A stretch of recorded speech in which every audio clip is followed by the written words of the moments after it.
वहाँ पे अपने डिपार्टमेंट में इंस्टॉल सेंट्रली एक इंस्टॉल किया हो, वहाँ बैठकर स्टाफ मेंबर्स जैसे देखते हैं, तो हम सब वहाँ हाँ, बहुत अच्छा आपका इंफॉर्मेटिव रहा। नहीं, थैंक यू थैंक यू। नहीं, मुझे भी बहुत अच्छा लगा, बहुत अच्छा ग्रुप है और आपका स्टाफ भी बहुत अच्छा है। स्टाफ तो डेफिनेटली अच्छा है ना, बहुत अच्छा स्टाफ है मेरा, हार्ड वर्किंग स्टाफ है। यस यस, बोलिए। हाँ जी जी जी जी जी, कल अच्छा लगा मुझे, सबसे बात करके भी अच्छा लगा। थैंक यू मुझे ये अपॉर्चुनिटी देने के लिए भी। No ma'am, it's our pleasure, you have spend your time. It's okay, it's okay, thank you. Good morning, Rohi ma'am. Good morning, good morning, And good morning to all our dignitaries, esteemed faculty members, research scholars, and all our participants. Welcome all in 19th technical session of 7-day national workshop on research methodology and data analysis.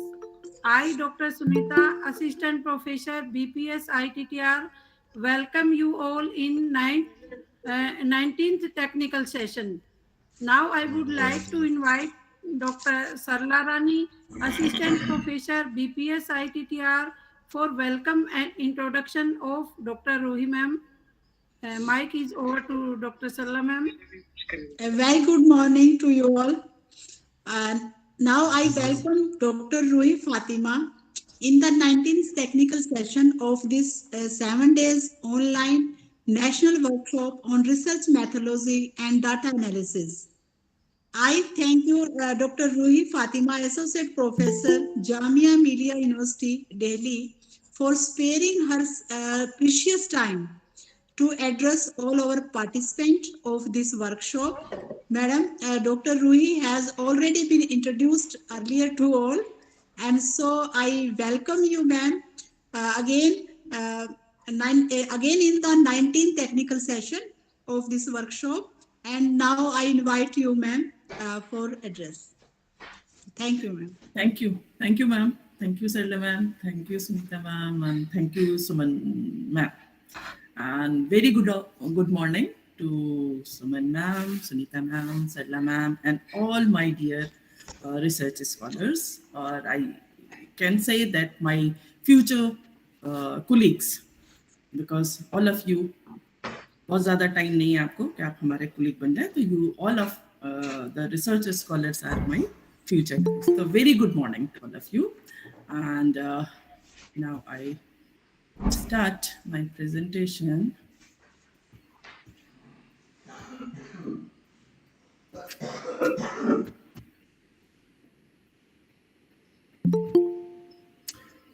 My screen is visible. Yes, madam. Yes, ma'am. Okay, thank you. So today we will discuss about analysis of variance and analysis of covariance, that is Anova and Ankova. And yesterday we discussed measure of relationship, that is correlation, and we discussed different types of correlation. So in correlation, we see that if we have different datas and we want to find out the relationship between these datas, then we do measure of relationship, that is correlation. But if you want to find out t-test, मुझे लगता है आप सब पता होगा कि t-test क्या होता है, कि t-test देखा सुना है आपने, t-test हम यूज करते हैं if we have two means or two populations or two data, and we want to find out the difference between these means, or if we want to find out whether the difference between these means is significant or not, then we use t-test for only two samples.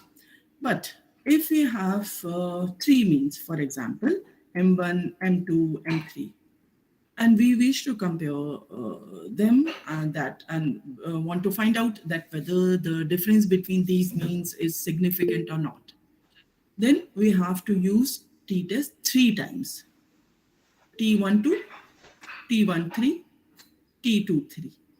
तीन बार हमको तीनों means को अलग अलग उसको हमको compare करना पड़ेगा. चलो यहाँ तक तो हम कर सकते हैं.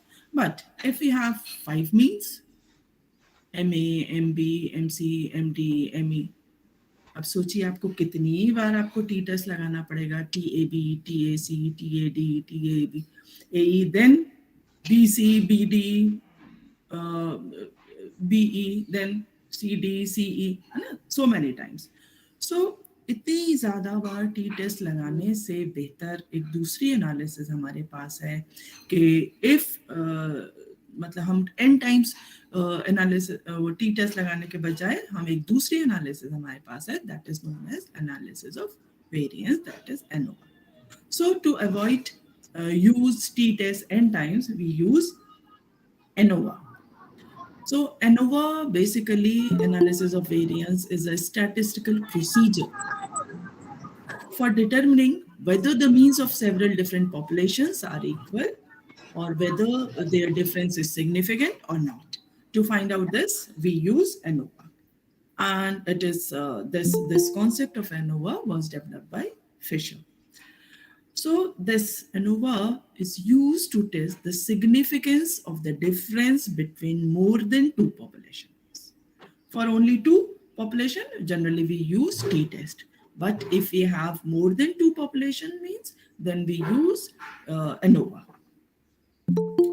So this ANOVA, it is not desirable to conduct repeated t-test on paired of samples. Because it also reduces the probability of outcome being correct for the combined results, है ना. अगर हम बार टी टेस्ट लगाते हैं तो वो एक तो डिजायरेबल नहीं है, उसकी जरूरत नहीं है, क्योंकि अगर हम उसको ज्यादा बार लगाते हैं तो जो हमारे आउटकम्स हैं, जो हमारे रिजल्ट्स हैं, वो जरूरी नहीं है सही आए, है ना. तो इस तरह की प्रॉब्लम को ओवर करने के लिए we generally we use ANOVA. And one more thing, by computing t-test a number of times, it increases overall type 1 error rate in the experiment, है ना. अगर हम बार टी टेस्ट लगाते हैं तो टाइप 1 एरर जो हम देखते हैं, आप I hope you all of you know what is one type 1 error and type 2 error. तो अगर हम ये लगाते हैं तो टाइप 1 एरर के बढ़ जाने के चांसेस होते हैं. वैसे टाइप 1 एरर होता क्या है? What is type 1 error? Anyone? Good morning ma'am. Good morning.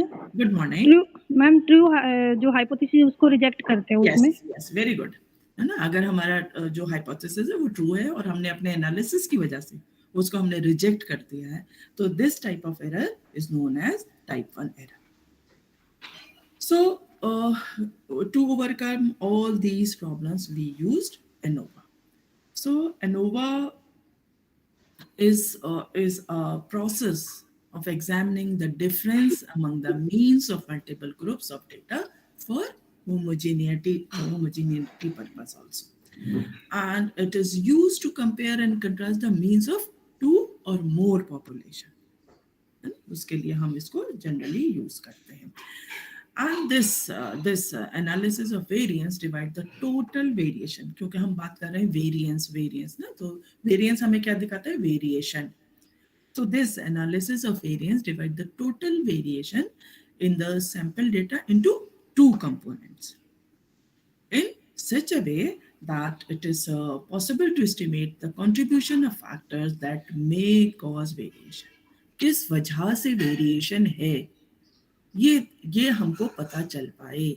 जो हमारे जो मीन्स अगर डिफरेंट हैं तो जो उनका डिफरेंस है, क्योंकि हम ये देखना चाहते हैं कि उनका जो मीन्स है वो सिग्निफिकेंट है कि नहीं है, तो हमको ये देखना पड़ेगा कि बेसिकली वेरिएशन है किस वजह से. तो for this purpose this analysis of variance, this ANOVA divide the whole variation into two components, है ना. What are they? The first one is amount of variation among the sample means, है ना. जो means आ रहे हैं उसके बीच में क्या variation है. So this variation is either due to difference in treatment or due to element of chance. किसी भी वजह से हो सकता है ना, कि जो हमने ट्रीटमेंट दिया है तो उसकी वजह से हमारा डिफरेंसेस आ रहे हैं, या चांस फैक्टर. तो the first one is the variation among the sample means. अगर आप क्योंकि because we have more मतलब a number of samples, so we have number of means also to find out the variation. So there is variation among these means also. The second one is amount of variation within the sample observation. जो sample हमने लिया है उसके उसमें भी तो variation होगा ना. हर sample के अंदर जो observation है उसके अंदर भी variation होगा. तो within the sample and between the sample दोनों तरह का वेरिएशन होता है. तो एनोवा में हम ये जो हमारा वेरिएशन है उसको हम दो पार्ट्स में डिवाइड कर लेते हैं. The first one is variation among the sample means, between the means, और the second is within the sample observation. Clear? Okay, so there are some exemptions for using ANOVA. The first one is, as we see yesterday, that the population under study should be normally distributed with a mean mu that may or may not be equal, but with equal variance. आपके जितने sample हैं उनका जो mean है mu वो of course 100% बिल्कुल equal नहीं हो सकता है. तो आपके जो जो जो हम एजम्पशन है कि जो म्यू है वो इक्वल हो भी सकता है. इट मे और it may not be equal, but with equal variance. I think my copy. So there is some echo. So the second assumption is sample is non-randomly and independent of other samples. Okay, so these are the two assumptions for using ANOVA. The first one is the population should be normally distributed and the samples have equal variances, and the other one is each sample is drawn randomly and independent. Of course, जब हम randomly बात कर रहे हैं तो वो independent of other sample होगा. So now let us see one example. कैसे हम इसको यूज करते हैं उसके लिए हम एक एग्जाम्पल लेकर चलते हैं. I know you will do it with SVSS, but to clear the concept of ANOVA, we should do one example. है ना, आपको पता होना चाहिए क्या हो रहा है, क्यों हो रहा है, कैसे हो रहा है. So there is one example, of course, from the direct. Pardon, ma'am. Yeah. Please show the previous slide. This one? Yes, ma'am. Okay. Thank you, ma'am. Thank you. Can I proceed? Yes, ma'am. Okay. So this is an example on page 280 of Garrett. तो यहाँ क्या है कि there are 8 different experimental conditions designated by A, B, C, D, E, F, G, H. So there are 48 students on which there are 8 experimental conditions were applied. तो 48 students से हमारे 8 experimental condition थी. तो for each experiment 8 members are assigned at random हर group के लिए. And after doing the experiment there is same test is administered to all. So the question is, do the mean scores achieved under the 8 experimental conditions differ significantly or not? So this is the problem. So the data is this. These are the 8 experiments and 6 students in each experiment, and these are the marks of each student in each group. And we have to find out whether the difference between these groups means is significant or not. So for this purpose, we use ANOVA. So here I also calculate total sum, means of each group, and also the grand mean and general mean. And there are 48 subjects, that is 48 students. So this is the problem. Now, how we can proceed for that to calculate ANOVA. So first we have to find out there are different sources of variation. First one is the within the group, and the other one is the between the group. अगर आप within the group देखेंगे तो हर group में different marks हैं. For example, for A, it is 64, 72, 68, 77, 56, 95. इसी तरह आप, you can see in different groups that there is variation within the group. Similarly, there is variation between the group. हमने means भी इसीलिए निकाल के रखे हुए हैं. The mean of the first group is 72, then 78, then 82, then 85, 65, 76, 61 and 62. So the variation between the group भी है और the variation within the group भी. दोनों तरह का variation हमारे उसमें data में है. So the total variation or total variance basically is similar to variation within the group plus variation between the group.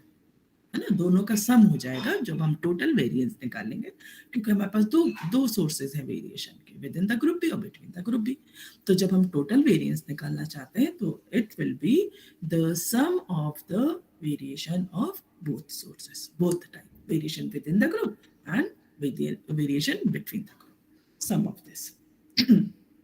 That is in symbolic form we can denote it as sigma total. The symbol of variance is sigma square.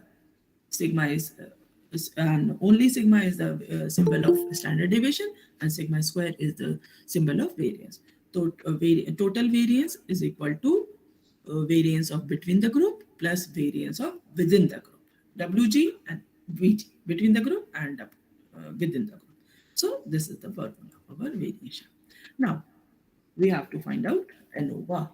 We have to use Anova. So there are different steps in using Anova. The first step is, as we see yesterday, for correlation purpose, also for multiple and different types of correlation, first we have to find out the correction term. So here same, we have to find out the correction term with the same formula, that is x sigma x whole square divided by n. So sigma x is basically your grand mean, और table में हमने grand mean निकाला हुआ है, तो your grand mean is 3486. ठीक है, तो this is grand mean square divided by 48, because 48 is the subject, and this is the calculation. So we have to, ये आगे आपका correction term is 253171. So this is your first step to find out the correction term. The second step is you have to find out total sum of squares, which is represented by sigma t or SST, sum of square. T is in subscript. So, so sum of square is, so you have to square all the terms of the 48 terms, and you have to square them and you have to add them. So sum of squares is equal to the first term square, second term square, and the last term square minus C, correction term. कुछ अगर गड़बड़ है तो हम उसमें correction लगाते चलते हैं साथ साथ, ताकि हमारी एनालिसिस सही रहे. So this is 64 square plus 72 square plus 68 square dash चलता चला जाएगा लास्ट तक 70 square plus 68 square minus C. So it will become, if we square all these terms and we add, so it will become 262371. And the correction term we already found in the one, and it is 25317. So after subtracting them, so the value of the total sum of squares will become 9193. Okay, clear? This step is clear? Yes or no? Yep. Yes, ma'am. Yes. Yes, ma'am. Yes. Thank you. Thank you. The third Yes, step. Thank you. So the third step is, now you have to find out sum of squares among means. क्योंकि आपका variation different तरह का है, तो उसके बाद आप निकालेंगे sum of squares among means of A, B, C, D, E, F, G, H. है ना? तो और it is represented by sigma between the group or sum of squares of means, M's. तो इसको हम निकालना है, तो आपको हम इसका फॉर्मूला है simple sigma x square minus n, same वो है, बस यहाँ वैल्यूज चेंज हो जाएंगी। अब ये जो है ये क्या है, ये सम्स है। आपने टेबल में मैंने नीचे निकाले हुए हैं सबके सम, इसीलिए निकाले थे, है ना। तो 432 468 हर कॉलम के नीचे देखेंगे आप, तो ये वहाँ सम्स निकले हुए हैं। So these squares divided by 6 because there are 6 groups. So it is divided by 6 minus your correction term. So it will become this, this, and this. After calculation, we can find out the sum of squares among means will become 3527. Okay. Now our fourth step. We have to present the summary of analysis of variance.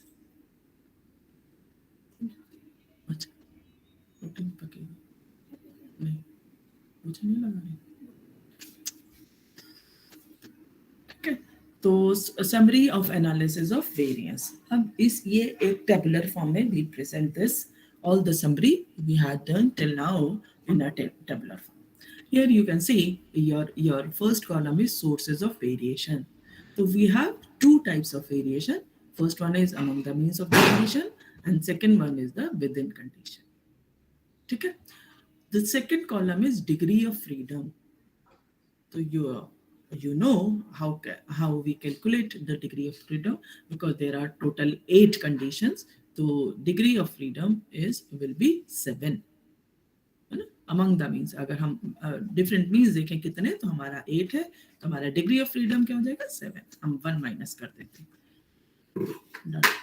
तो total और total हमको पता है कि we have 48 cases, तो for total we have 47 degree of freedom. तो within condition को निकालने के लिए we subtract 7 from 47 among the mean, उसमें से हम टोटल में से माइनस कर देंगे, तो इट विल बिकम 40। तो 47 माइनस 7 इज 40। ठीक है, second the third column is sum of squares of total, है ना। तो फर्स्ट हमने ये फर्स्ट स्टेप निकाला था सम ऑफ स्क्वायर्स, सॉरी सेकंड उसमें निकाला था, तो ये हमारा आया था थर्ड स्टेप में निकाला था, तो हमारा आया था ये 3527, है ना। और जो हमने टोटल का निकाला था पहले स्टेप 2 में, टोटल सम ऑफ स्क्वायर्स, वो था हमारा 9197। ठीक है, तो टोटल में से हम अमंग द मीन माइनस कर देंगे, तो ये हमारा आ जाएगा विद इन कंडीशन। ठीक है, then we have to find out mean square variance, that is sigma x square divided by n. So here our sigma x square is 3527 and our n is 7. So we have to divide 3527 by 7. So it will become 503.9. And for this within condition, our sigma x square is 5,666 and our n is 40. So we have to divide this by this and it will become 10. Now we have to decide for which condition we have to find out the standard deviation. ना दोनों है, लेकिन आपको नजर आ रहा है कि हमने एक पे निकाला है और वो हमने निकाला है विद इन कंडीशन। अब ये यहाँ पर डिसीजन लेना होता है कि हम किसके लिए स्टैंडर्ड डेविएशन निकालेंगे। तो for this we have to see the sources of variation, है ना। तो हमने देखा अगर, तो हम अमंग द मीन्स अगर आप देखें, तो आपका जो वैल्यू आ रही है, सबसे ज्यादा जो मीन है वो it is 85 and the minimum value is 61. So the variation is of 24. So if we see the variation among the means, it will become 24. And the second thing is within the group. So if we see, for example, we see in the first group, the maximum value is 95 and the minimum value is 56. The variation is 39. तो किसका variation ज्यादा है, among the mean or within the group? Which within group. within the group. So if you see the table, we calculate SD for within condition. I can go back also for this. ये देखिए यहाँ हमने with in condition के लिए निकाला है ना, वो इसीलिए निकाला है क्योंकि इसका वेरिएशन ज्यादा है। ये पॉइंट क्लियर हो गया कि ये क्यों निकाला जाएगा? जिसका भी वेरिएशन ज्यादा होगा जनरली विद इन कंडीशन का ज्यादा होता है, तो हम इसका ही निकालते हैं, लेकिन हमको चेक करना पड़ेगा, अगर हमारा इसका ज्यादा तो फिर हम यहाँ निकालेंगे। ठीक है, that is clear. So this is all we had done already. So variation within group is more. So SD of within group, that or within conditions we can say, will be calculated. So now next is we have to find out F test. अच्छा, F test क्या होता है? What is F test?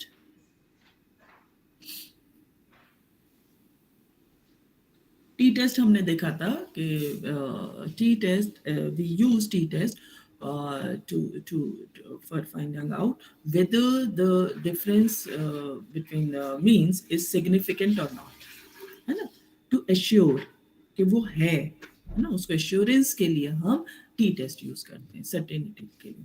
लेकिन F test भी उसी purpose के लिए होता है, लेकिन एफ टेस्ट जो है ये सिर्फ हमको बताता है कि हमारा जो टेस्ट है वो सिग्निफिकेंट है या नहीं है, और टी टेस्ट जो है उसको कंफर्म करता है। The F test will tell us whether means are significantly different or not, and T test confirms this. ठीक है, तो first we have to use F test, और अगर वो वहां से हमें पता चल रहा है कि हमारा जो मीन्स है वो सिग्निफिकेंटली डिफरेंट है, तो हम टी टेस्ट लगाते हैं, अदरवाइज हम टी टेस्ट नहीं लगाते, और वहीं पर हमारा आंसर आ जाता है कि our means are not significantly different. मैं दोनों तरह की एग्जांपल्स, ये फर्स्ट एग्जांपल में हम दूसरी तरह देखेंगे, दूसरा वाला भी हम दो एग्जांपल करूंगी यहाँ पर इसी में।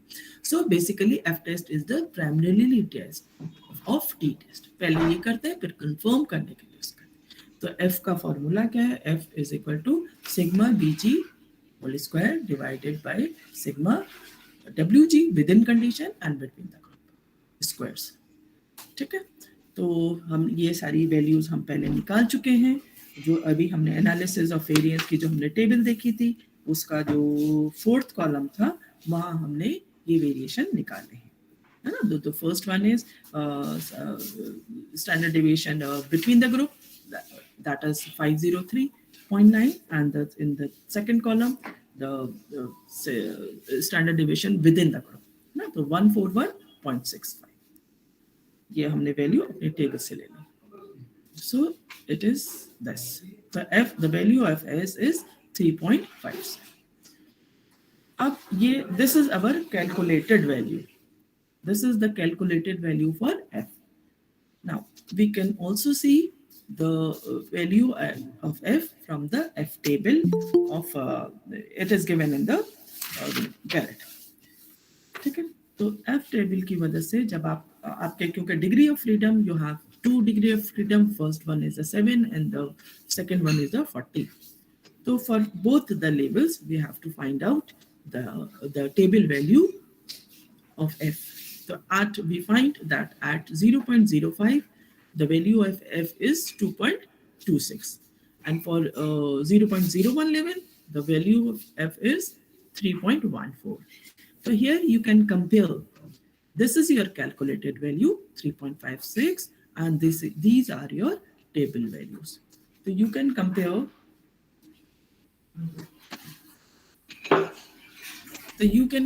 these values।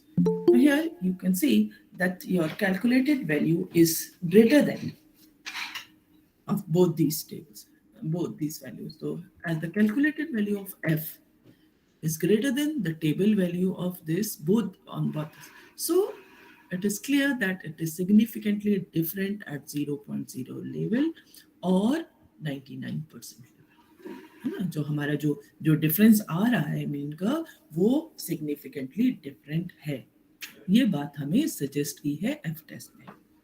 तो देन अगर यह कैलकुलेटेड बढ़ा रहा है तो हमें ये दिखा रहा है, तो हम टी टेस्ट के लिए जाएंगे, और अगर हमारे एफ टेस्ट की वैल्यू कम होती है तो फिर हम आगे नहीं बढ़ते। तो here we use t test। तो हम जानते हैं कि बिकॉज जो हम वेरिएशन देखा है तो हमारा दो तरह का वेरिएशन था, एक था 40, एक में डिग्री ऑफ फ्रीडम 7, एक में 40। तो क्योंकि 40 वाले में हमारा वेरिएशन ज़्यादा था तो हम डिग्री ऑफ वेरिएशन जो है हम 40 लेंगे। तो टी वैल्यू हम इसकी टेबल से देखेंगे तो हम देखेंगे 2.02, 0.05 लेवल पर और 0.01 लेवल पर इट इज 2.71। और हम जानते हैं कि t is equal to d divided by SED, where d is the difference between the mean and SED is the standard error between the d, standard error. So with the help of this formula we can calculate d. So an SED ka formula you have already know, it is under root sigma 1 square divided by n1 plus sigma 2 square divided by n2. and sigma 1 और sigma 2 अभी हमने वहाँ निकाले हैं और हमने table में हमने निकाला था, तो जो हमने डिसीजन लिया था और हमने विद इन कंडीशन निकाला था तो हमारा 11.9 था। तो इसलिए हमारे दोनों सिग्मा जो है वो सेम ही रहेंगे और हमारी हर ग्रुप में 6 n जो है वो हमारा 6, n1 भी 6 है n2 भी 6 है, हर ग्रुप के लिए हमारा 6 है। तो इसलिए इसको हम कैलकुलेट करेंगे तो it will become the value of standard error of difference is 6.870. ठीक है? So then we have to calculate our d and put the level. अब ये d हमारा क्या था, हमने ये देखा था t into SED, तो 0.05 लेवल पर हम इसको 2.202 का हम इससे मल्टीप्लाई कर देंगे और 0.01 लेवल पे के लिए हम 2.71 को 6.87 से जो हमने स्टैंडर्ड एरर निकाला उससे दोनों टर्म्स में हम मल्टीप्लाई कर देंगे। तो दीज आर द टर्म्स। तो ये हमारी वैल्यूज आई हैं, डिस्टेंस आया है, तो ये डिस्टेंस। अब हमको ये देखना है कि हमारा जो डिफरेंसेस आए हैं, अब हमें ये तो पता चल गया है हमारे F test. Sorry ma'am, please show last screen again. Yes ma'am, yes ma'am, thank you. हो गया, आगे बढ़ो। Yes ma'am, okay okay, thank you. So ma'am हम टी कब लगा सकते हैं? मैंने यूज्ड टी टेस्ट। क्या कर सकते हैं? टी कब हम लगा सकते हैं? जब हमारा एफ वैल्यू सिग्निफिकेंट हमारा ग्रेटर आएगा। ये हमने देखा था ना, इसमें हमने देखा था ना कि जो हमने एफ का कैलकुलेट किया था वो आया था 3.56, है ना। अगर आप इससे पहले वाली स्लाइड पे जाएंगे तो वहां मैंने इसीलिए कंपेयर कराया था, ये हमने कैलकुलेट किया था 3.56, है ना। और हमारी टेबल की वैल्यू जब हमने देखी थी तो एक लेवल पे थी ये 0.05 लेवल पे थी, यानी कि उसमें 95% पे थी ये 2.26 और 99% पे थी ये 3.14। तो यानी कि ये जो कैलकुलेट आई है हमारी 3.56, ये दोनों से बड़ी है। अगर ये सिर्फ एक से बड़ी होती तो हम कहते हैं 95% पर ये सिग्निफिकेंट है। अब ये क्योंकि 0.01 पर भी से भी बड़ी है तो इसलिए हमने कहा कि 99% सिग्निफिकेंट है ना। ये बड़ी, जब हमारा एफ टेस्ट कैलकुलेटेड एफ जो वैल्यू है वो बड़ी होगी हमारे टेबल वैल्यू से, उसका मतलब है कि हमारा जो डिफरेंस है वो सिग्निफिकेंट है। अदरवाइज अगर ये छोटी है तो वो सिग्निफिकेंट नहीं होगा। मैं अभी वो एग्जाम्पल भी कराऊंगी इसके बाद ये कॉन्सेप्ट क्लियर करने के लिए, ठीक है। तो हमने देखा था कि ये जो हमारी कैलकुलेटेड वैल्यू है दैट इज 3.56, ये हमारी ग्रेटर है दोनों वैल्यू से। तो इसलिए अब जाहिर सी बात है 0.01 से भी बड़ी है तो हम कहेंगे it will B significantly different at 0.01 level और 99% लेवल, ठीक है। ठीक है मैम, ठीक है। ओके, तो उसके बाद हमने ये टी टेस्ट लगा लिया अपना और फिर हमने ये वैल्यूज डी की निकाली। अब हमको अगले स्टेप पे जाएंगे और हम देखेंगे कि the difference is significant and which is not. जो हमारे डिफरेंसेस हैं, हमने डिफरेंसेस निकाले हैं, वो निकाले मतलब जो डिफरेंसेस हैं मींस में उसमें से कितने सिग्निफिकेंट हैं और कितने सिग्निफिकेंट नहीं हैं। ये हम कैसे करेंगे इसको, वो हम इससे कंपेयर करेंगे। स्टार ये मतलब ये जो वैल्यूज है 0.01 लेवल पर 18 मान लीजिए आप और 0.015 पर 13, तो इससे हम कंपेयर करेंगे अपना डिफरेंस। अब वो कैसे करेंगे, वो ऐसे करेंगे। हमारे पास ये 8 एक्सपेरिमेंट्स थे, ठीक है, और 8 का मीन हमारा ये निकला हुआ था, ठीक है। अब हमको निकालना डिफरेंस, तो हम हर वैल्यू से डिफरेंस निकालेंगे। जैसे सबसे सबसे पहले हम 72 का डिफरेंस निकालेंगे सारे मीन से।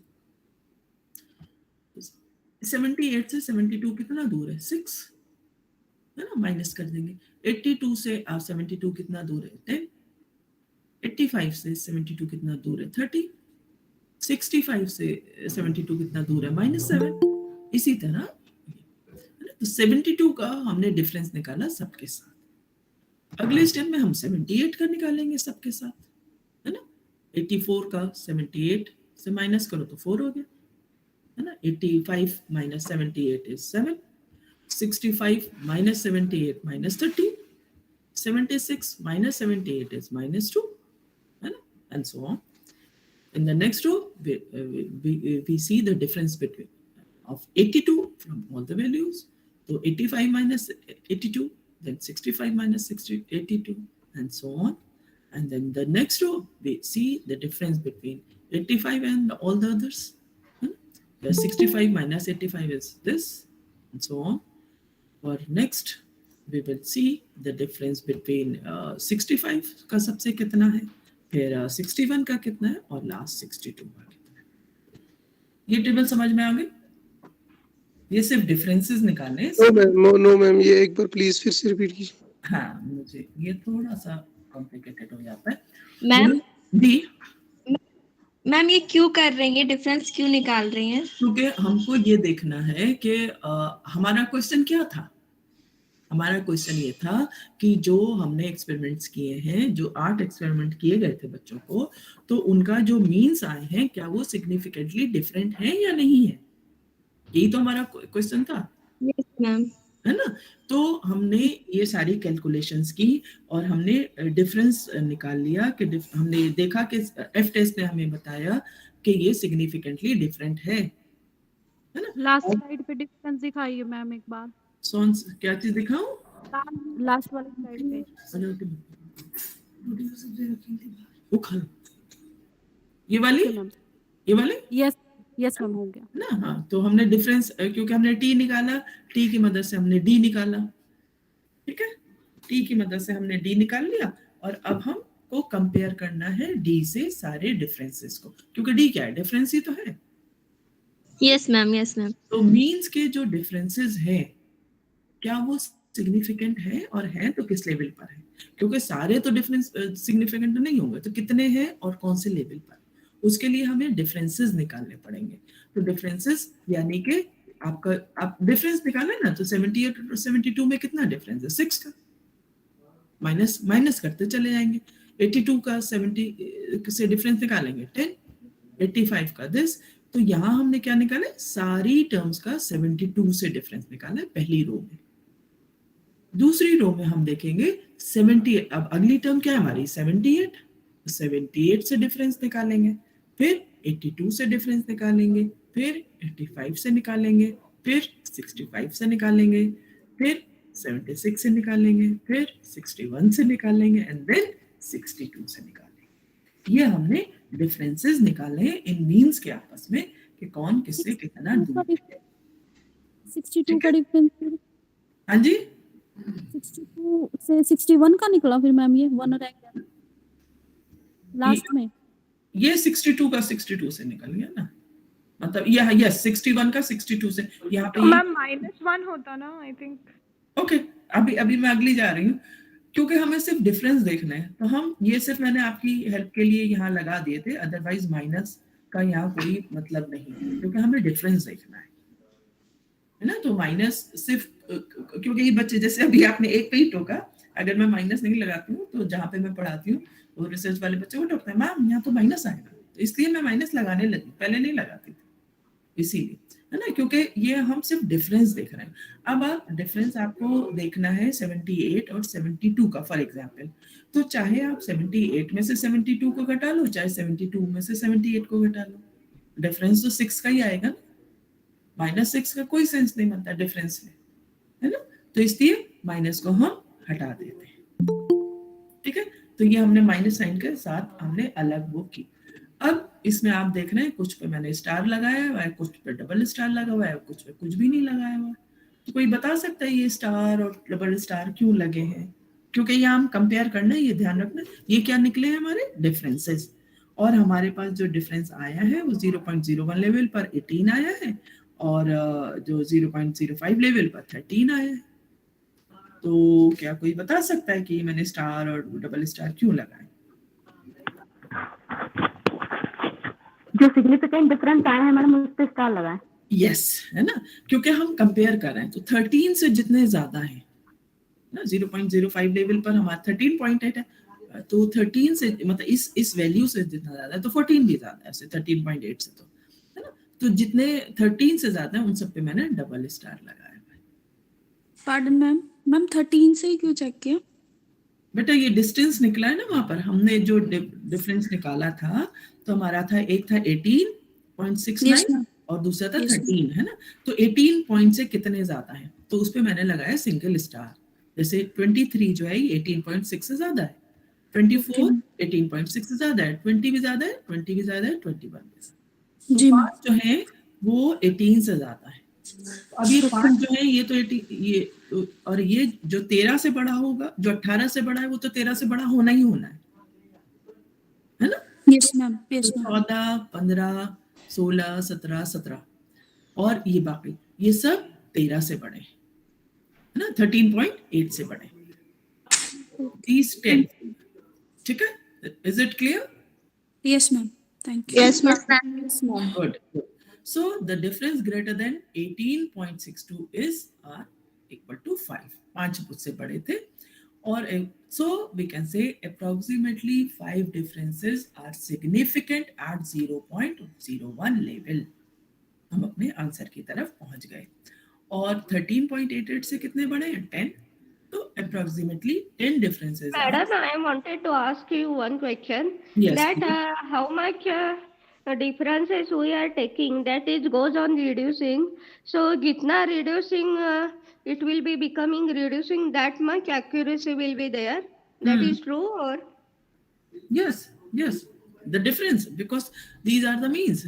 In the earlier these are the means. We calculate the differences between the means, because our question is whether these differences are significant or not. Yeah.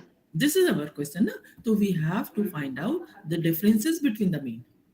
The differences between all the means. First we subtract, we find the difference of 72 with all the means. Then we have to find out the difference of 78 with all the means.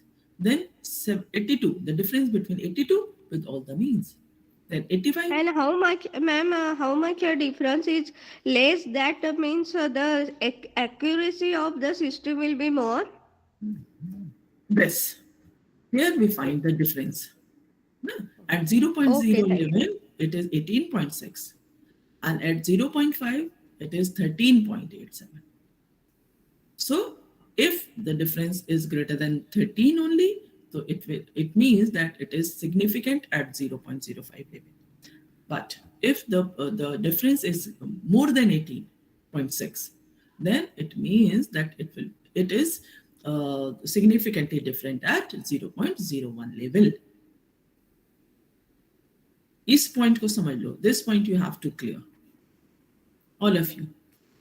एक बार सोच लीजिए, कुछ नहीं समझ में आ रहा है तो पूछ लीजिए.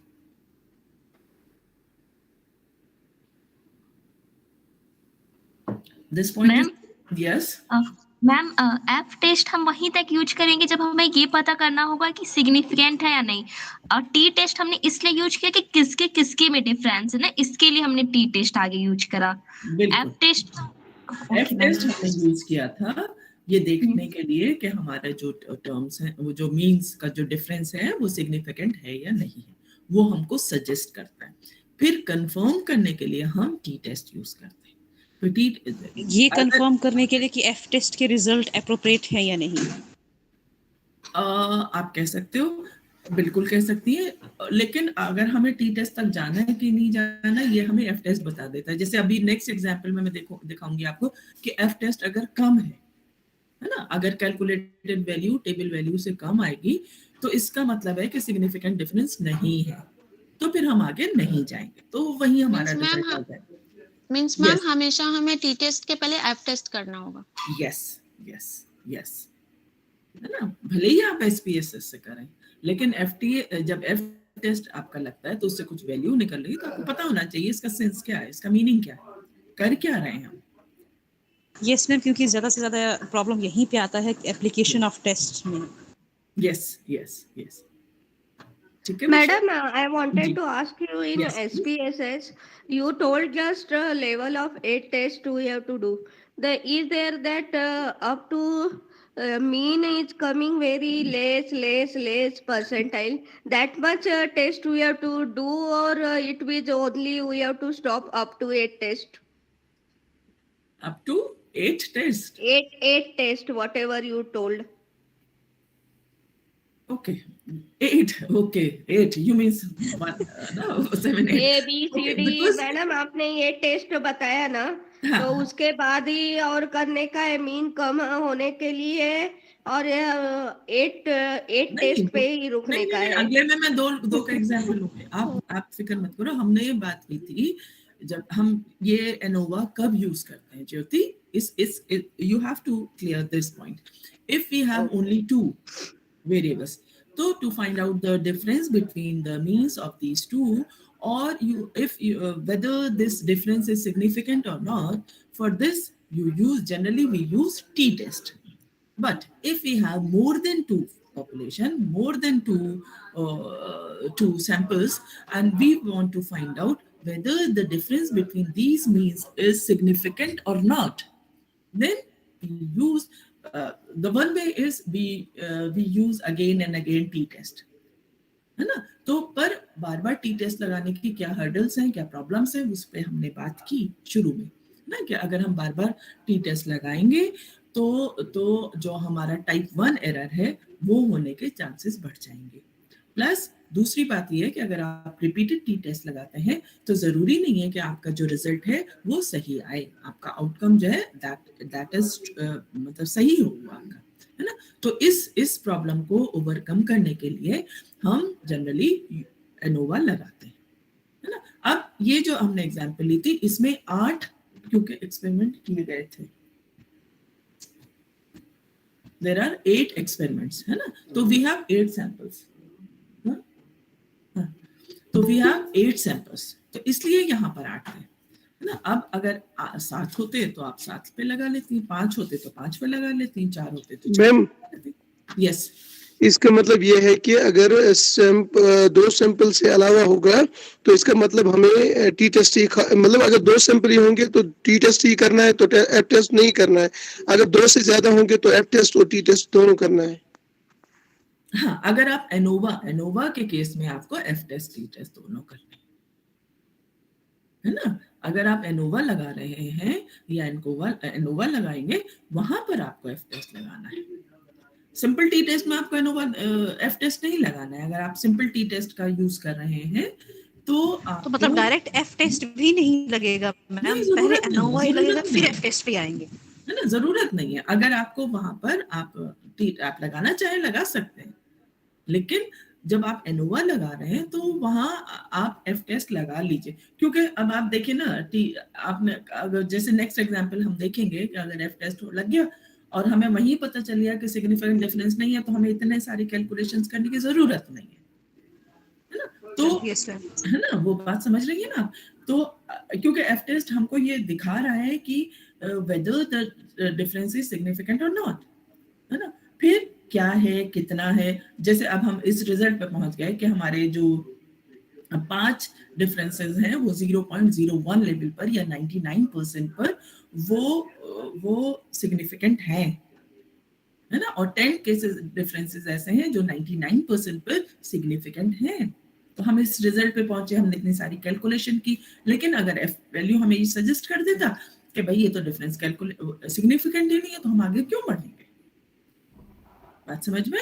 तो इसलिए एनोवा के केस में हम एफ लगा लेते हैं पहले, और उसके बाद कंफर्म करने के लिए अच्छा वो बता रहा है, वो हमें सजेस्ट कर रहा है, हमें डायरेक्शन दे रहा है कि हमें टी टेस्ट लगाना है। I wanted to ask you that by using ANOVA in SPSS, there for variance homogeneity of the variance is what is mean by that? Homogeneity means homogeneous और heterogeneous groups क्या होते हैं?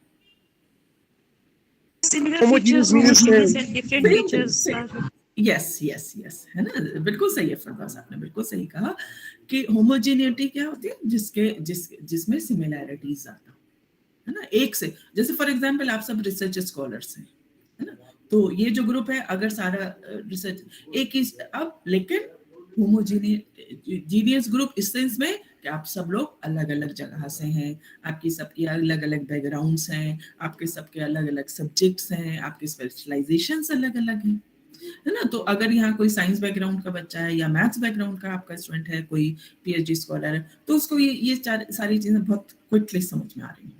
लेकिन तब मैं बुराई नहीं कर रही हूँ, लेकिन सोशल साइंस वाले हैं या लैंग्वेजेस वाले हैं, है ना, उनका मैथ्स इतना स्ट्रांग नहीं होता, तो उनको समझने में थोड़ी देर लगती है। लेकिन तो ये क्या हेट्रोजीनिटी है, डिफरेंसेस हैं आपके बीच में।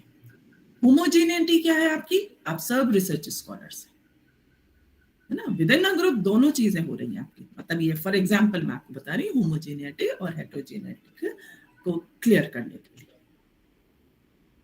ठीक है। Thank you very much. Yes, ma'am. Yes, ma'am. Pardon ma'am, जैसे जी। जब हम ये सारी कैलकुलेशंस कर लेते हैं, तो इन सब कैलकुलेशन को मैम अपनी फाइंडिंग में लिखते हैं या यही कैलकुलेटेड वैल्यूज के साथ? फाइंडिंग तक तो पहुंची हूँ ना मैं, कितना फाइंडिंग्स में इनका करना है ना मैम? हाँ, इंटरप्रिटेशन can say. इंटरप्रिटेशन के बेस हमने कर रही है। इंटरप्रिटेशन तक तो पहुंचता है ना, कि हमने देखा कि 5 डिफरेंसेस जो है वो 99% पे सिग्निफिकेंट है, this is your interpretation, this is your result, है ना। और कौन से हैं वो भी आपने डबल स्टार लगा लिया है वहां, है ना, आपने बता दिया कि ये डिफरेंसेस जो है ये 99% पर सिग्निफिकेंट है, और 10 हमने देखे कि वो 5 जो है वो 99% पर है, और 10 जो है वो 95% पे सिग्निफिकेंट है, और हमने वहां स्टार्स भी लगा दिए कि ये जो डिफरेंसेस है ये इस पर सिग्निफिकेंट है, ठीक है। ऑफ कोर्स रिजल्ट तो लिखना ही है प्रमजीत, रिजल्ट नहीं लिखेंगे तो फायदा क्या। हाँ जी, नहीं ठीक है, ठीक है, हाँ जी, आगे बढ़ो। Madam, can you elaborate slightly different applications of this Anova software, means where we can use this one? मतलब आप ये कह रही हैं एनोवा कहाँ हमें लगाना है, ये पूछना है, दिस इज योर क्वेश्चन। या where कौन से रिजल्ट हमें इंटरप्रेट करने के लिए कौन से सेक्शंस में हमें लगाने का है। देखिए ज्योति मैम, मेरा भी यही क्वेश्चन है कि 1 वे एनोवा एंड 2 वे एनोवा में हम कंफ्यूज हो जाते हैं कि हमको कहाँ पे 1 वे एनोवा लगाना और कहाँ पे 2 वे, तो थोड़ा आप इलेबोरेट कर देंगे तो अच्छा होगा। बिल्कुल कर दूंगी, क्यों नहीं कर दूंगी, मेरा काम ही है ये, इस वक्त मैं यहाँ आई इसलिए हम जरूर करूंगी। आप बात कर रही है 1 वे एनोवा और 2 वे एनोवा की, है ना, कि वो कहाँ लगाएंगे। एक सेकेंड,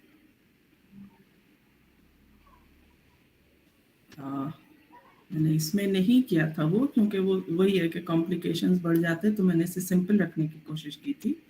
एक सेकेंड बताओ,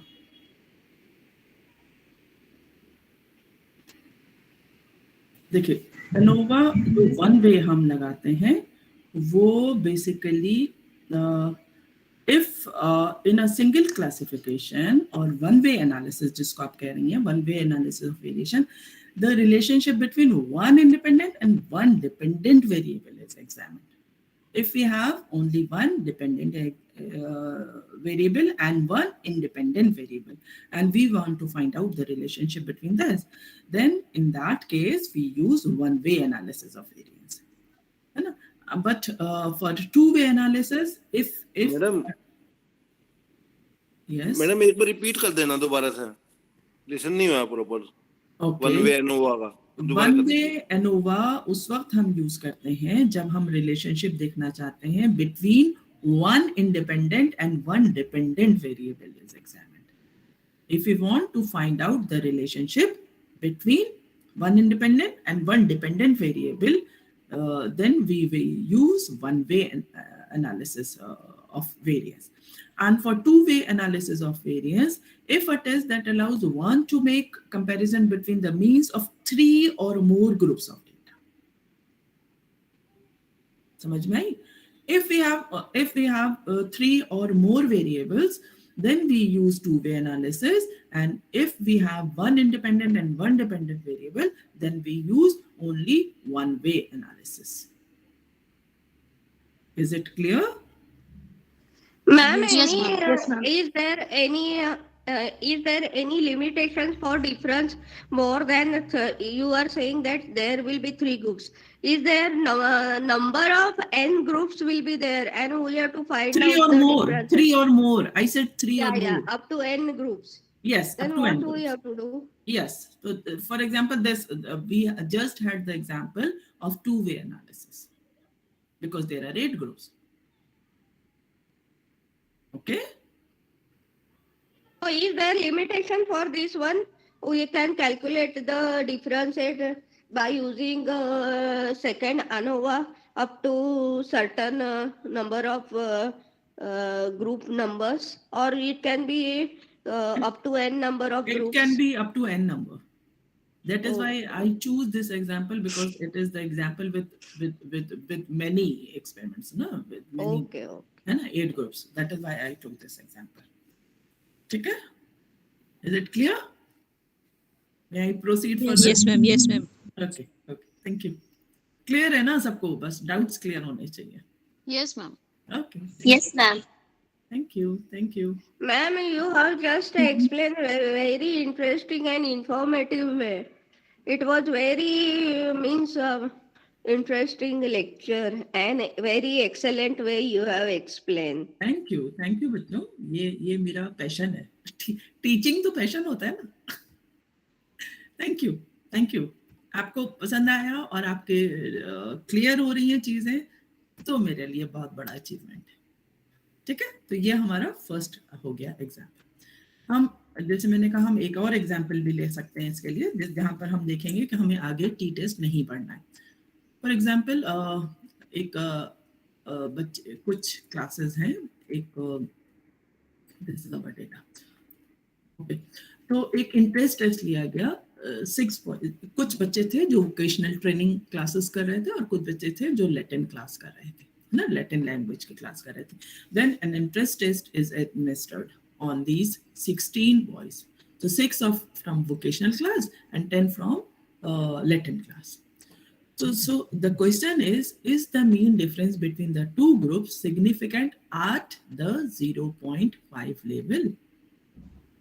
0.05 level, है ना. यहाँ लेवल भी दिया हुआ है इन्होंने कि क्या ये इसके ऊपर सिग्निफिकेंट है.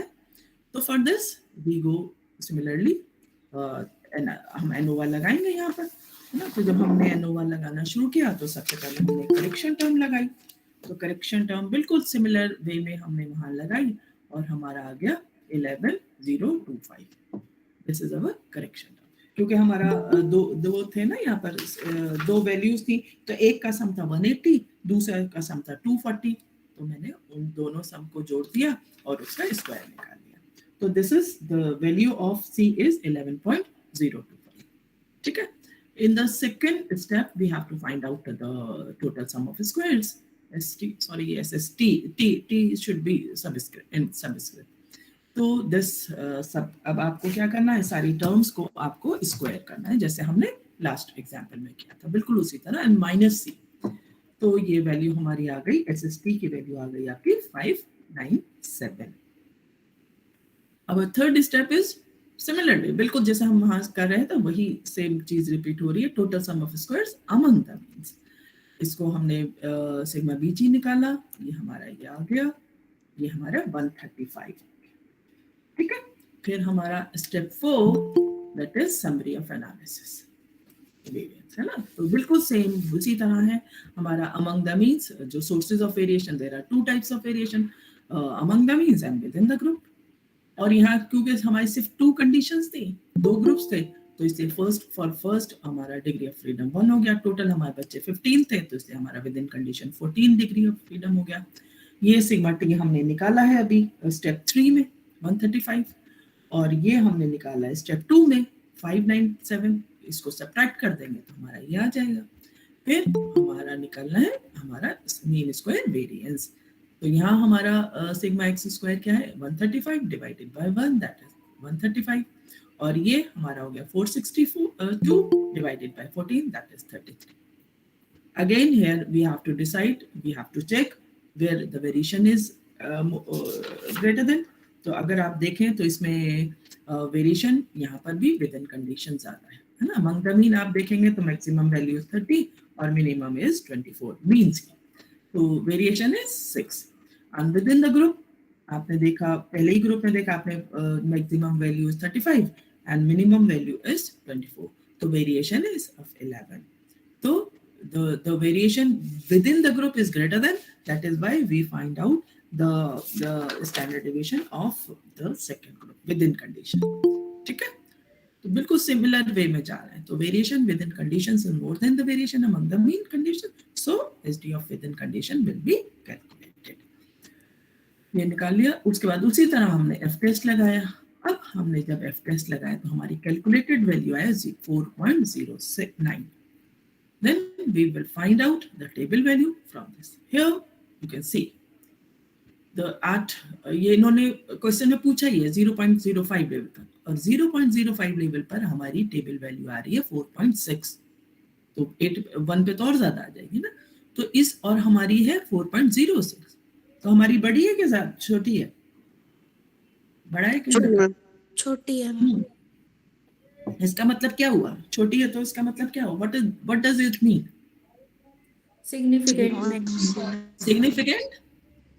Significant नहीं है या नहीं है? बड़ी है. Significant है? Not significant. Not significant है ना. अगर हमारी f की वैल्यू इससे ज्यादा होती तब ये significant. जैसे हमने not significant at 0.05 level. yes है ना. तो जब 0.05 लेवल पे सिग्निफिकेंट है तो 0.01 पे तो अपने आप ही सिग्निफिकेंट वो हो गई not significant. So calculated value F value is less than this, therefore there is no significant difference at any level. सवाल खत्म. अब हम टी टेस्ट पर जाएंगे ही नहीं. समझ में आई बात? Yes ma'am. Yes ma'am. So this is all about analysis of variance. हमारे पास टाइम कम है इसलिए मैं थोड़ा पकड़ूंगी, लेकिन जहां समझ में ना आए आप मुझे आराम से रोक सकते हैं. ठीक है, आपके your doubt should be clear. So the second one is analysis. अभी हमने देखा एनालिसिस ऑफ वेरिएंस जिसका सिंबल हमने एनोवा देखते हैं. So second one is analysis of covariance एंड कोवा. तो in many experimental situations, especially in the field of our learning, education and psychology, memory and learning, we wish to compare groups that are initially unlike, either in the variable under study or some personality related value. जब हम samples लेते हैं तो generally जो samples होते हैं वो like नहीं होते. They are initially unlike. हमें उन्हें लाइक बनाने की जरूरत होती है ना, हमें उनको इक्वेट करने की जरूरत होती है. तो जो हम इनिशियली सैंपल्स लेते हैं वो आमतौर पर इक्वेट नहीं होते. तो there are different method. There are 2 methods which are used for equating groups initially. So in the first method experimental, क्योंकि जो आपके 2 ग्रुप्स हैं from which one group is control group and the other one is the experimental group. So in the first method, these experimental and control groups were made equivalent initially by person-to-person matching. Person-to-person matching का क्या मतलब है कि जो आपका total आपकी population है आपने उसमें से निकाला है, आपने एक जैसे बच्चे देख लिए, हर तरह से एक तरह के बच्चे हों है ना, और उनके पेयर बना लिए. उसमें से फिर एक को आपने कंट्रोल ग्रुप में रख दिया, एक को आपने एक्सपेरिमेंटल ग्रुप में रख दिया. तो that is known as by person to person matching. And the second method group is groups were matched initially for mean and standard deviation in one or more related variable. है ना, जो भी थे उनका आपने मीन निकाल लिया, standard deviation निकाल लिया अलग अलग ग्रुप्स का, कोई किसी भी वेरिएबल के ऊपर बेस्ड कर और उसकी मदद से आपने देखा अगर सेम मीन होना चाहिए और सेम स्टैंडर्ड डेविएशन है तो आप उसको मैच कर सकते हैं.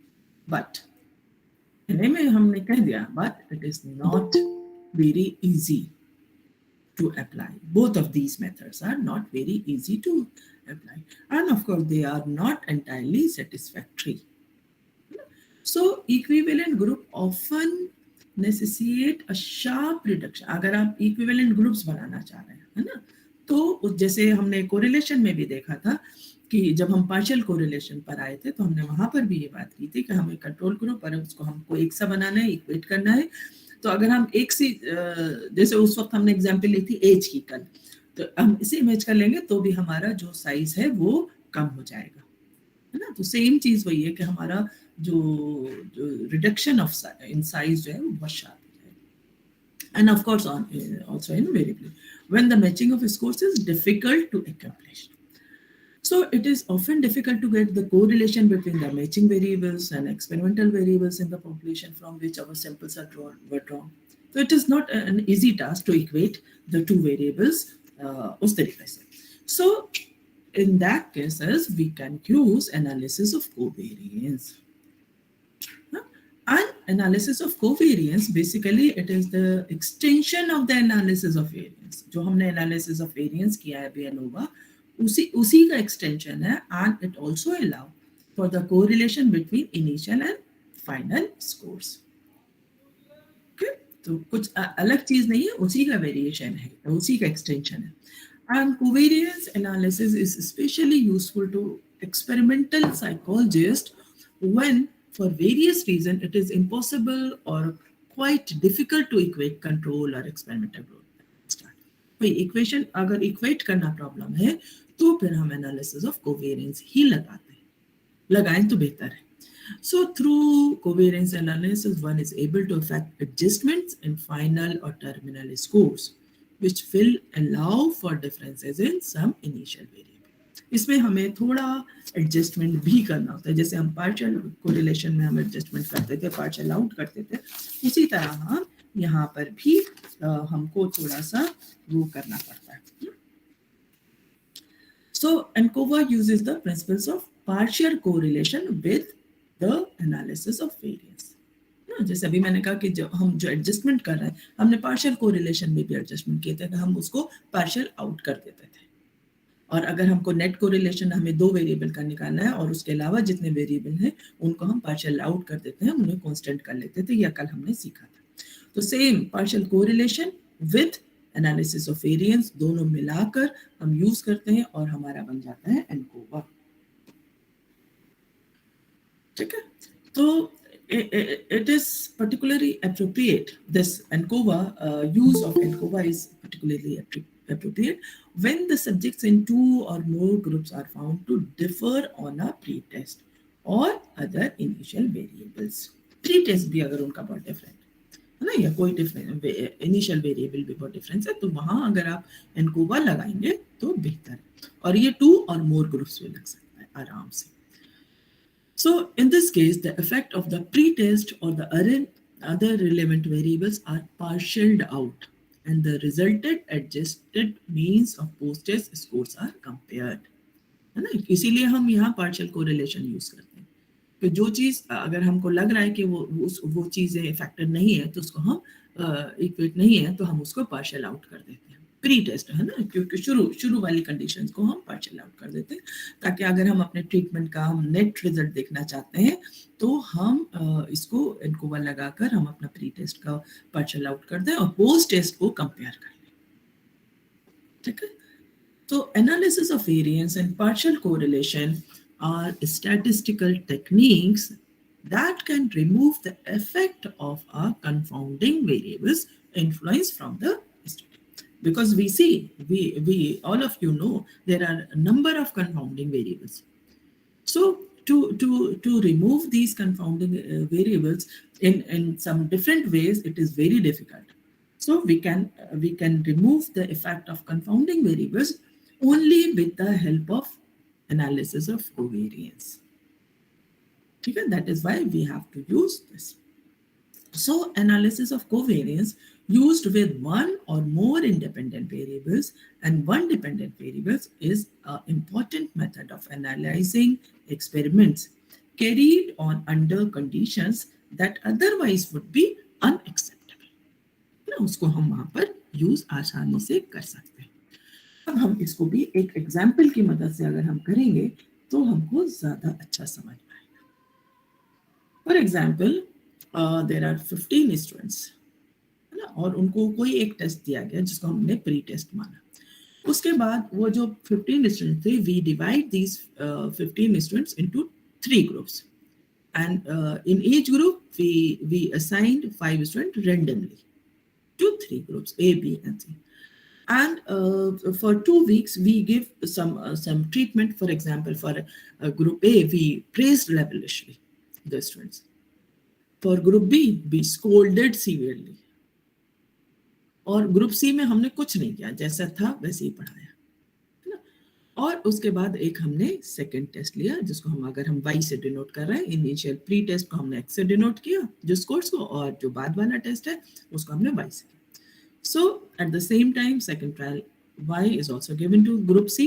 कंट्रोल ग्रुप को भी दिया जिसको हमने कोई कमेंट नहीं दिया. तो एक ग्रुप था जिसको हमने प्रेज किया, एक ग्रुप था जिसको हमने स्कोल्ड किया, तीसरे ग्रुप को हमने कुछ नहीं किया, उसको हमने कंट्रोल ग्रुप का. तो उन और हमने पहले भी 15 के 15 बच्चों को एक इनिशियल टेस्ट दिया और बाद में भी एक टेस्ट दिया. सो जो डेटा है उसका वो ये है, ठीक है, जहां पर आपका x1, x2 और x3 जो है वो इनिशियल टेस्ट या इनिशियल परफॉर्मेंसेस हैं पहली बार, और y1, y2, y3 जो है ये सेकंड टेस्ट भी है, यानी कि आफ्टर ट्रीटमेंट, है ना. तो x और y में कुछ ना कुछ तो कोरिलेशन होगा, है ना, क्योंकि एक ही बच्चे का पहले टेस्ट हो रहा है, एक ही बच्चे का बाद में टेस्ट हो रहा है. तो हमको यहाँ पर ये देखना है कि विच कंडीशन इज बेटर. क्या जिसको बहुत प्रेज करके पढ़ाया गया वो बेटर है, या जिसको स्कोल्ड करके पढ़ाया गया वो बेटर है, या कुछ भी नहीं किया तो वो बेटर है ना. तो इसलिए ये हमारा सवाल, ठीक है. क्वेश्चन इज क्लियर और not? Yes ma'am. Yes ma'am. तो यहाँ पर हम अब एनकोवा लगाते हैं, उससे बिल्कुल सेम मेथड से चलेंगे जैसे हमने एनोवा लगाया था. तो first we have to see the variation. तो there are 2 types of variation here also, within the group and between the group. So total variation, variance is again the variance of, okay या square रह गया है, please देख लीजिएगा, मैं square भूल गई हूँ मैं यहाँ. तो टोटल ये सिग्मा स्क्वायर, क्योंकि ये वेरिएंस है, तो sigma square total is equal to sigma square BG plus sigma square WG, ठीक है. तो ये सेम वही चीज है. फिर देन सिमिलरली हम और निकालेंगे करेक्शन टर्म सी, बिल्कुल उसी तरह से सिग्मा एक्स, और सिग्मा एक्स हमारा क्या है आपका जो टोटल था उसका आपने एक्स का आपने निकाल लिया, और सिग्मा वाई भी निकाल लिया, दोनों का अलग अलग निकाल लिया, क्योंकि हमने वहां पे शुरू में अगर आपने टेबल में देखा होगा सिग्मा एक्स सिग्मा वाई हमने सब निकाल के रखा हुआ है इसी, ठीक है. तो और सिग्मा एक्स वाई भी निकाल लेंगे, क्योंकि कुछ ना कुछ तो कोरिलेशन होगा ना एक्स और वाई के बीच में भी, क्योंकि जिस बच्चे को आपने पहला टेस्ट दिया है और उसमें आप फॉर एग्जांपल उसके सबसे अच्छे मार्क्स आए, तो आप कितना भी उसको प्रेस कर लें या सॉरी कितना भी उसको स्कोल्ड कर लें, तो जिस बच्चे के सबसे कम नंबर थे उससे खराब तो नहीं जा सकता ना.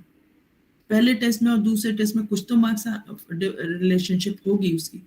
There is some relationship correlation between the first test x and y. So we also see the xy, you know, the combination.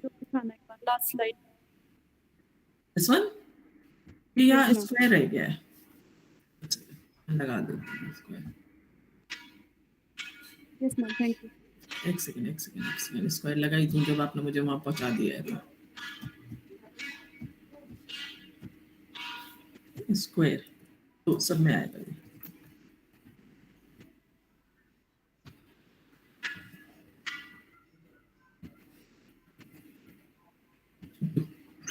करने के लिए. Okay, so this is the our variation, and अब हम करेक्शन पे हमने आ गए थे, तो हमने एक करेक्शन निकाल लिया, ठीक है. फिर हमारे तीनों करेक्शन आ गए हैं. फिर हमको बिल्कुल उसी तरह जैसे हमने स्टेप 2 में टोटल सम ऑफ स्क्वायर्स निकाला था, यहाँ पर भी हम वो निकालेंगे. यहाँ हम x के लिए अलग निकाल लें, y के लिए अलग निकाल लें. तो वेरिएंस ऑफ सिग्मा टी या एस एस टी x के लिए total sum of squares of x variable, तो that is summation x square minus C X. तो समेशन x स्क्वायर आपका क्या है, तो जितनी x की वैल्यूज हैं उन सबको आप स्क्वायर कर देंगे, है ना. x के अंदर जो भी वैल्यू होंगे 15, 10, 25, 10, देन 25, 10, अगर आप उसमें देखें आपके पास टेबल होगी, है ना, एंड माइनस CX, जो अभी हमने स्टेप 1 में CX निकाला। उसके बाद इसको कैलकुलेट कर लिया, हमारा आ गया 9493। ठीक है। सिमिलरली फॉर y हमने निकाल लिया, y वालों को सबको स्क्वायर किया और y की वैल्यू निकाली। Then for xy। ठीक है, यहां तक क्लियर है? Yes ma'am. ठीक, फिर हमारा थर्ड स्टेप आ गया, total sum of squares among them. बिल्कुल वही स्टेप्स हैं जो हमारे वेरिएशन उसमें थे, कोवा में थे। उसके बाद हमने इसका निकालना, तो इसके लिए भी हमें तीनों का निकालना पड़ेगा, समेशन x स्क्वायर। तो यहाँ हमने इसकी वैल्यूज को, जो x की जो सम थे उनके वैल्यूज को स्क्वायर कर दिया। This is this 63। ठीक है, क्योंकि ये 60 और 75 क्या है, ये सम्स हैं, है ना। ग्रुप 1 का टोटल x का टोटल था हमारा 60, स्कोल्ड का टोटल था हमारा 75 और हमारा कंट्रोल ग्रुप का टोटल था 50 x का। तो वहीं से हमने वो वैल्यूज उठाई हैं और इसको हमने निकाल लिया 60। Then for y that will be this 210. In the similar process for xy that is this 35. ठीक है, ये हमारी वैल्यूज निकलना है इसकी। फिर हमारा step 4, sum of squares within means. तो इसके लिए भी हम तीनों का निकाल लेंगे।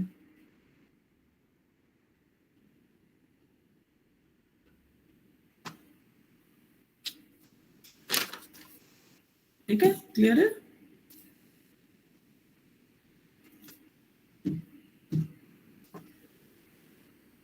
अब हमको निकालना है एनालिसिस ऑफ वेरिएंस की समरी। अब इसको एक बार देखिए और समझिए, और अगर कुछ चीज नहीं समझ में आ रही कैसे, क्योंकि ये हम 2 बार कर चुके हैं, इसलिए इस वाले को मैं एक्सप्लेन नहीं करूंगी। इसको आप थोड़ा समझने की कोशिश कीजिए, कोई पॉइंट नहीं समझ में आया तो मुझसे पूछिए।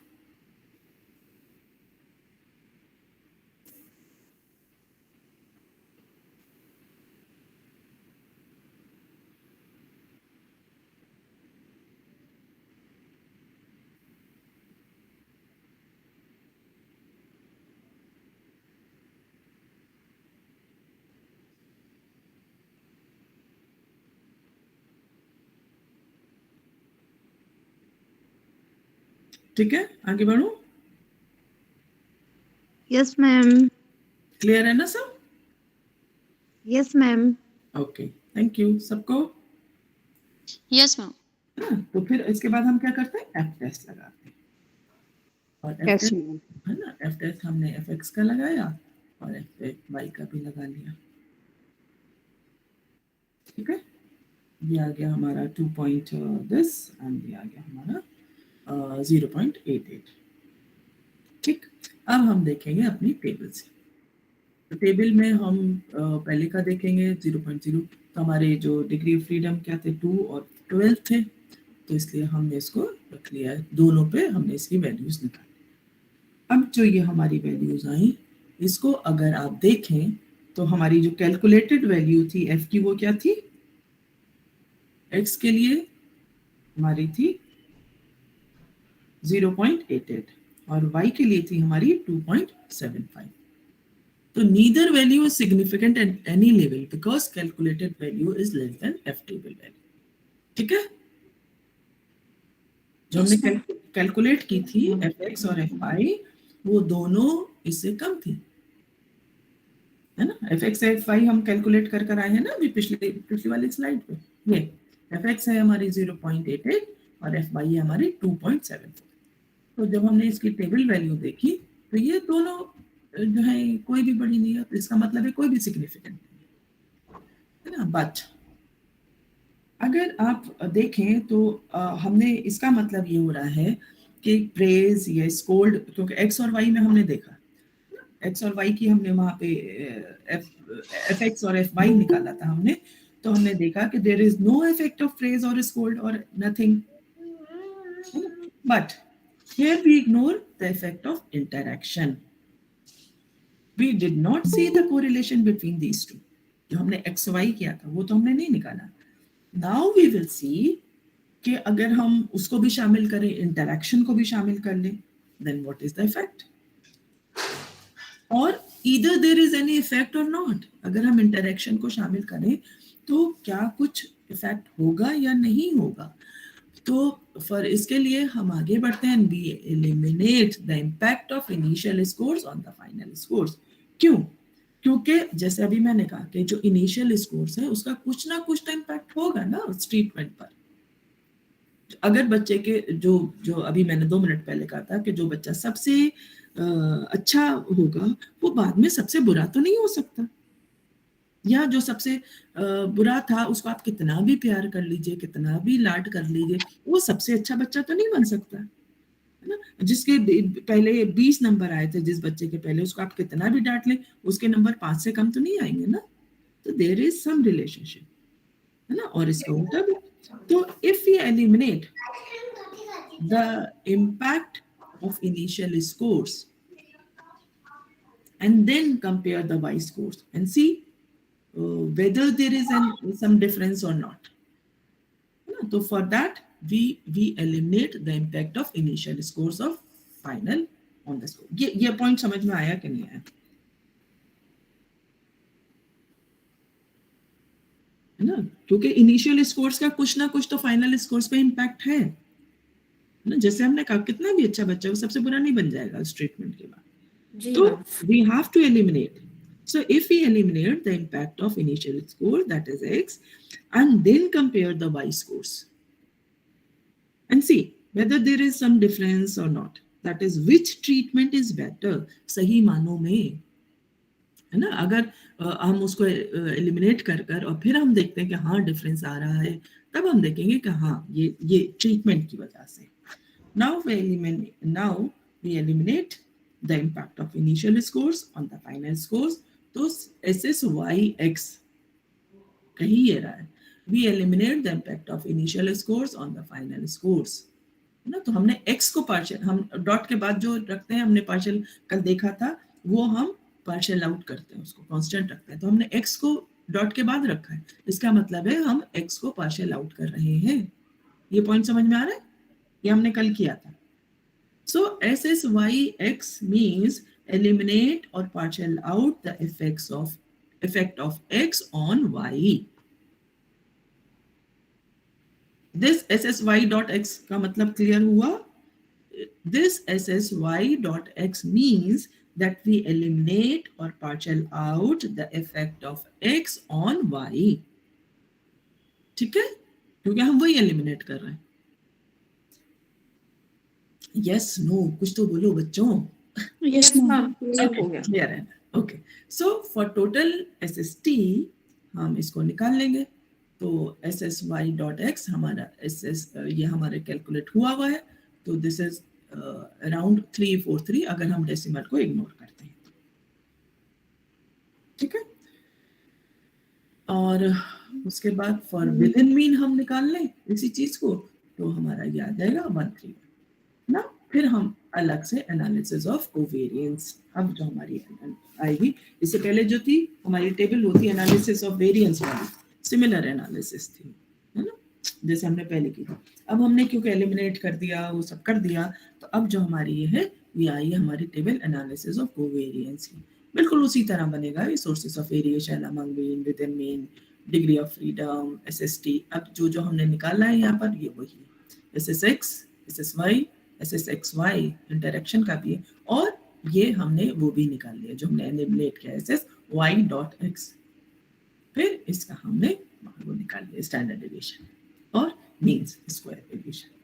ठीक है, बिल्कुल उसी तरह। तो ये जो चीजें अभी हमने कैलकुलेट की हैं, वो सब चीजें हमने रख ली यहाँ पर। अभी हमने ये कैलकुलेट और किया, ये हमने पहले से कैलकुलेट किया होता, ये अभी हमने कैलकुलेट किया, और हमने वही देखा है कि वेरिएशन हमारा विद इन द ग्रुप ज्यादा है, तो इसलिए हमने स्टैंडर्ड डेविएशन इसका निकाल लिया। This table is clear? Yes ma'am. Good, very good, बहुत अच्छा ग्रुप है ये, वेरी नाइस। अब हमको निकालना है f, है ना। तो f y डॉट x है ना, जहां हम x का इफेक्ट को एलिमिनेट कर रहे हैं और हम y को देख रहे हैं। तो ये अभी हमने निकाली थी 106 और 12, तो दिस इज 8.8। अब हम f वैल्यू निकालें, तो वैल्यू एफ वैल्यू अगर हम 0 पॉइंट उस पर टेबल से देखते हैं तो 3.98 और 0.1 उस पर देखिए तो 7.21।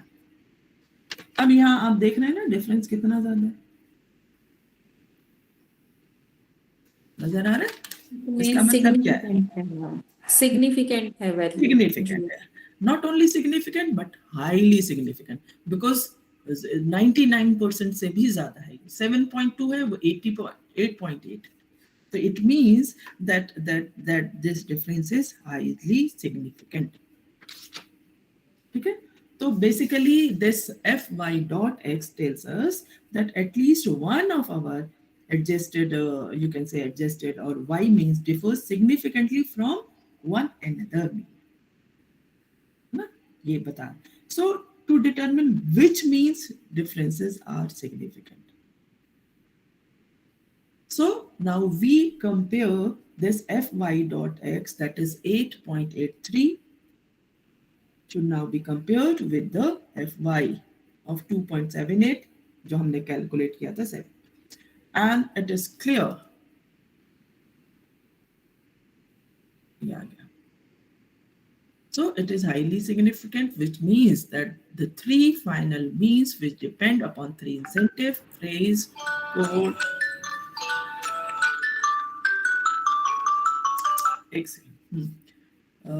praised, scored, and controlled differ significantly after they have been adjusted for initial differences in X. That is, we eliminate the impact of initial scores on the final scores.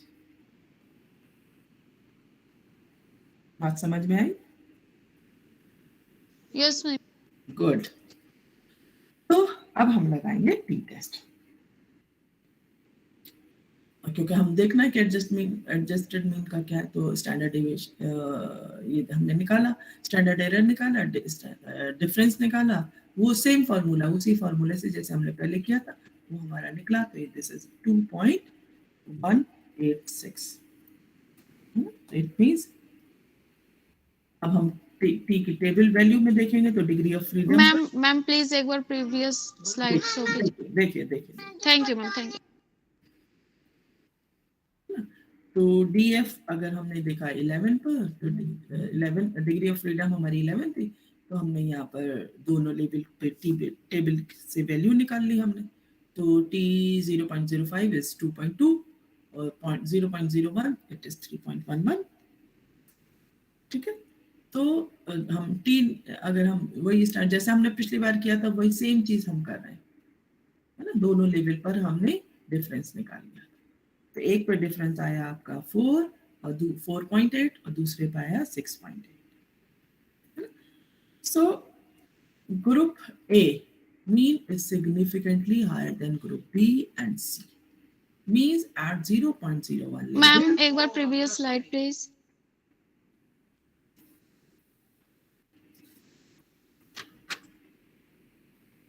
Yes ma'am, समझिए। Okay, तो इसका क्या मतलब क्या हुआ? इसका मतलब ये हुआ कि the group A mean is significantly higher than group B and C. A क्या था? जिसमें आपने प्रेज किया था। बी क्या था? जिसमें आपने स्कोल्ड किया था। सी क्या था? जिसमें हमने कुछ नहीं किया था।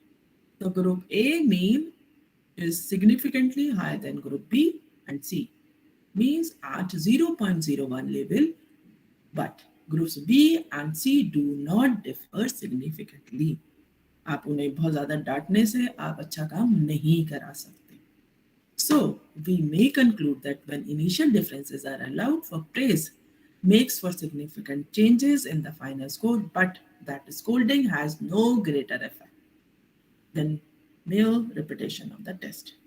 इसलिए हमेशा प्यार से पढ़ाइए। Neither of these last two factors makes for significant changes in the score, है ना।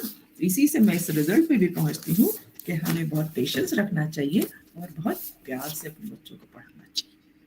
ठीक है, this is all about today's on dot time. Thank you. Thank you so much, ma'am. Thank you so Thank much. you so much, ma'am. Thank so you. much. Ma'am, I have a query. Ma'am, really you are a great teacher. Yes, ma'am. नहीं ma'am, बहुत अच्छे से आपने जो statistic पढ़ाया ma'am, सच में ANOVA और इतनी जो पेशेंसली आपने मैम, इतना- जितनी बार हमने जितनी भी क्वेरीज हमारी थी सब आपने फुलफिल करी और बहुत patience. Nay, thank you so much, truly, ma'am. You've been so patient explaining each step again and again. Each time someone. Thank you so much. Rohi ma'am, sorry, I have a question, ma'am. जी Paramjeet ji. Ma'am जैसे अगर हम कहते हैं जैसे हमारा जो है neither value significant at any level, our calculated value is less than table value, तो मैम हमारा नल हाइपोथेसिस एक्सेप्ट होता है या रिजेक्ट होता है? फिर से बोलो प्रमजीत क्वेश्चन. जैसे आपने वो एक स्लाइड दिखाई थी ना जिसमें आपने अभी सॉल्व किया था एक न्यूमेरिकल, कि हमारी कोई भी जो वैल्यू है उसमें आपने लिखा था neither value is significant at any level, मतलब at point 1, at point 5, calculated value is less than table value. तो मैम ऐसे में जो हमने हाइपोथेसिस बनाया होता है वो एक्सेप्ट होता है या रिजेक्ट होता है? लेकिन इसीलिए तो हमें एनकोवा लगाना है प्रमजीत, है ना. हमने वहां पे देखा कि जो हमारे ट्रीटमेंट्स हैं, और तो हमने वहां क्या किया था, हमने इनिशियल स्कोर्स का इफेक्ट को हमने पार्शल आउट नहीं किया था.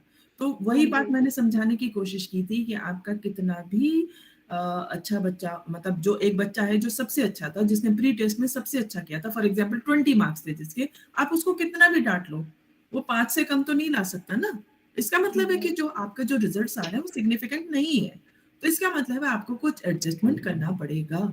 तो इसीलिए हमने जो इनिशियल स्कोर्स थे उनको हमने पार्शल आउट किया, और फिर हमने सिर्फ फाइनल स्कोर्स को का डिफरेंसेस देखने की कोशिश की, और हमने देखा कि, और हमने एंड में देख भी लिया कि जो प्रेज वाला था उसका इफेक्ट था, है ना.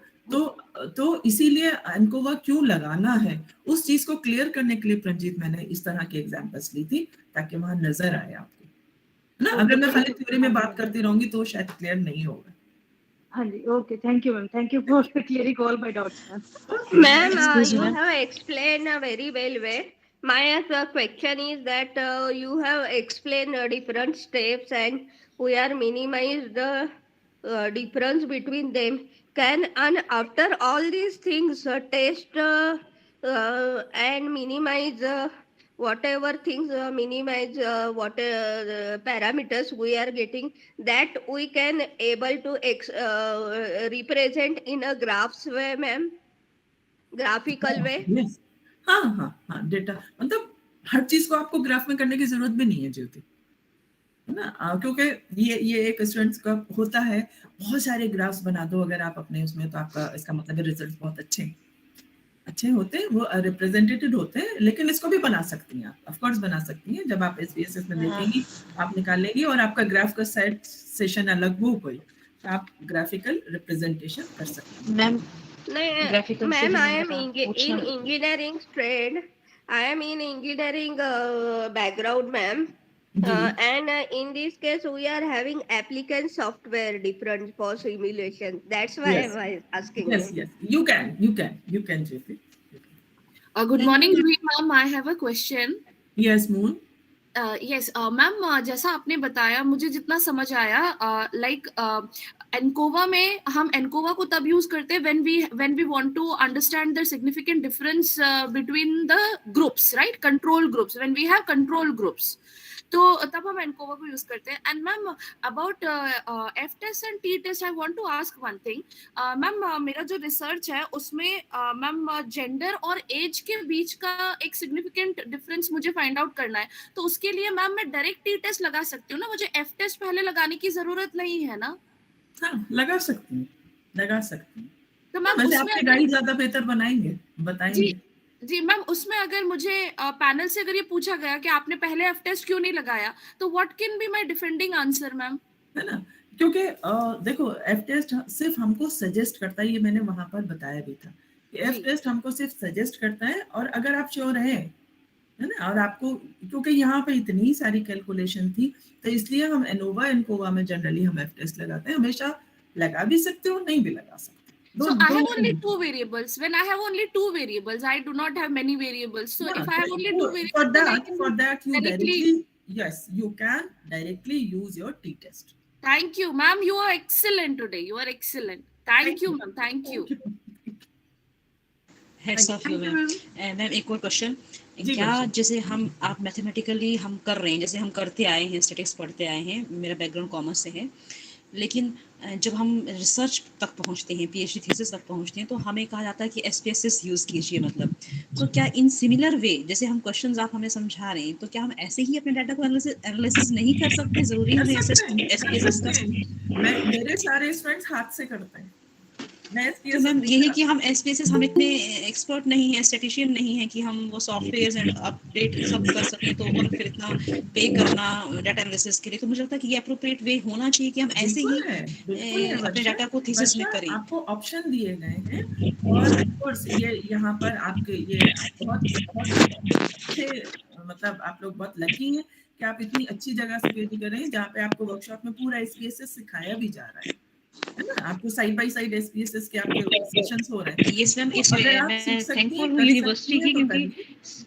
सेम यूनिवर्सिटी में मैंने पहले इंटरनेशनल कॉन्फ्रेंस भी अटेंड किया है और नेक्स्ट अभी अगेन करने जा रही हूँ विद इन डेज, और अभी मुझे वर्कशॉप अटेंड करने का मौका मिला है, तो मैं थैंकफुल हूँ यूनिवर्सिटी की और रिसोर्स पर्सन्स की, सबकी। आपका तो ऑसम क्लास था आज। बहुत अच्छी है। यस मैम, मैं अप्रिशिएट करती हूँ, ऑलवेज मैं अटेंड करती हूँ इसके सेशंस। तो आप मतलब अपने आप कर सकती हैं, जरूरी नहीं है एसपीएसएस लगाना। हाँ, मैंने रिसर्च पेपर्स पढ़े हैं जिनमें मैंने देखा है ऐसे हाथों से किया हुआ, मतलब बताया ना, बिल्कुल शॉर्ट जैसे मेरे मैथमेटिक्स। 6 स्टूडेंट्स रिसर्च पीएचडी कर चुके हैं, 6 के 6 ने हाथ से की है, किसी ने एसपीएसएस नहीं लगाया। क्योंकि मैं भी नहीं चाहती मैम एसपीएसएस यूज करना, मैं भी अल्टरनेटिव ढूंढ रही थी एसपीएसएस का, तो चलो आपने बता दिया, थैंक्स अ लॉट। मैं कोशिश करूंगी बिल्कुल हाथों से ऐसे ही करूं। Thank you so much. Hello रोही मैडम। जी सर। मैडम आजकल आप वर्किंग कहाँ करते हैं? जामिया में। जामिया। अच्छा, जामिया में है। जी जी। तो आप एज ए प्रोफेसर वर्क कर रहे हैं मैडम? एसोसिएट। अच्छा, एसोसिएट कर रहे हैं, ओके ओके। मैडम मैं यहाँ पंजाब यूनिवर्सिटी के कॉलेज में हूँ, प्रिंसिपल हूँ वैसे मैं।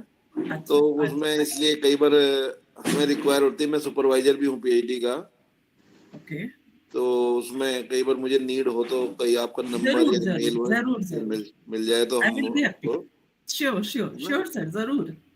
हाँ, वैसे मेरा भी मैथमेटिक्स सब्जेक्ट है मैडम, मैं एमएससी मैथमेटिक्स हूँ मैं भी। Very good very good. तो फिर तो हाँ, तो बहुत अच्छा मैडम, आपने एनोवा एनकोवा बड़ा अच्छा मतलब एक्सप्लेन किया है। शुक्रिया। यस मैम, बिल्कुल बच्चों की तरह हमें आपने टाइम दे के पेशेंसली। मेरे जो टीचर हैं वो हैं प्रोफेसर शुएब अब्दुल्ला साहब, शायद may be some of you may heard his name. He is genius और वो मास्टर हैं स्टैटिस्टिक्स के। तो मैंने जो कुछ भी सीखा अपने सर से सीखा है। Thank you. ग्रैंड सैल्यूट उनको और आपको सैल्यूट। यस मैम, उनको भी प्रणाम और आपको। Yes ma'am, salute to your patience ma'am and thanks. Thank you so much ma'am, आपसे इतना कुछ सीखने को मिला। थैंक यू बच्चों, thank you Pravesh. Thank you ma'am. Thank you. I thank Dr. Ruhi, Associate Professor IAS, for delivering a effective and interactive session. I hope it is a fruitful for all participants. Thank you so much, ma'am, for wonderful and enriched session. And now I would like.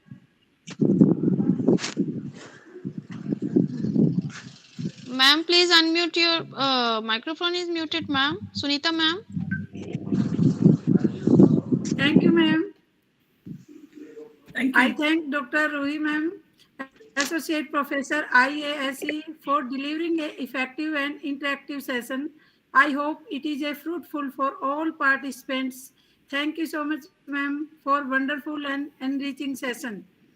And now I would like to thank Dr. Sumandalal, Dean Faculty of Education and Chairperson B.P.S. ITTR, for all her guidance, motivation and support. I also thank Dr. Reena Rani, Dr. Sarla Rani, convener of the workshop, and Dr. Priya Dhingra, Anublara, co-convener of this workshop, for all their hard work. I thank all dignitaries, esteemed faculty members, our research scholars, participants, for their patience listening. Thank you ma'am. Ruhi ma'am, आपको YouTube पे कोई link हो या कहीं आप जिसके through हम touch में आ सके मैम, आपके कुछ और हमें कुछ और टाइम हम ले पाए आपका है ना आपके पास लिंक है ना फिर आपका बीच का Sunita yes ma'am? Yes we will provide you in groups. Thank you so much ma'am, thank you ma'am, all the best dearest. Thank you ma'am. Thank you, ma'am. Thank you. Okay, चलिए Now we all disperse for a tea break at 11 a.m. to 11:15 and we will meet again 11:15.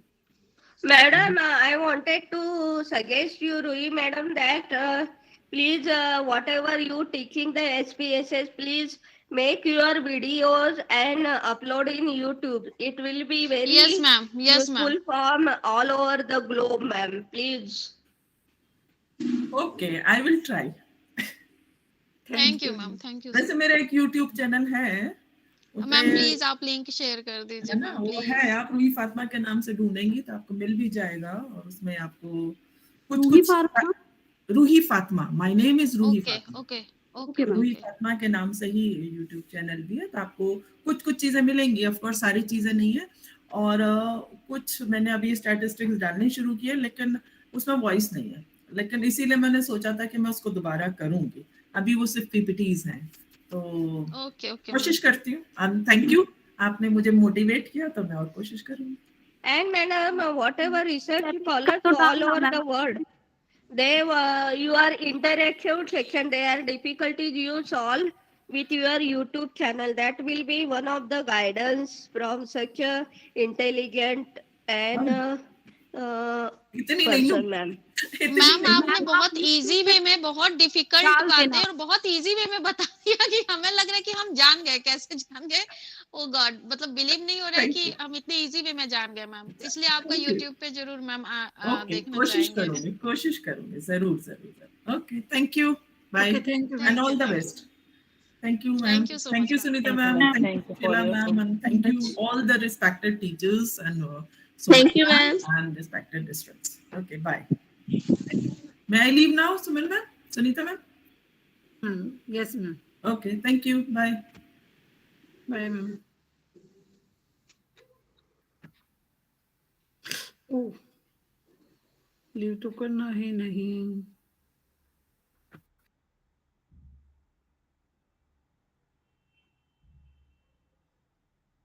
Ma'am Google form नहीं आया अभी तक ma'am का, Ruhi ma'am का।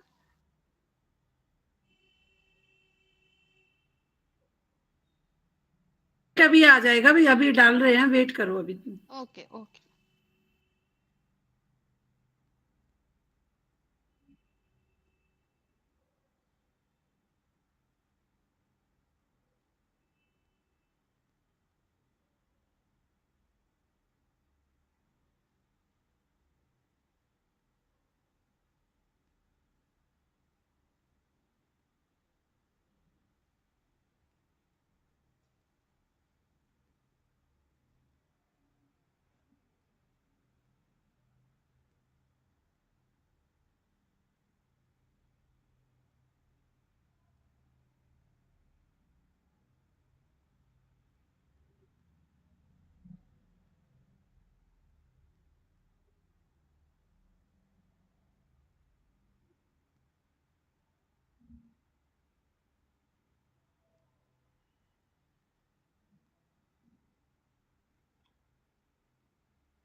Muted.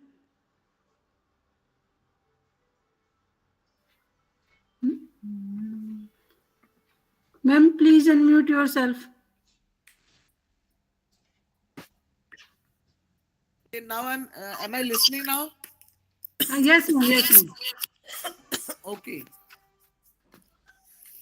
Good morning, participants. I am Dr. Suman Dalal, coordinator of this workshop.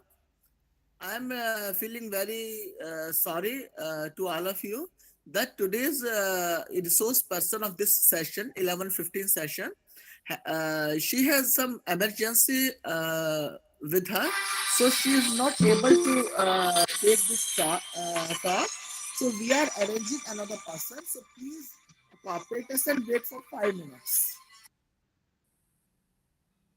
Okay, ma'am. Okay, ma'am. No issue, ma'am. Okay, ma'am. Thank you, ma'am.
Good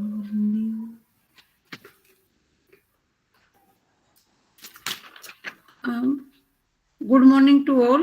Today our new resource person is Dr. Sameer Babu and topic concern of academic publications.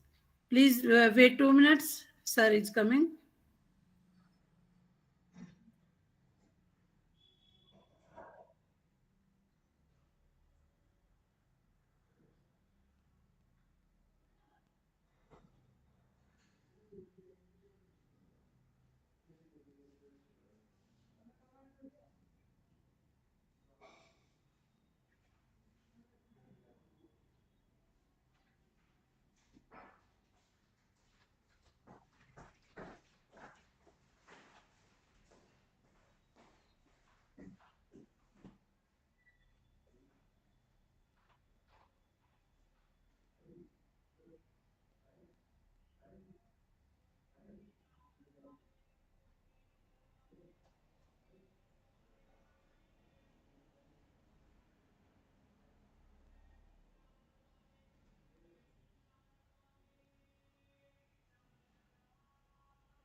Good morning to all participants. Good morning, ma'am. Good morning, ma'am. I think so, Professor Sameer sir has Yes, ma'am. joined. Yes, ma'am. Good morning. Good morning, sir. Dear participants, I am again feeling very sorry that due to some urgency, Professor J.C. Abraham was not able to take this talk. So as per schedule, she has to take the talk. But right now, Dr. Sameer Babu M will take the session and topic is different. His topic is concern of academic publication. Ma'am, Ma'am, please please kindly repeat. repeat the topic. Please repeat the topic and name of the Yeah. resource person. Name of resource person is Sameer Babu M. Dr. Sameer Babu M. And his topic is concerns of academic publication. Okay. Okay, ma'am. And I am welcoming Dr. Sameer Babu M in our this 7-day workshop. And sir, really, I'm first of all just to say you, you may say words of your praise or just want to say thank you that within 5 minutes you are ready and for the your presentation. Really, you may say it saves our time of all the participants, and rather I'm really feeling very happy. Just I'm giving a brief introduction of sir because we are already late. So introduction is in brief. Dr. Sameer Babu M is currently serving Jamia Millia Islamia University New Delhi as associate professor in the Department of Adult and Continuing Education and Extension. Earlier, he has worked with reputed universities like University of Kerala, Central University of Rajasthan, Aligarh Muslim University, and Delhi University. He has 10 projects to his credit, including ICSSR, IMPRESS project, major project. He had been awarded with prestigious Shastri Mobile Grant to Canada in 2020. He is presently associated with universities uh, Pendidikan, Indonesia as visiting professor of education. He got three patents for innovations and got research award from University of Kerala for the last 3 consecutive years. He has also published 11 tools and 18 authored and edited books. He has so much to his credit. So, not taking so much time, just I gave the brief introduction. Sir, please, you are requested to start your talk with our participants. Thank you, ma'am. I hope this is still 1 o'clock. What is the time? Yes, sir. Yes, sir. Yes, sir. Thank you. Thank you. Thank you, ma'am. And I'm thankful to the organizers for giving me an opportunity to discuss some of the concerns that I know with you people. And participants, let us discuss some of the concerns in a different way. Maybe you know the concern of academic publication. You must be knowing various aspects of the academic writing and publication. I'll just give you some of the ideas that I have. I'll discuss with you. Yes, concern of academic writing and publication. When you come to the research, the field of research, all of us know that research should be productive. At the end of your research, definitely you should get some sort of an output as an outcome of your research. It is especially for social good. Any research topic that you take, definitely somewhat it is associated with the society.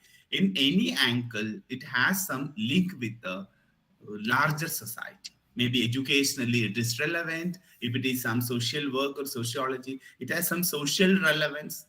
Economics PhD or research in economics, definitely it will have an impact in economy of the nation or economy of a locality. Or sometimes it is a kind of knowledge generation. It is a kind of, it's an eye opener for some kind of authorities. So it is for social good, that we know. And of course, it is to be popular, then only we will get it. It has to be public.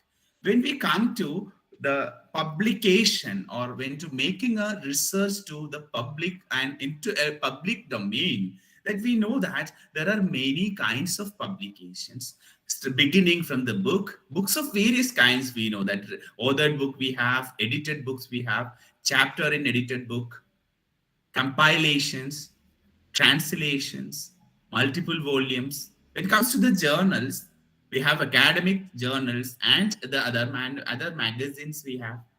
Newspapers are the sources of information. These are also considered as publication.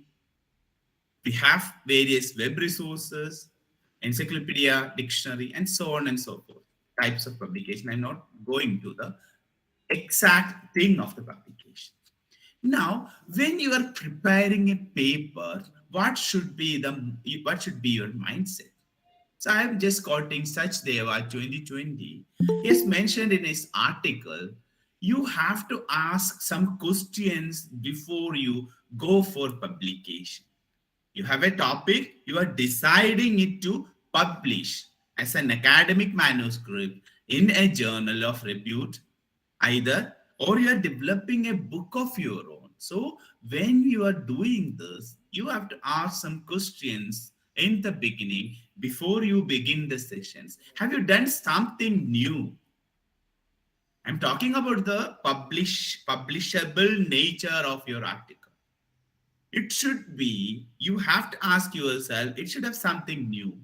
Should I have something new in my research? Otherwise, no one will take the article that you have. Is there any challenging thing in your work? Anything challenging, something special in your work? That's another question we have to address before developing your paper, before developing the source of publication? Will your result influence the other research? Will it be beneficial for others? An international journal, for example, a journal of School Psychology International. If School Psychology International reviews your paper, they should feel that this article will definitely be quoted by people. Yes, this is a crux area. From India, nobody has attempted this. So definitely this will get more citations. The impact of the journal, the site score of the journal will definitely increase. So they will consider it because it has influence, it has an influential nature to your paper.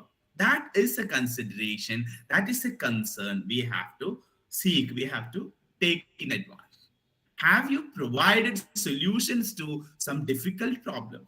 Say, for example, if it's a science journal, if it's a science research. So if you have come across something specific, then it will have more acceptability. People will read your paper. Oh, he has done something specific. So what is that? So some of the challenges that we faced during the COVID-19 in education. Okay, he has addressed in a tribal perspective, in a tribal education perspective. So that will really address whether the electrification is happening all over this country. India is a developing country. So what kind of electrification? What are the scarcity in? What are the nature of scarcities we have? Whether the connectivity in terms of internet is sufficient in that area.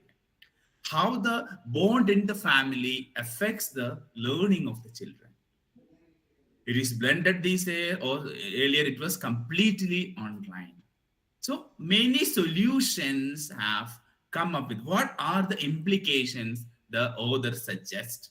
What are the suggestions the author gives out of the conclusion, as a conclusion of the paper? These are the major things we have to take into account before going to do this. And now, before coming into the exact publication, we have to see something else. Let me go to the thing. When you are going to publish something, just go to the, for example, we are going to Scopus. Source is significant. So when you are going to have something, when you are going to publish something, you have to see whether the a subject, whether the topic, whether the paper is going to be submitted in a real area, in a clear, I mean, whatever is specifically the journal is very specific. That you have to. That source matters a lot. You have to identify the source. You have to identify the source. Sorry, okay. Source matters a lot. You have to identify the source where you are going to publish it. This matters a lot. Now see, source, that is, I am talking about the journal. How people nowadays, even now in the 21st century, in this, we have lots of exposure in terms of technology. Still people will ask in any WhatsApp group, you must have seen, you might have seen. So can you suggest any journal that is Scopus index? Why these kind of things we are asked? The source of the journal, you can directly identify. There are many other aspects associated with the selection of a journal. Suppose I am just typing here my areas from education. For example, I'm just taking education. In social sciences, education. I'm just searching. This is a Scopus database, Scopus page, and I am applying. So I need education. So how many results? 8,774 journals I have. See, the journals have been arranged based on the site score of the journal. See, many journals I have. Then I can also other category, no minimum, the display open access journal. If you need only open access, you will get all the complete document. That is open access. You know that. It is open for everyone. Second is choose the highest percentile. Which percentile you need? You need fourth quartile or first quartile. Suppose maybe if you are a beginner, you may not be going for first quartile. For example, I am going for a third quartile. You can see, we can go still. You need book sources or journals only. I need journals only. And again, I apply. I applied it again. So I have 1416 result here. See? Many journals I have. Health Education Journal, Journal of Adult Development. I'm seeing all these. Whether these are sufficient, these are good for me. Now see many options here. I'm going to the second. I'm finding out which one is perfect for me, which one is good. Children and school. Suppose I thought that this is good for me. Then I'm selecting that journal. I'm identifying who are the publisher, what is its details. Okay, Scopus coverage is 90. This is the Scopus coverage, it is written. Many things. National Association of Social Workers, they are the publisher. Many things. So suppose I don't find, okay, it's not good. I'll find something different. Maybe. Then I'll go. If you feel so, you can. Pastoral Care in Education. It's a good journal. Pastoral Care. So I'm taking Pastoral Care in Education. It is publisher is Taylor and Francis. Though you find, okay, very good. I'll publish. I'll give a paper 1980 to present. So from the beginning itself, the journal is in the Scopus. Site score is 1.4. SRJ 2020, SGR score is also given. So Shimago journal ranking and many things, it is clear. So now Pastoral Care in Education, it is very clear. This is okay for you. Scopus coverage you have seen. So you are just taking and searching its website. You're searching journal. I'm just searching the journal. Pastoral Care in Education, the database is okay. Journal. Okay. Now in the journal, there are some matters you have to. I know that some of you know that. Then some of the researchers, they are not ready to explore the thing. When Pastoral Care in Education, it's a journal, then we have to see what are this peer review policy, it's this and that, the other journal, about the journal, you can see.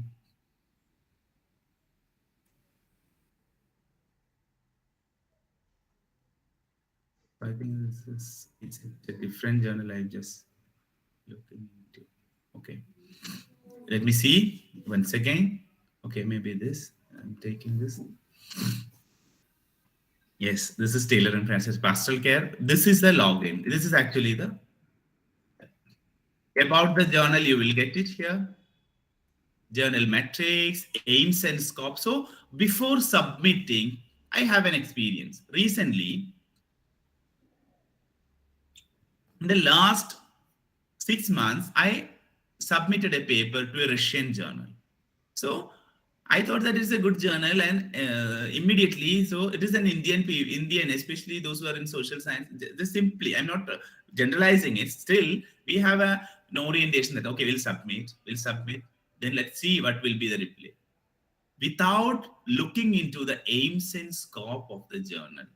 See the aims and scope. Pastoral Care Education is an international journal of personal, social, and emotional development is directed at all teachers, professionals, researchers, and academics who are connected with the personal and social development, education, and care of peoples across the curriculum.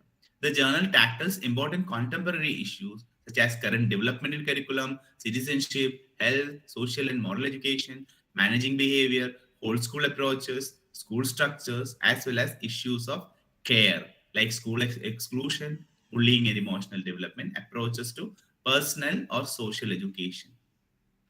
This is about the aims. So we have to read the aims first. So aims or scope of the journal or aims of the journal, we have to read for sure before going to the things. This is the first thing we have to. First, in the publication, we have to find out the source. Definitely, we have to find out the source. Similarly, we have to see what is the scope of the journal. Third one is reading the sample. How many of you are reading the sample document? So see some of the sample document. Let's see about the journal. Maybe there will be issues.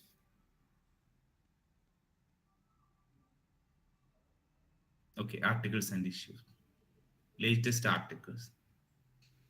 See, let's see. Find out the nature of the titles. See the titles. Are you able to give justice to, do justice to the title that they are having? Different places, different faces, understanding diverse students' resilience when moving between home and school cultures. In India, most of the teachers and students, especially the research scholars, when they publish in Indian journals, I'm speaking from the experience of journals of education and psychology, some social work also. They are simply writing just like a title of a dissertation or thesis. But when we see the international journals and the titles, learning lessons, school communities as points of connection, there are subtitles, sometimes there are questions, very different kinds of titles it is mentioned, titles generally mentioned. See, this is question. How can children of imprisoned parents in UK be supported in school?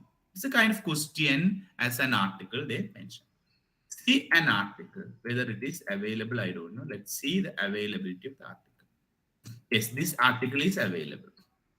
So I'm just going to have a look at the structure of the paper. So if I need a PDF version to see it's in a clarity, I'll just take a PDF version of that. In every journal, there is no possibility of getting, but definitely there will be sample articles. Definitely in every journal, there will be sample articles.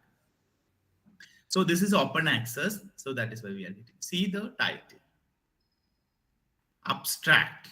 Abstract of a paper has two types of abstracts we have. Some of the abstracts are structured abstracts. Structured abstracts. Structured abstracts, I'll show you a model. Some are general, like this. If you have a structured abstract,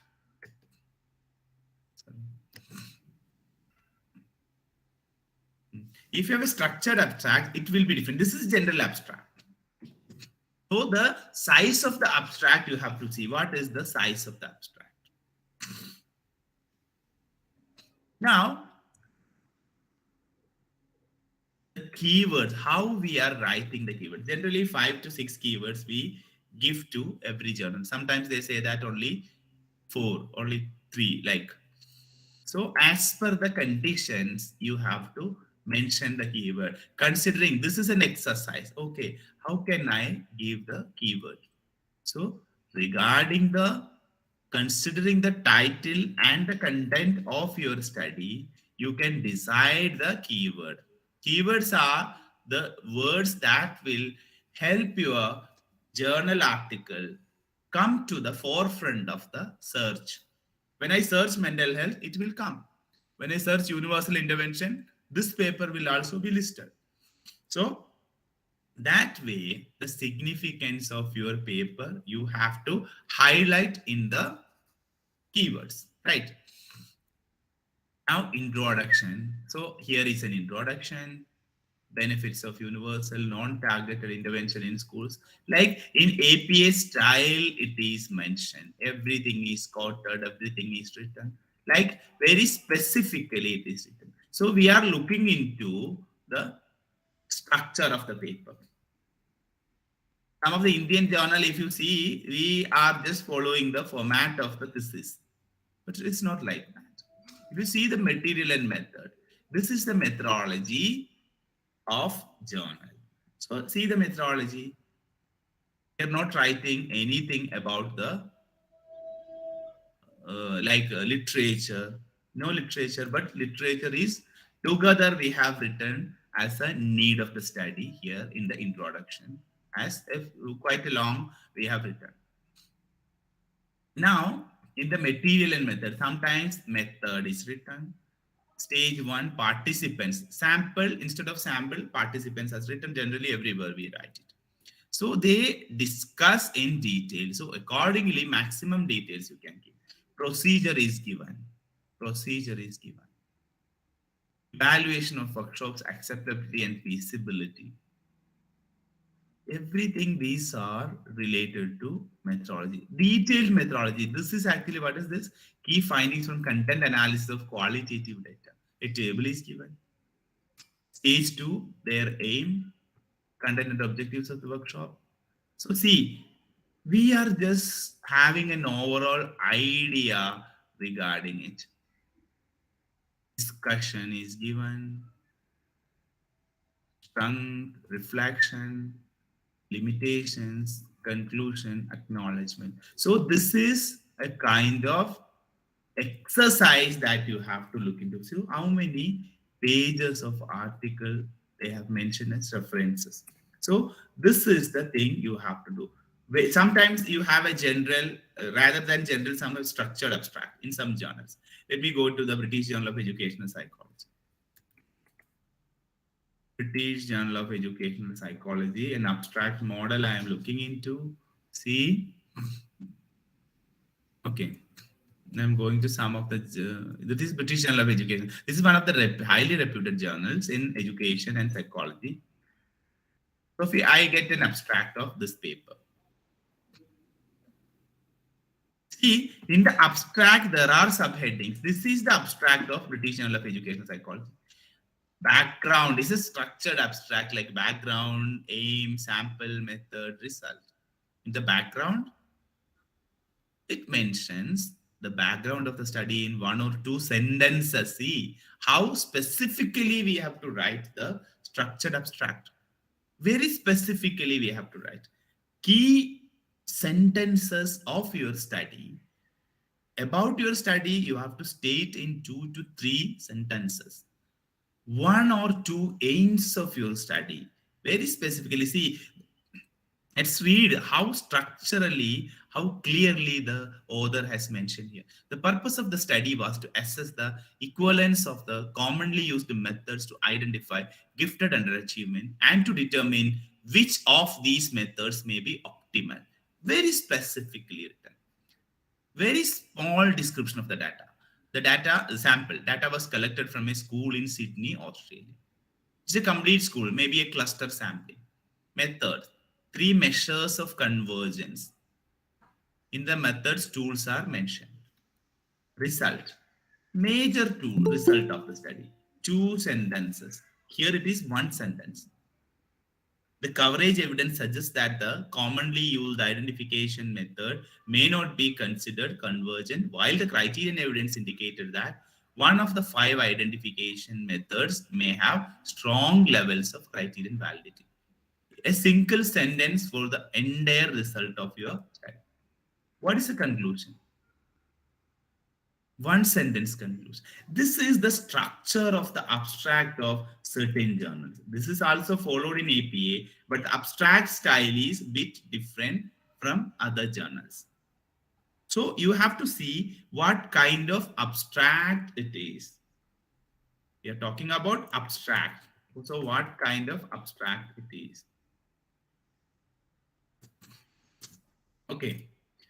So now, when abstract is clear, when you have seen the journal, sorry, look, when you have seen the journal and its structure, now you decide, have you structured your paper accordingly? Have you structured your paper accordingly? I'm going back to the journal. Okay. This is pastoral care in education, as you know. Here, what is the process of submission? You can go to home, you can find out. Okay, sorry. Pastoral care, list of issues, list of articles, journal homepage. Submit an article. It is here.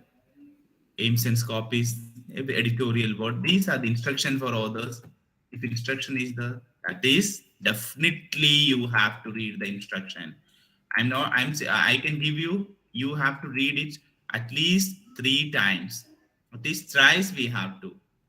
Because Instruction matters a lot. They are checking whether it is in good standard. Otherwise, they will decide not to review even. If it is not in standard, they will mention not to review. Immediate rejection. So don't go for immediate rejection. At least let them review. Thank you. Instruction for the authors. Thank you for choosing our journal. Editing services is there. So if you need some editing services as journals, they have a professional team.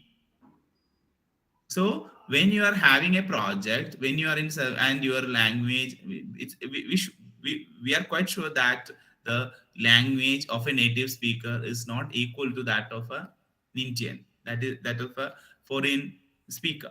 So in that context, if we need some editing service, if you're not in a position to work on that, you can go for the editing services of the channel. Excuse me. So here they have some services. They will give you some guidelines. See how systematically they have written. How systematically they have guided you. You can place an order and go for editing, payment, all the information, pricing information, everything is given. In all journals, you can find it. So when we have some, so I always suggest the faculty members, I always suggest don't go for any, like if mujhe Almira chahiye, I need Almira, I need book, I need something in classroom, I need drinking water in the classroom, it is for students. Sometimes we say this need, this, that need to the management committee or principal or head of the department, we say. Never go for that. Ask, I need fund for project. I need a project. We need a project yearly, at least 1 lakh or 50,000. Then only you can publish in very good journals because it will help you to avail some of the services of that. When you are in a position, when you are in an organization, try to grab the projects as many as possible. Then your publication and the academic values will be increasing. So here, this is the editing services they have given. Other services, editing services. Come to the content about the journal open access policy, peer review, preparing your paper, structure, word limit. So structure, you need the structure. Your paper should follow title, page, abstract, keyword, main text, introduction, material and methods. So material method is written here. So instead of that, if you write methodology, they will not accept your paper. Result. Sometimes we write analysis of data. No, they need result. They need a discussion. Many of our studies, we miss discussion. Acknowledgement you have to do. Declaration of interest statement, references, appendices as appropriate, tables with caption on individual pages. In the page, you have to write the caption of the table and you have to give table and figure at the end as a list. So this is the matter of their structure. So you should follow this. If you don't have time, you never go for submission. It will give a negative impression. Oh, someone, Samir from India, he submitted a paper, I made it reject. Then next time when you correct it and submit it very good manner, still they will have an impression, okay, it is one Samir. So definitely he must have done some mistakes in it. So that will be the impression. So don't go for a hurry submission. Find out the structure of the paper. We have to see the structure of a paper. Very good. Structure of paper. Clearly, you have to read the structure of the paper. So other guidelines or submission guidelines, definitely you have to read it very carefully many times. Now, style guide, see word limits. Every paper, every journal will mention the word limit, 6,000 to 8,000 words, inclusive of references, footnote, and endnote. See, even a single word should not be above 8,000 or below 6,000. It should be ideally between. So we have to follow that. Maybe a bit less they may consider a bit less, maybe 50 words less. But more than 8,000, they mostly the journal, they will not allow you. Anyway, keep. There are huge difference of 2,000 between. So you can stick on to the global standard. It's a standard of paper writing.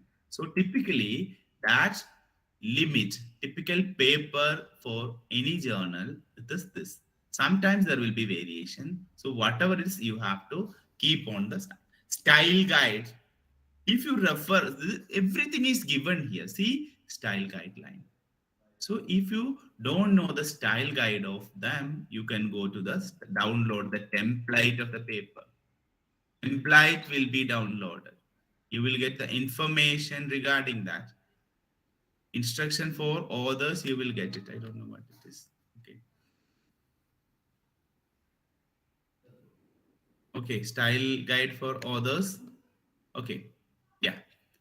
That you can go and you can look into the style guide. So everything is very clearly written over there. See, formatting templates. Formatting, latex template, you can go. Latex is a very good template these days people use. Word template is also used.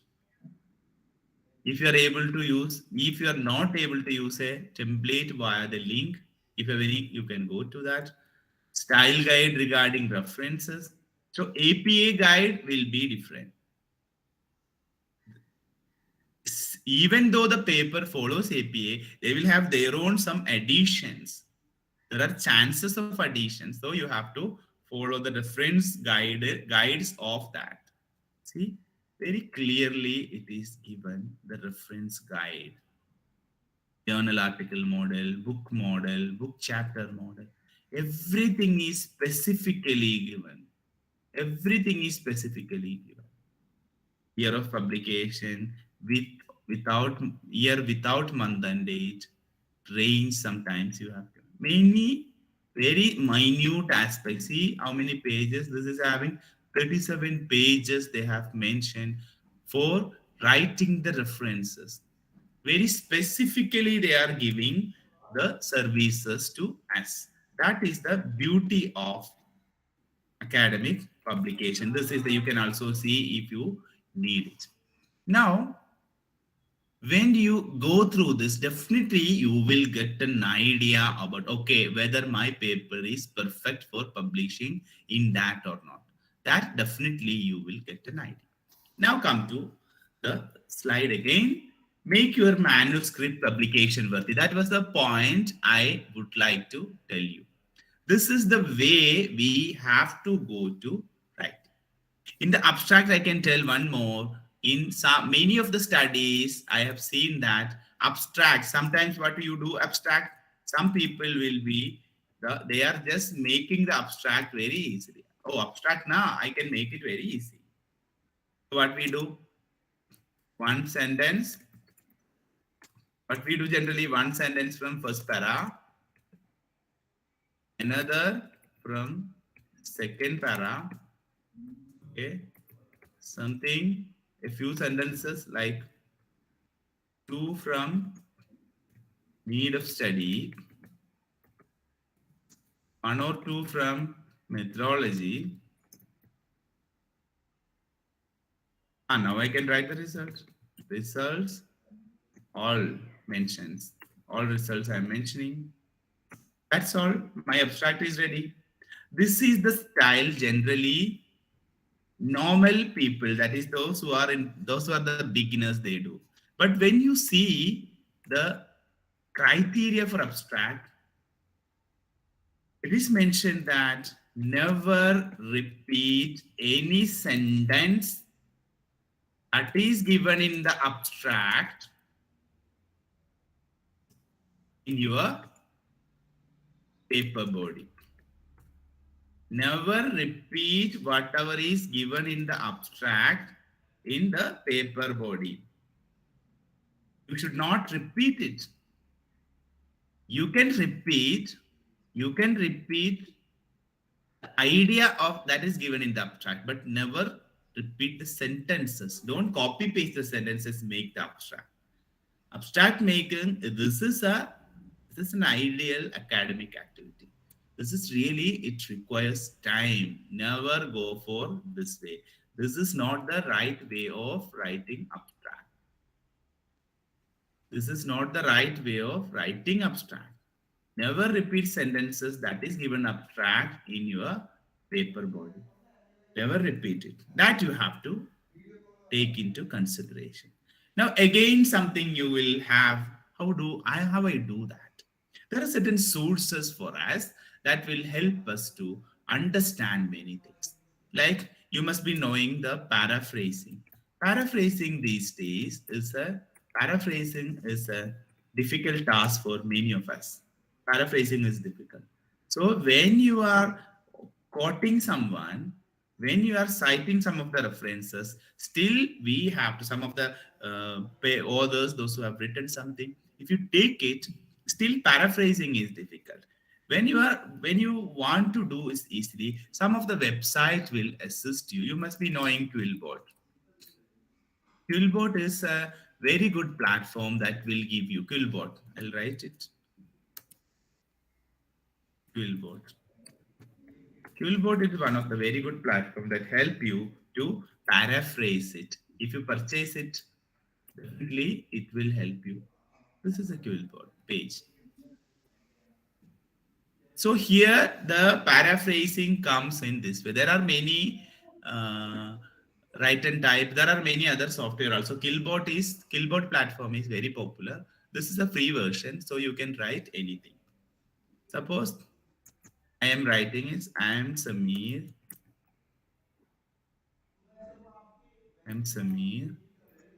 from India. I teach at Jamia Millia. Suppose this is a sentence I would like to change it. So I can give this. I'm write it. I wrote here, or I can just copy paste it here. Just go for paraphrase. So my name is Samir and I'm from India. I'm a professor at Jamia Millia Islamia. See how beautifully it has been changed. So something you might have not thought of. Oh, this is the way of writing. So this will give you an instant remedy, one thing. Second is this will help you to do your own in next time. Okay, next time I'll do that. I got an idea. If you go for again rephrase. I'm Samir from India. I'm a professor at Jamia Millia Islamia. Again, if possible.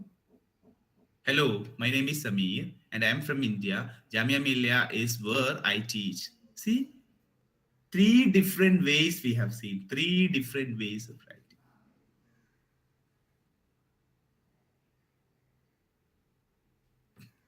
This is actually the same thing. 3 different types. 3 different writings I got. Okay, 3 to 4 different styles of writing I got. So anything you can try with Quillbot. Then sometimes if you're copying something, suppose Suppose I'm copying someone from here. Just an example I'm giving, not exactly this way we have to do. Okay, this is the thing I have to copy. Example, I have got this. I have to write this in my dissertation or in my paper. This is the thing. Pragmatically, schools are where young people spend a large portion of their time. This is mentioned by O'Reilly et al. In 2018. In another paper, I have noted down. So if I have seen the original paper of this person, I have to modify it even though I give the reference. Reference to dena padega. At the same time, you have to paraphrase it. So I'm just copying and taking this into Quillbot. Let me see whether it is possible to write. So it will take time. If you are not very good at English, if you are not very good at writing in English, it will. See, pragmatically, schools are where young people spend the majority of the minor changes they have done. Some changes they have. See? So pragmatically that they have put over there as such. See, this is changed. See, third paraphrasing is changed. Schools are where young people spend a substantial part of their time, and as such, they can potentially alleviate the harmful effects of other social issues. See, to compare it, idea is same, but writing is totally different. Now you can just copy this, paste it instead of that. So you're just pasting it instead of that. So original thing, entirely different paraphrased one. So these are some of the things you can use while paraphrasing. Quillbot is one of the best option. You can purchase, you can go for premium. It's not that much heavy. You can, if you are a teacher, if you're a professor, definitely it will be affordable to you, a minimum, but that much help you are getting from Quillbot, that much assistance you are getting. So that you have to see. Now we were in the, now come to the manuscript. So when we are making the manuscript, you have to ensure that clear scientific message is there in my manuscript. The story, I know the story. I follow the manuscript format very specifically. Title, abstract, everything is very clear. Now, another very good concern we have to have is cover letter of a journal article. Cover letter is always very significant in the study, in the paper. When you submit, don't submit, please. Many of us write PFA, please find attached. And you have attached the paper. This is not the way that we address a global academic intellectual community. It's not the right way. When you are approaching a community, definitely you should have a proper cover letter. Start your cover letter by stating why you think a paper is good fit for this journal. Sometimes the title says that, oh, it may not be very fit to the journal, but you have to mention in the cover letter, this is exactly beneficial for your journal. This is a perfect fit to the journal. That should be mentioned in the cover letter. Second is additional background information you have to. Additional background information, if you have any, you have to mention. That may not be fit in your abstract. Abstract, we can write very minimum thing, right? Abstract is only 200 to 300 words. So when you are putting your abstract, it is not sufficient to inform many things about your paper. So write the information in the cover letter. Highlight it. Focus on answering why you think the question you set out to address is important and why what you found is so exciting. Why your journal, your article, and the postulates that you are just giving, the arguments that you're proposing is very significant. You have to focus and answer this kind of question. You have to give this kind of question. Don't include the abstract or list of past accomplishment, etc., of your lab in this. Sometimes people will do that. Okay, no, to know about more our research, I'm attaching this and that. Never go for that. Never go for inform if there is a controversy or conflict of interest. We should know that. But normally, there will not be conflict of interest.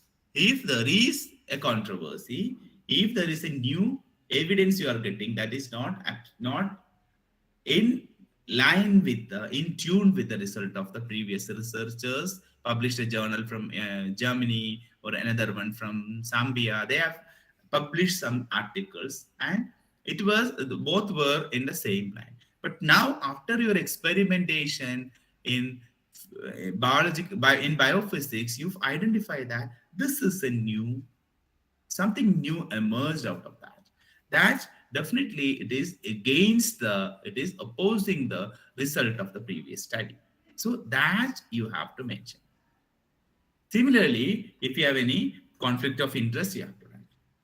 Never ever include any of the abstract or list of your past publication, accomplishment, details of your meetings, labs, or any other feedback in this.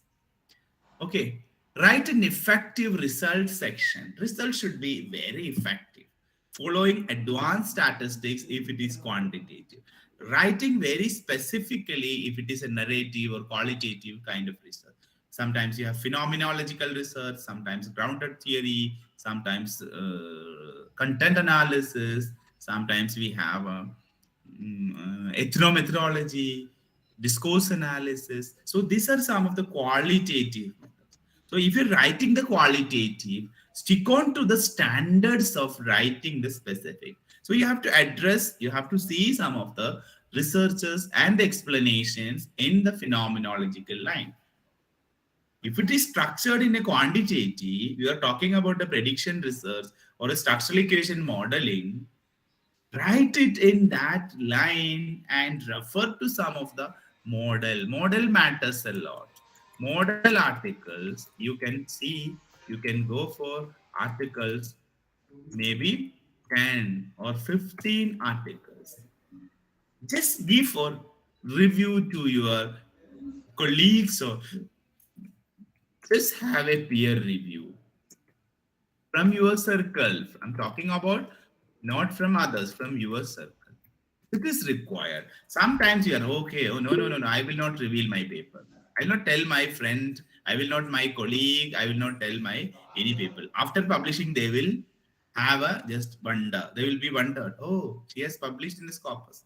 This should be the attitude. But actually, in academics, we have to be friends all the time. We have to discuss the process of publication all the time. We have to we have to be active in the peer review process. That is actually required. Peer review from your circle, from your friends, from your colleagues, those who are working from the same field, that is peer review. Working from the same field is taken as a reviewer, is considered as a reviewer. That is actually the peer review. Result section to be very clear. In that context, I told you to support that you can give to the people. Let them critically comment on that. Critically comment. This is not good. This is good. This you can polish more. Likewise, those who are giving you correct response and correct, we call it as constructive criticism. Definitely it will be helpful for you. And see the statistical calculation, the trends followed in that paper, in that journal. Some of the Malaysian journals, one of my friends in Malaysia, he told me that, no, if you are giving some SPS as a result, the journal will never accept such a result. They need a structural equation modeling at a minimum. Minimum structural equation modeling is required. Otherwise, they will not accept your paper. Does it matter whatever you have written or the significance of your paper? They need minimum of a very good statistics. So structural equation modeling is one of the prominent statistical things and statistical representation in most of the quantitative papers. So that is required for that specific chapter. Use paragraph headings to describe concrete findings and use the similar headings for figures, legend titles to ensure the data is easy to understand. Sometimes figure you have taken from somewhere or some additional information is required. So we have to clearly mention that. Discussion, of course, discussion matters a lot. Mind your references. Sometimes, especially when you cross-analyze one of my colleagues, or sorry, not colleagues, one of my friends, he's a library science researcher. He's in Pondicherry University. He told me that when they are analyzing the citation-related studies and the citation-related issues in India, even we stick on to the American Psychological Association in many of the psychology, education, social work, management, medicine, geography kind of people. And some people like languages, they stick on to the MLA. Some of them will stick on to the Chicago manual. We have Blue Book for law. We have some other lots of materials available, lots of citation manuals available. Still, we are not strictly following. Many of the Indian articles are showing n numbers of mistakes in citation, even though it is the journals follow a correct citation style. So that was a study followed in that they have conducted. So here, cite the main scientific publication on your work is based. Exactly thing I have done now. See, the wrong thing I have done. I have taken this sentence. Pragmatically, schools are where young people spend a large portion of their time, and such can potentially mitigate negative impact of social factors. Can I write the reference of O'Reilly et al.? O'Reilly et al. Is the author who have published it. O'Reilly et al. But actually, I have not read O'Reilly et al. I am reading not O'Reilly et al. I am reading Samuel et al. I am reading Samuel et al. That published in 2021. O'Reilly et al. When it has been published, it's published in mentioned here. Okay, I think I have removed it. Okay, O'Reilly et al. Is published in some other days. This is 2019 or so. So that is the issue that we have. It is published in 2018, O'Reilly et al. But I am taking it from another author. So I don't want to do that. I don't want to do that way. Exact referencing I have to follow. Just a minute, I'm just putting on my battery on.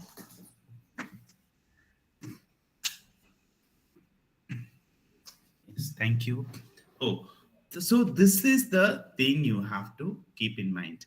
When you are not going to the main paper, don't cite it accordingly. Don't make others feel that you have referred to that. Because if we are going to the publication, this publication, this is of not O'Reilly. This is the publication of Samuel. So when Samuel publishes, Samuel must have paraphrased it. Samuel must have linked with his own assumptions in that. So you are not getting the crux of what O'Reilly explained. So that way, don't go for citing the publication, which is not exactly the main publication. Don't use too many references. But at the same time, we need many references. That doesn't mean that you can use everything and on the last list of reference, you cut something. No. When you're using references inside, every reference should be there in the list at the end of your article. Ensure fully understand the material you are referencing and it supports your work in the way that you think it does. It supports mine. Then only you just. Self-citation to be avoided to a great extent. Self-citation people, I've written a paper on goal orientation. I'm writing second paper. So in order to get citation for me, I'm just adding my paper into this. Okay, according to Babu M, goal orientation is this and that. If I write it, I'll get a citation if this is also published. So people had a tendency earlier to ensure more citation of their own paper. Now, this is not promoted by journal databases. Journal, the editorial team, they are not promoting the self-citation. But at the same time, if you are the only person who is working on the thing and you have many publications that is very relevant to the specific theme that on which you are developing your paper, then definitely we have to include that. Avoid excessive citation of publication from the same region. This is mostly people don't have a clarity regarding that. If you're developing a publication, if you're developing a for example, we are Indian. If you're developing a publication from India, you have to, if it is a global journal, having a global influence in the academics, like British Journal of Educational Psychology. You have to have Australian studies quoted. You have to write some of the Australian studies in it. You have to quote it. Africa, African studies, definitely you have to quote African studies. There should be Asian studies. You're from India, Indian studies, definitely it will be there in inside Asia. Some other studies, European studies we have. We need American studies. American region we need. North America, South America, whatever is possible, all the regional representation, geographical representation, you have to ensure. See, this is the consideration, people, because when you are globally representing, your paper is going to represent the whole country, whole nations across the globe. That definitely they will get the weight. Okay, my study is quoted. He's an Indian fellow, Samir from India. He has gotten my study. Australian author has to get a connection. Then definitely he will also see like this. Africa, okay, I'm from Tanzania, so my paper is cited. Asia, I'm from India. Some of the papers are cited. From Malaysia, Singapore, like these, we have to cite. European, Germany, France, UK, we have to cite. American studies, Canadian studies, we have to cite the studies if available. That is, when you are Indian studies, something people have a thing. All the Indian studies will be quoted. No studies from other regions. Sometimes people are other. So all the thing we are taking from internet sources. So many of the Indian journals are not available in website. They don't have website, or they don't have a clear policy of this, what we call it as free publication, what we call it as open access. No open access, so it's not available. So we are not getting any publication of Indian sometimes. So in that case, many of the articles are cited articles are from USA, UK, Australia, or somewhere else. No Indian studies, even though your study is from India, no study is reported. This should not happen. So you have to see the available studies from India, and you have to mention to at least to a great extent you have to mention it. Okay, acknowledgement is required. If you are talking about acknowledgement, sometimes advisors acknowledgement, financial supporters. Let me see the articles whether we have any acknowledgement in this article. At the end, generally, in certain cases at the beginning, they write the acknowledgement. So no acknowledgement, maybe. Yes. Acknowledgement here. Yes. What is acknowledgement? See, we are hugely indebted. Okay. We are hugely indebted to Louis Gardner, who worked in this project, providing such engaging and apt illustrations, and who tragically died after the work was completed. Louis was a fantastic colleague and friend who we will miss deeply, and we hope that in some small way this publication pays tribute to her talent and generosity. See, we would like to thank the school staff from stage 1 and the school staff and school counselors from stage 2, whose enthusiasm, commitment, and dedication have enabled the project to take place. How many of us are just giving this kind of acknowledgement to our projects? Many of are not doing. So this is required to a great extent. Scopus we have seen. Now you can go to many people. Okay. Oh, sorry. This is a very good thing. I'll just give you. This is a very good articles regarding how to structure academically, how to structure your paper. Definitely you have to. I'm just copying. Sorry. Yeah. I'm just copying and giving you. So definitely we have to follow. This will give you some insight regarding the how can we go ahead by doing this. Okay, same thing, and copy paste. So this. Now, in the second, The next page, I've shown the University Pune Scopus and UGC care. Some people have, and they don't have an. Can you suggest me some Scopus? Can you suggest me some this UGC care? Just go and paste the UGC care. It is a consortium. Of course, you have to log into the system. If you don't have a login, you have to register. This is UGC care. Nowhere you can you can search directly. So you don't want to go to anywhere to get information. Nowhere you go for getting a list of UGC care. Go to. If you have not, go for registration. Okay. I have some registration. I don't know whether it is active now. I have not seen very recently. Robot and just logging. Yes, I am logged in. Okay.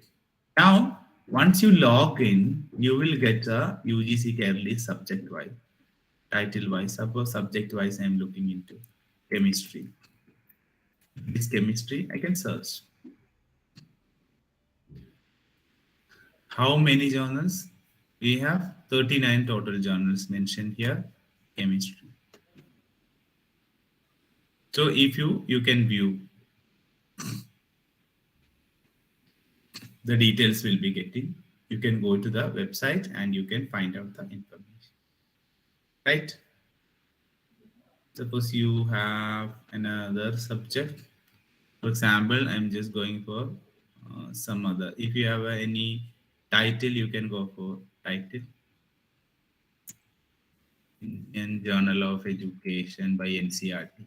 Is it available? Yes, Indian Journal of NCRT, Central Institute, Indian Journal of Educational Technology, Central Institute of Educational Technology, NCRT. All the description is given here. Then you can go to that and you can search for that. If you are going for anything, you can get it. Notifications, group 1, group 2, clone journals. So if you are going for again subject or ISBN, you can publisher, you can. If publisher, I am taking NCERT. Search. NCERT, it is not given as such. I have to give in detail. National Council of Educational Research and Training. Yes, these much journals are published by NCERT. How many? 7 journals. Voice of Teachers and Education, Primary Teachers, School Science, Prathmik Shikshak, Journal of Indian Education, Indian Educational Review, Bhartiya, Adhunik Shiksha. These are the things. This is in Hindi, Bhartiya, Adhunik Shiksha. Okay, so these are the ways of. Then you can go to. No need of asking anyone. Directly you can do that. So that is I have to discuss with you later. The structuring of the paper, I have already told you the structuring of the paper. Introduction. When you come to the introduction of your paper, introduction consists of 3 segments. It says that it requires 3 segments in introduction. 3 segments in introduction. One is regarding the scenario, that is the idea that you are going to do. Second will be the review, that is what is happening. Third will be the problem that you are going to, exactly the problem you are going to. If it is 1500 words, for example, if it is 1500 words you are writing in this, so total ideal we have seen that 6000 to 8000. So the first 1500 you are writing in introduction, the idea or the conceptual clarity you can give, not as a definition type. It is not promoted by many journals. As a on study based, you can. review. Based on the review, not as a separate heading, you will also address the reviews. And I already told you, global representation is required, right? Global representation. Then you are writing the background, the problem that you have. That is the idea we have to keep in mind while writing. What precisely are you studying? Why it is important that you have to write? How original it is. How original it is. Will it will it fill a gap in other studies? You can highlight the limitations of the study also if possible. We come to the methodology. Every structured journal will have its own method. Still, you can address. Did you employ a qualitative or quantitative? Did you administer a questionnaire or an interview schedule? Have you carried out any field research conducted? What is the means of collection of the data? It was the mode of data collection. Did you utilize the libraries and archives? Sometimes in historical research, we use lots of libraries and archives. Library science research, we use libraries and databases, archives. So that you have to mention. Main body we have already discussed. Discussion matters a lot. Discussion matters a lot in research. Sir, please show previous slide. Okay. Yes. Discussion matters a lot in the research. Discussion matters a lot in the research, and sometimes we are not focusing on that. What is actually discussion? If you are in a project, see a project, you have 120 studies as you reviewed. So I'm saying review is the significant, one of the most significant factor in any study. So if you have 120 studies you reviewed, all the 120 studies should be there in your discussion in one way or the other. That is the beauty of your representation. I'm going to the paper again showing the significance of discussion. See how much they have discussed. Very good paper we have to take, and we have to see how much they have discussed. I don't know, some of the papers are available. This is not Taylor and okay, British Journal of Educational Psychology wala. You can see if PDF available. I don't know PDF is available or not. Okay, it's available, I think. The validation of gifted underachievement. Gifted underachievement. See different patterns. Validity evidence from commonly used method. I have told you the abstract pattern is different in BGP, British Journal. Now come to the writing style and discussion. See how they have discussed. Sample instrument they have written very well. Nomination method, how the sample is nominated. Table, data preparation, analytical strategy. Meta-analysis also they have done. Result portion, the table is given. The style of the table, it is very significant to read the style of the table. Association, something, agreement, that is a part of their study. Yeah, discussion. See, discussion, how many pages? From here, they start the discussion. This is around 1 page. Sometimes you will get many pages. Implication. See how much they have implication is written. So this way, discussion, any research discussion matters a lot, and we have to find out the way of writing recent studies in the discussion. Plagiarism, I don't know, I don't want to give you a plagiarism because regarding the plagiarism and citation, you know that. Still, 7th APA, if you are following APA 7th edition, most of you are following APA, that is why I'm just giving you a link. This is a very good document regarding APA. All of you can go through regarding parenthetical citation, narrative citation, direct quoting. paraphrasing. It is very good. You can go through that. I've just posted in link in this. Very specifically, it deals with how you write in APA style. It's very clearly, there are two types of citation. We know that direct quoting and parenthetical. Direct and paraphrasing. In direct, we have narration method and parenthetical. In paraphrasing, also narration and parenthetical. So that you have to identify first. Then how to write single author, how to write multiple authors, how to write a bibliography, how to write a reference list, how to write an email as a reference, how to write long quotation, how much I can quote. See, this is very significant. As a general rule, not more than 10% of any paper should consist of direct quote. Only 10% of your paper can be quoted directly, at most. Otherwise, you have to see, formal research papers in APA style often include no quotations at all. No direct quotation. Everything is parenthetical. Everything is paraphrased.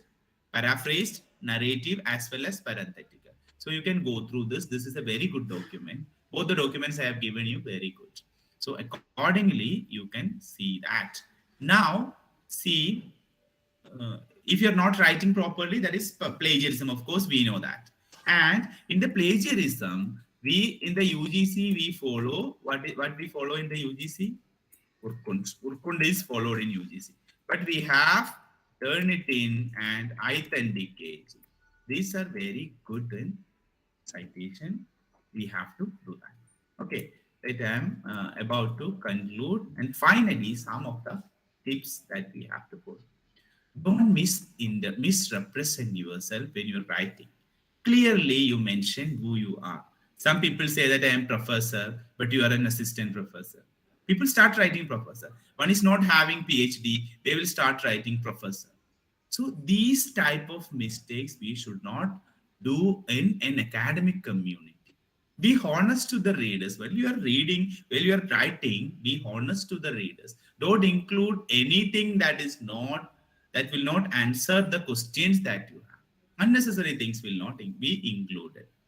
If you have copied something, if it is not relevant, avoid it. Don't in a hurry. Sometimes we mention many things. Don't lengthen your paper unnecessarily. Nobody will read your paper. They need the cracks of your paper. Don't make it a lengthy paper. Don't reveal incomplete ideas. If you're not clear, आपको clarity नहीं है, then definitely don't include it. Don't exceed the recommended word limits. They will never entertain. Okay, ये तो 10,000 words I am not taking into consideration. He is not following the basic rule. Just immediate rejection you will get. Don't make too many generalizations. You cannot generalize. The curriculum has to be finished. All teachers are not doing very good in classroom. Sometimes we have a tendency to do this. No method is sufficient for training the students in the classroom. We have NCF, we have very good philosophy, we have all the very good postulates in national policies. Still we say that nothing is happening in India. No teaching method is good in India. No teachers are following, no teachers are handling classes properly. This much generalizations we are not handling. Without any reference, you don't go for any generalization. Don't write in vacuum this way. Same thing I have repeated now. Don't forget to reference. Give reference anytime. Wikipedia citing, people are against the citing of Wikipedia. Since it is editable, anytime it can be changed. It is a changing thing. So you can add something, you can delete something. Plagiarism, of course, we don't want to plagiarize. Proofread. Even your research scholar is a proofreader for you. Even your husband or wife is a proofreader for you. They may not be from your field, but they can identify some of the potential errors happening. They are from business, but they can read and write. They can identify the errors of English sometimes. So that can be possible. Also go for peer review from your circle before submitting. So once we fill everything without any issue, definitely you will get a publishable article. Yes, this is for publication. I just mentioned publication. Sometimes if you go for book publication, you can get a. Sometimes people ask for how do I get a ISBN. So this is a website I have mentioned here too. You can go for a ISBN, but I don't suggest ISBN taking for a book and publish it. You just better you take ISBN, publish your conference proceedings. That is good, but not for publication of your book, because you will not get a value unless and until you have a publication company that popularizes you. See, and final thing is that collaborate well. You have to collaborate with your community of. You find out that collaboration in India, collaboration happens. Mera naam le lijiye. I put my name. I'll also put your name. No, this is not the way. Based on your interest, the contribution you have. Sometimes in some journal they will how many percent, how much they have contributed. So you can write 70%, 20%. Like clearly you have to mention the you should be answered. If the other person is not available, you have to answer it. Support system we need. Plagiarism services you have to utilize. Paraphrases like Quillbot you have to do. Writer's assistants like Grammarly. We have to use Grammarly. Grammarly is one of the Ginger or Grammarly. These are writer's assistants. They will help you to paraphrase. They will help you to remove the grammatical and punctuation errors. Definitely, it will improve you when you use it. I think very minimum amount you can spend if you are purchasing some premium versions. In conference papers, if you need a conference paper model, this is a conference paper model. So that conference paper, I know that conference papers are not one and same. Many paper mechanism, they have their own. But still, I have mentioned, I have taken some of the models you can go through if you need. This is IEEE format. So that also I am giving you. If you are interested, you can go through that and get it downloaded. At least for the research scholars, you can share and they will be benefited out of that. Okay, this is all my presentations. If you have any questions and concerns, then we will ask. Thank you. Sir, I have a question. Yes, yes. Sir, what is meant by quartiles? Have you mentioned that in Scopus there are quartiles? They have divided into various categories. That is the only thing. They divided into various categories. On the basis of subject or anything else?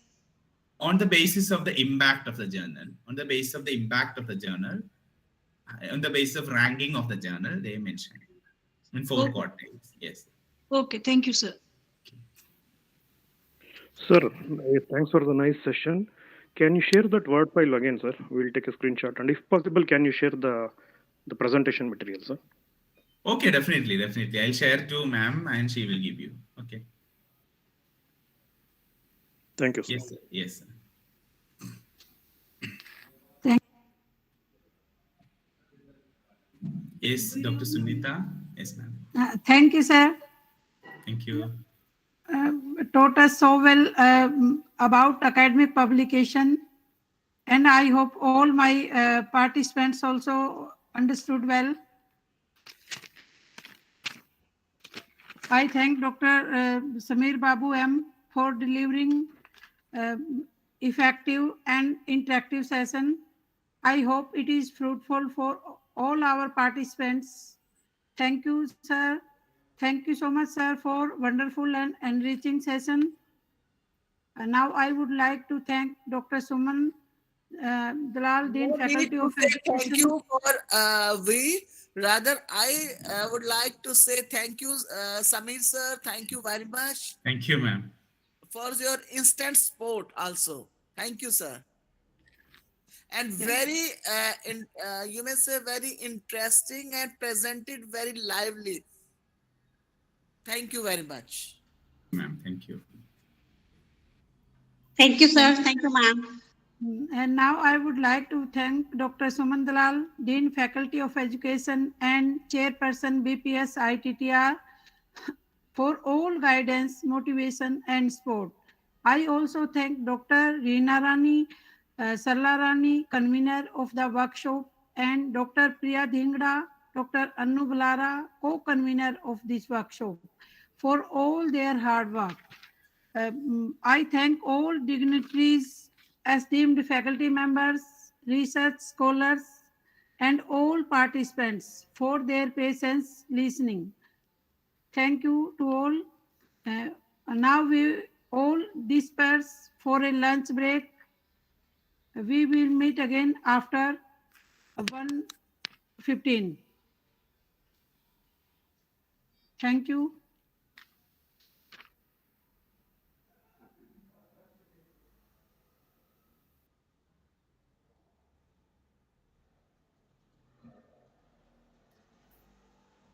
Am I audible to all? Yes, you are audible. Participants, we will start our next session as at 1:15. So please leave with us. Don't left the meeting. Okay, okay. Ma'am, Yes, ma'am. hello. Ma'am, can I say something? Sure. Yes. Ma'am, would you please provide the email ID of Samir sir? I just would like to mail him for certain information. Actually, ma'am, we will send you PowerPoints of all resource persons who have used PowerPoint, and Samir sir has used PowerPoint. He Yes, ma'am. will send me, and today or tomorrow we will all PowerPoints we will send to participants in your WhatsApp groups. Okay, ma'am. Okay, Okay, thank you ma'am. so much Okay, for ma'am. that, Thank you, ma'am. ma'am. Thank you, ma'am. Thank you, ma'am.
Good afternoon, ma'am. Good afternoon, sir.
Sushila madam sir जुड़े नहीं ना अभी? Sushila madam, Ajit sir जुड़े नहीं ना?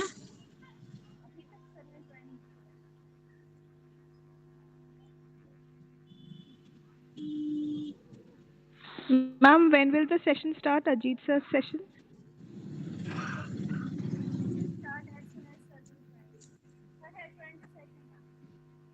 Okay.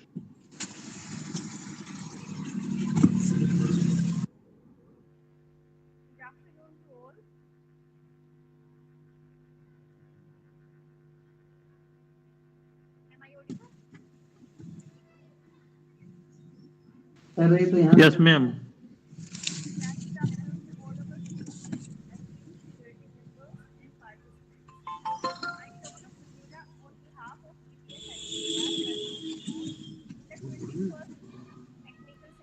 आवाज नहीं आ रही।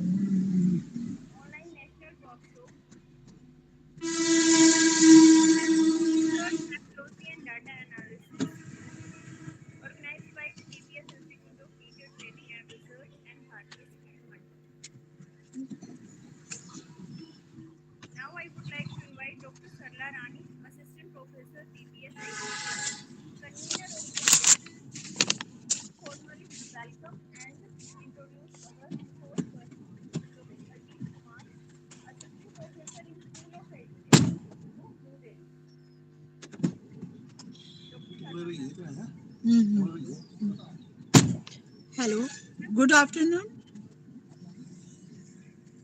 Hello, Yes, ma'am. You are audible. Good afternoon.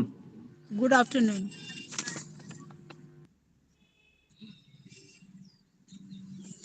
Good afternoon, all of you. I welcome Dr. Rajesh Kumar, a native of Malapuram district of Kerala. He is an expert in the field of education technology.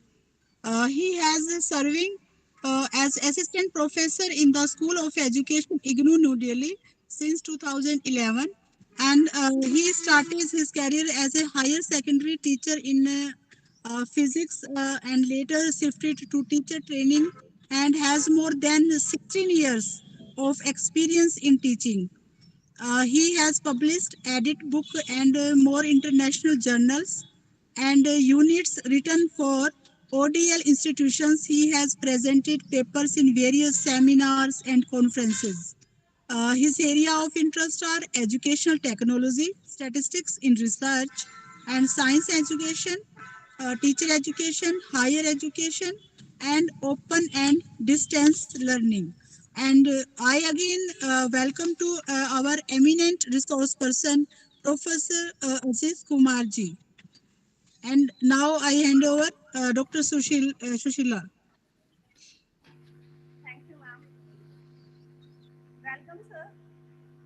Thank you.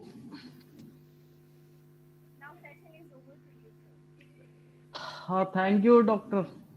Sushila and Dr. Sarla. Thank you, thank you. So, good afternoon, friends. Let me again switch off my video. It's again going to be, I don't know how, because today you are going to hear a number of statistics. So be prepared, get self-motivated, and let us see. But as I said yesterday, maybe at the end of this session, you will be in a better position to use SPSS and do the SPSS. One thing without practice, this is going to be little tough. That way, even if you are learning SPSS today, keep on feeding some sample data, do the statistics. So this will help you. Otherwise, it is going to be a tough task, even if you are attending the SPSS workshop, research methodology workshop. So let us see. As I said, we will see how much we can complete. That is one of the questions. We'll do parametric, if possible, non-parametric, but definitely the item analysis and the reliability calculation of the tools. So Dr. Sushila, shall we wait or this your number is complete or they will join? Your volume is very feeble. Can you a little raise your volume? Is it better now? Yeah, fine. Yeah, you can hold that microphone also to your near to your Yes, mouth. sir. You can start. Okay. So the Sir, timing is preparing table. the timing is the same now up to 5. है ना madam? Yes, yes, sir. Okay. 4:30, sir. 4:30. Okay. So friends, you also the way we did yesterday, the same pattern we will follow, but I don't know how much time I can give you. Okay, but definitely I am going to give you some time. Definitely. Let me close this first.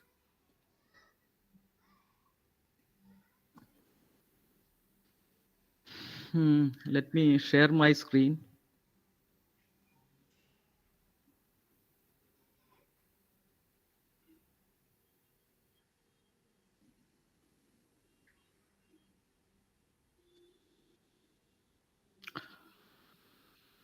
Parallelly, you can also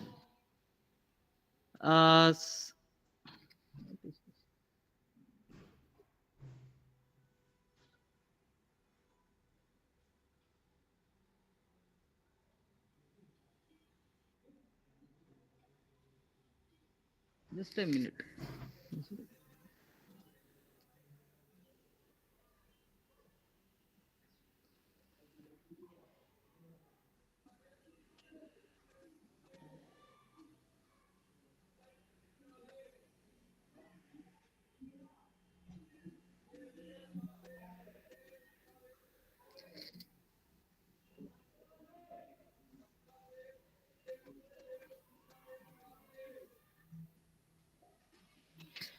Dr. Sushila, let me also inquire. Have you shared that data file with the participants? One Excel sheet I Yes, had sir. given. Yes, sir. Yes, Thank you. sir. Thank you. We are just Thank you. feeling it.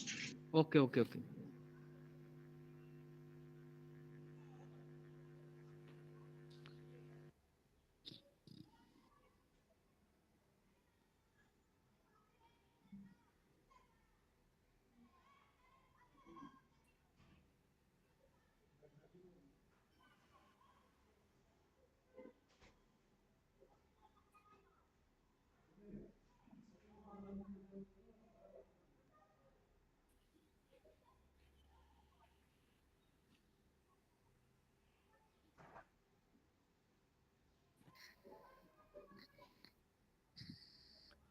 We will start with the t-test, independence sample t-test. There are few more t-tests. The basic idea is whether there is any difference in the scores among two groups, whether there is any difference of the variable of two groups. To check that statistically, we do t-test. I was showing the same slide yesterday, like male and female, then any of these variables, whether there is any difference in the height of male and female. This is going to be one of the simple examples. Whether there is any difference in the academic achievement of rural and urban students. A second example. Here institution type it is 3. Here also we can do t-test whether there is any difference between government and aided students. This is the example for t-test.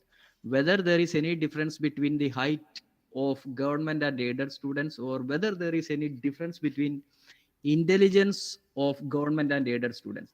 When one more group comes into the research like private, then we will not be doing the t-test, but we will move on to Anova. So this is what basically t-test is doing. It is checking whether there is any difference in the variable among two groups. Let me take my word also.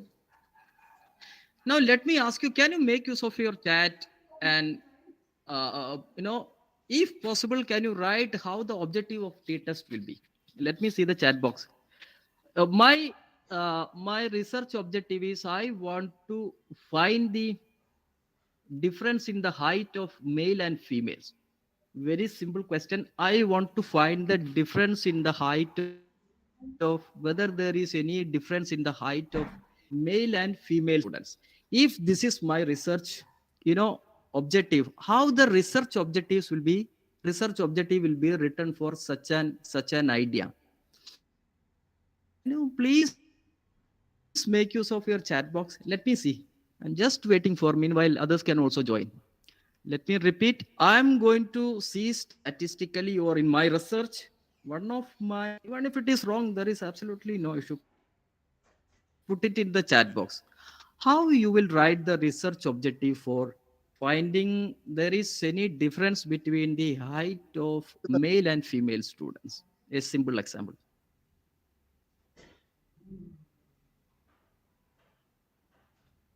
Yeah, somebody was saying something. Can you make use of your box, please?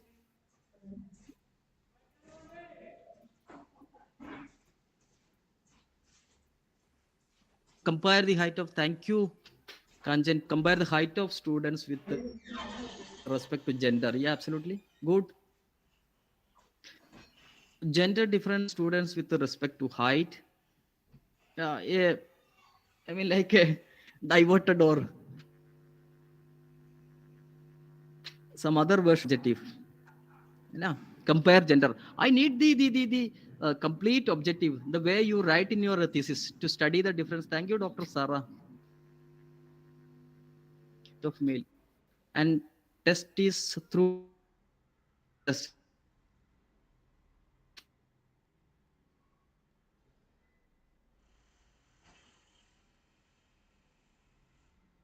Between Sumida way to find out the significant difference between the height of students with respect to gender. Some other version from Kanchan. Thank you. Thank you. See, somebody whose name was a student. This was his, what we call the pseudonym. A second name. Usually, the writers, novelists, they keep a second name, pseudonym. So this man was William Selly Gossett. He was known as a student. His name was a student. Okay.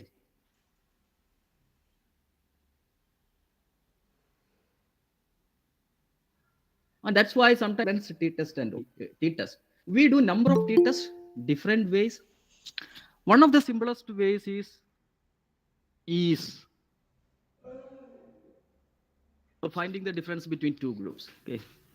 Now, when we use any statistics in research, we need to have we have some assumptions. If that assumptions are met, if that assumptions are satisfied, then only we perform that statistics on that sample. Let me repeat.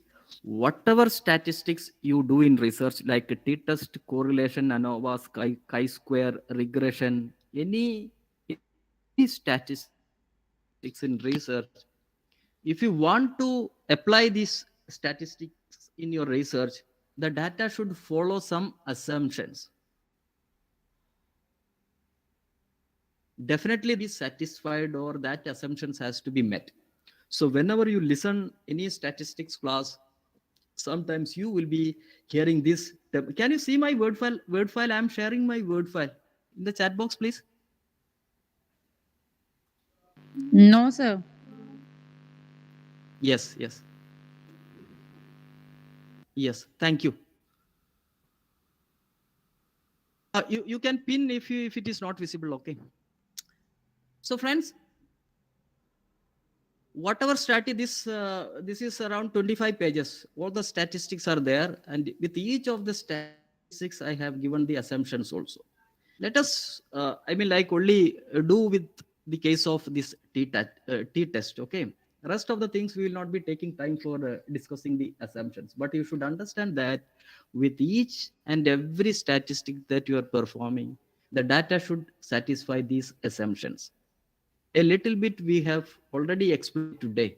I mean, like, one of the participants was also asking if it is normally, if it is not normally distribute, can we go ahead? Definitely we cannot go ahead.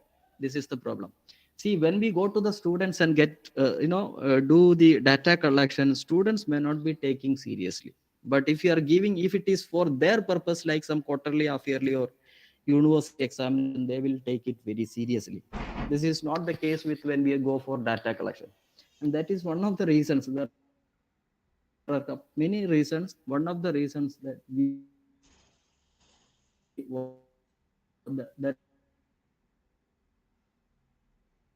reasons that we are not getting the probability curve.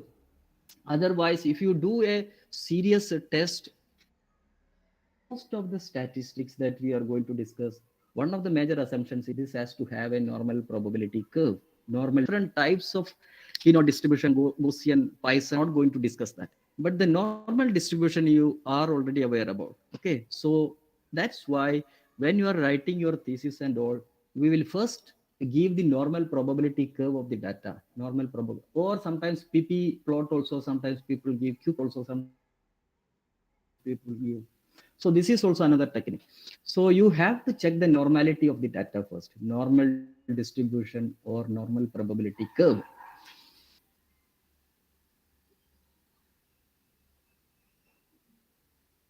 The second is homogeneity of variance. The analysis after doing the, I can give a small idea. See, don't get confused because I am saying something contradictory here. Okay, it is not contradictory. My PPT presentation now in the chat box. I won't be Yes, sir. asking this again. Okay, just Yes, make sir. it sure. Okay, thank you. Okay. See, statistics that we do, most, not most, many of the statistics, we have to see the equality of variance, equality of variance. Female, they should have, this is the basic idea, they should have equal variance. Let me repeat. The two groups should have equal variance. This is also one of the assumptions. If this assumption is met, then only you can perform what we say the t-test. You correct true analysis or true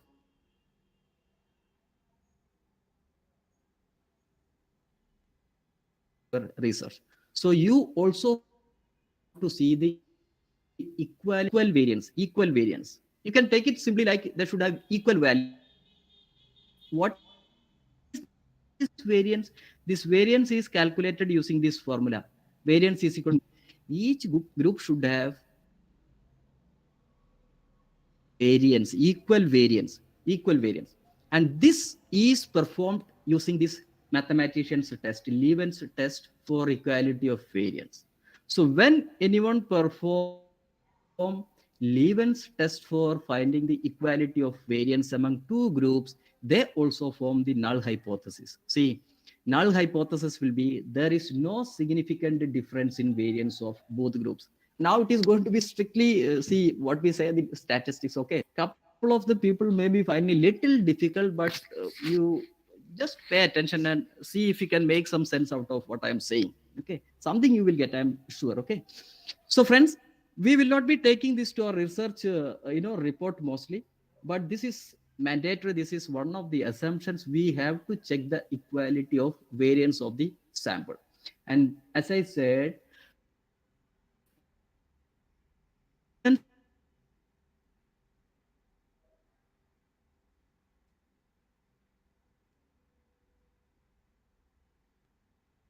like there is no significant difference in variance of Breaking. male and female. I just put it like both groups. Okay, there is no this is maybe sometimes the I'm having these signal issues. It's completely breaking or it's Not completely, but few words are not audible.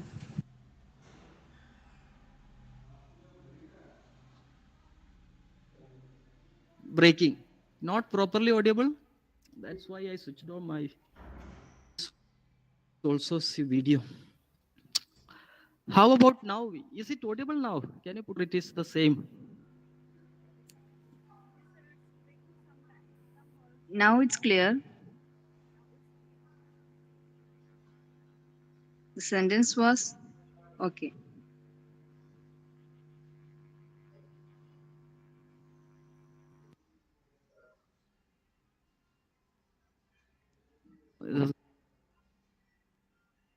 Action.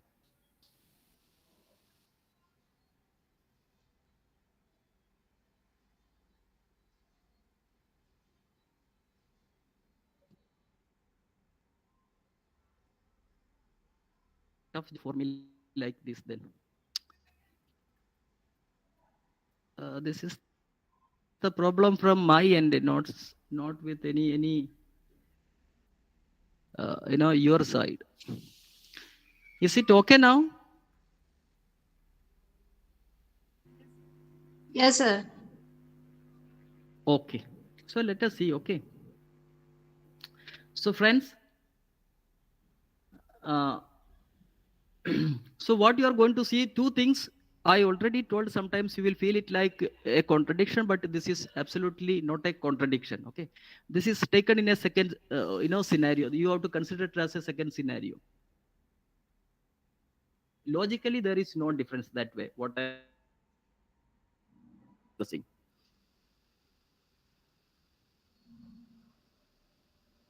Okay, this I have discussed. If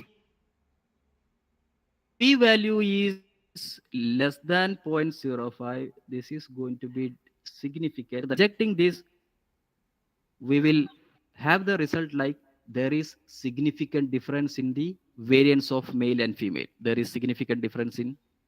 The problem is, see, when I am putting my PowerPoint presentation, I cannot see whether I have lost my data connection or not. Sometimes it is getting disconnected also. No issue. Let me see. Okay, what I'll do, I'll just minimize this window, keep it somewhere here.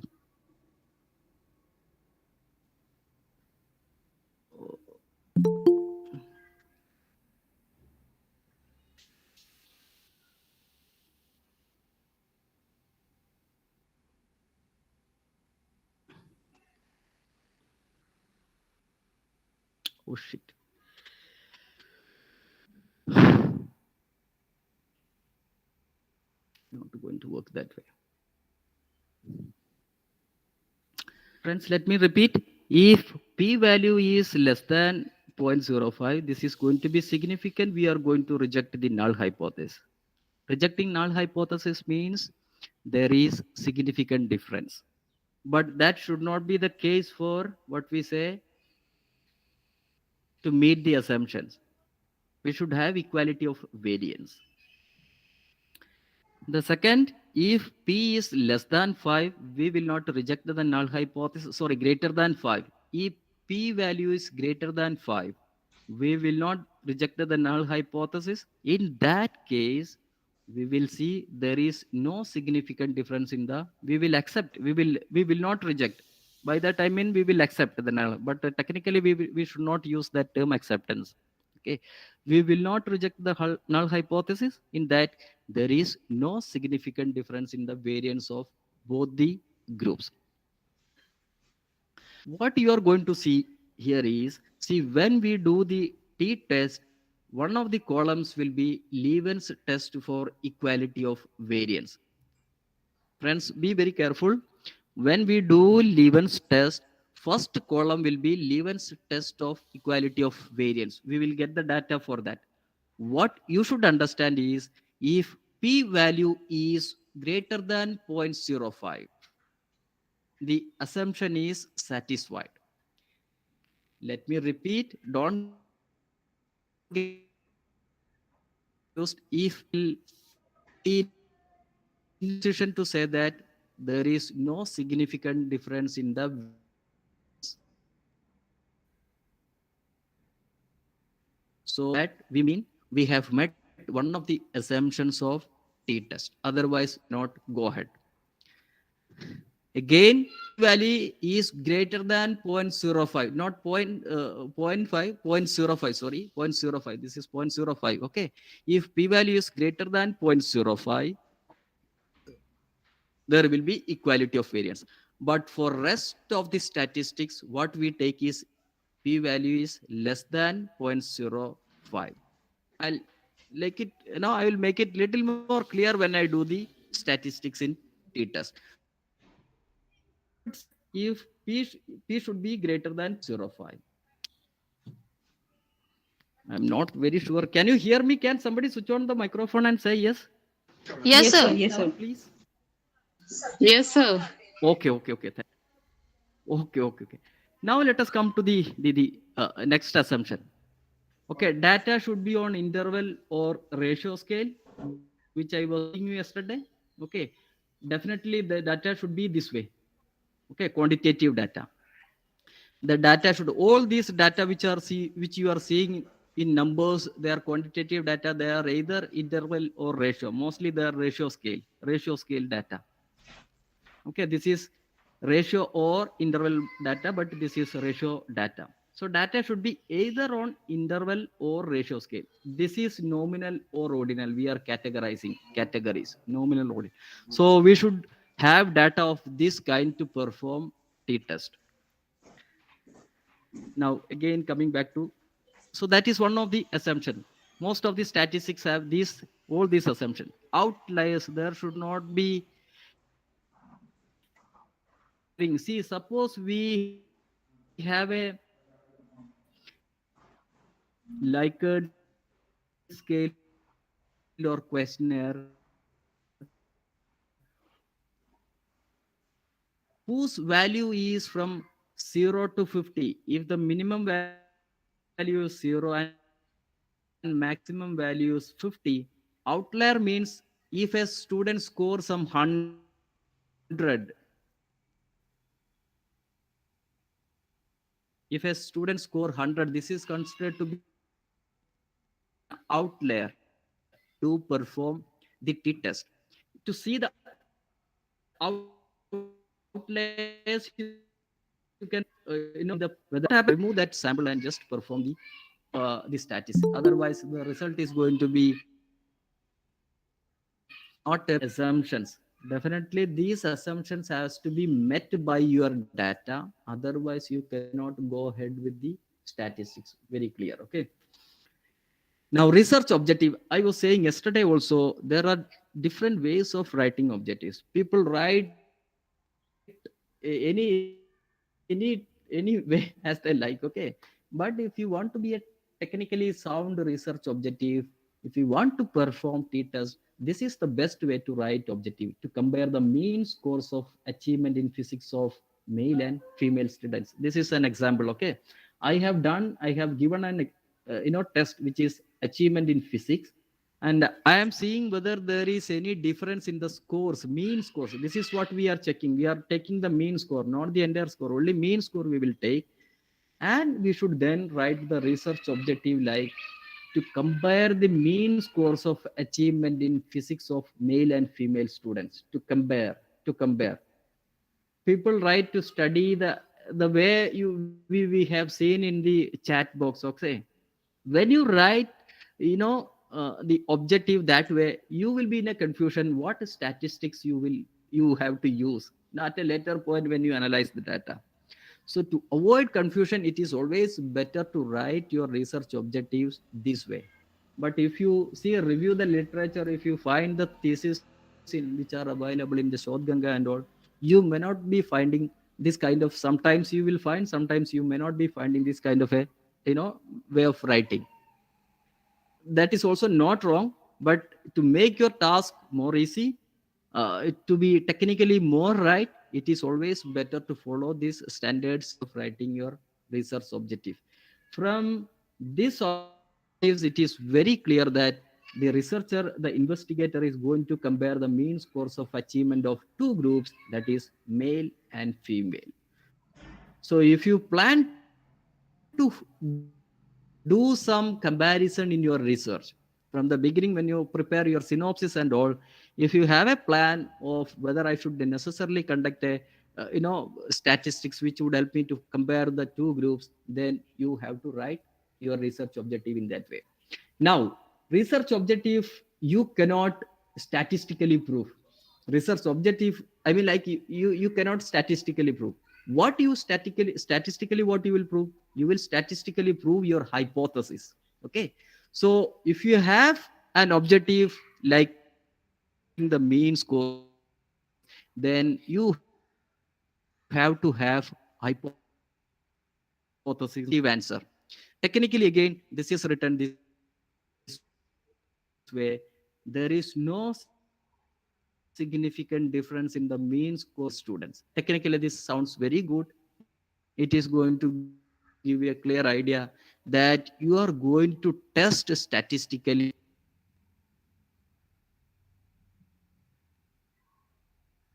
and see rejected. Again, that is a technical term, rejection and not rejection. I was saying it yesterday also. Okay. So this is what you are going to test using statistics. And all the statistics have formulated all the statistics, let me repeat, all the statistics have formulated to test the hypothesis, not the research objectives. But after testing your hypothesis, this will help you to like interpret your research objectives. This is how it is connected. So friends, be very clear. I hope you might have classes on objectives, hypothesis and all. So if you plan to use statistics, be very sure what kind of a statistics you are going to use. Write your objective that way. And for t-test, this is the best suitable objective writing method. Now, so we have this compare the mean scores of achievement in physics of male and female. We have this hypothesis: there is no significant difference in the mean scores of achievement in physics of male and students. Sometimes people can also write there exists no significant difference. There exists no significant difference. Yesterday also I was saying it is always good to go with null hypothesis rather than the directional hypothesis, because if you want to use directional hypothesis, you should be very have a good, firm that my research will end up in finding difference between male and female, or there should have many studies who already have proved there is a difference in the achievement scores of physics of male and female students. If that are there, then you can write the directional hypothesis. Otherwise, it is good to use non-directional or the null hypothesis. And that's why you are seeing when you write the null hypothesis, there will be some alternate hypothesis also. Why you write the alternate hypothesis? Alternate hypothesis is the opposite of your null hypothesis. Okay, good.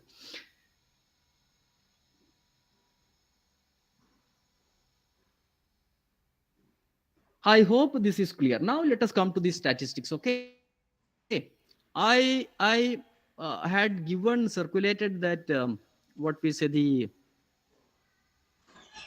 word the statistics how is this done. Then I'll give you time. You can switch on SS. You can also switch on your SPSS. What you can do is, we have already this SPSS yesterday. One stati descriptive or some file name you might have given. You can switch on this, or you open a fresh SPSS page. Open a fresh SPSS. Both will work.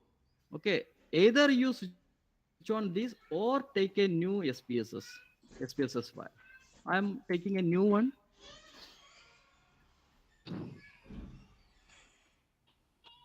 you are going to definitely see many research, and we are working on a software also, which is a little bit complicated that way. So just pay attention and see.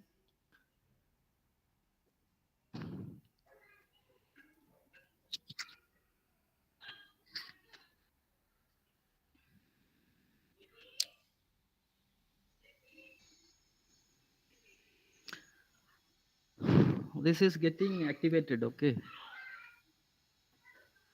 Sir, in table, what is the meaning of DPOSTT and small OT?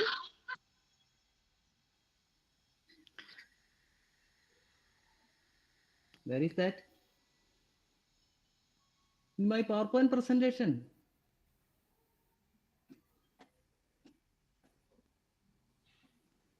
So you have given us work. No, sir, in the statistics.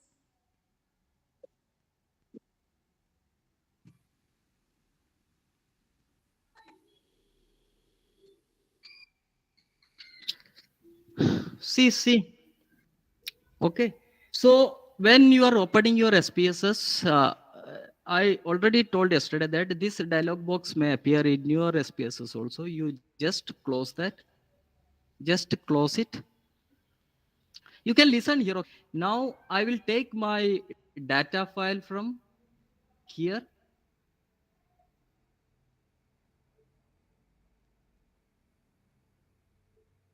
It's very slow. Let me see already couple of SPSS. This I'll just close.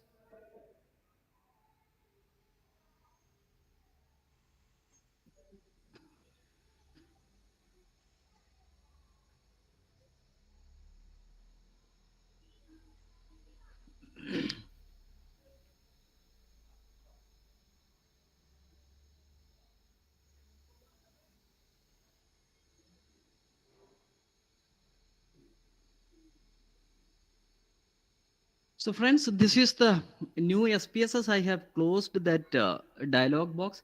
Now I'll go to file. I'll go to either new or open data.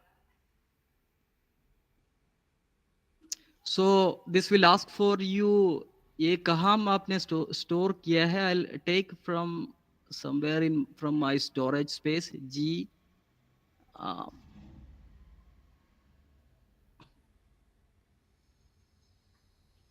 SPSS open. See, some Excel files are here. I told yesterday that this will not be visible until you make. Please listen carefully, okay? Because this is one stage where you will find little difficulty if it is not visible.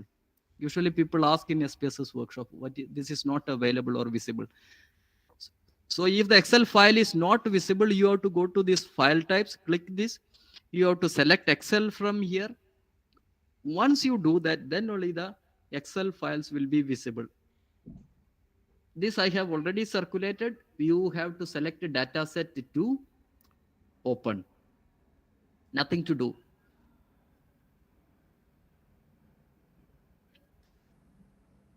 Okay.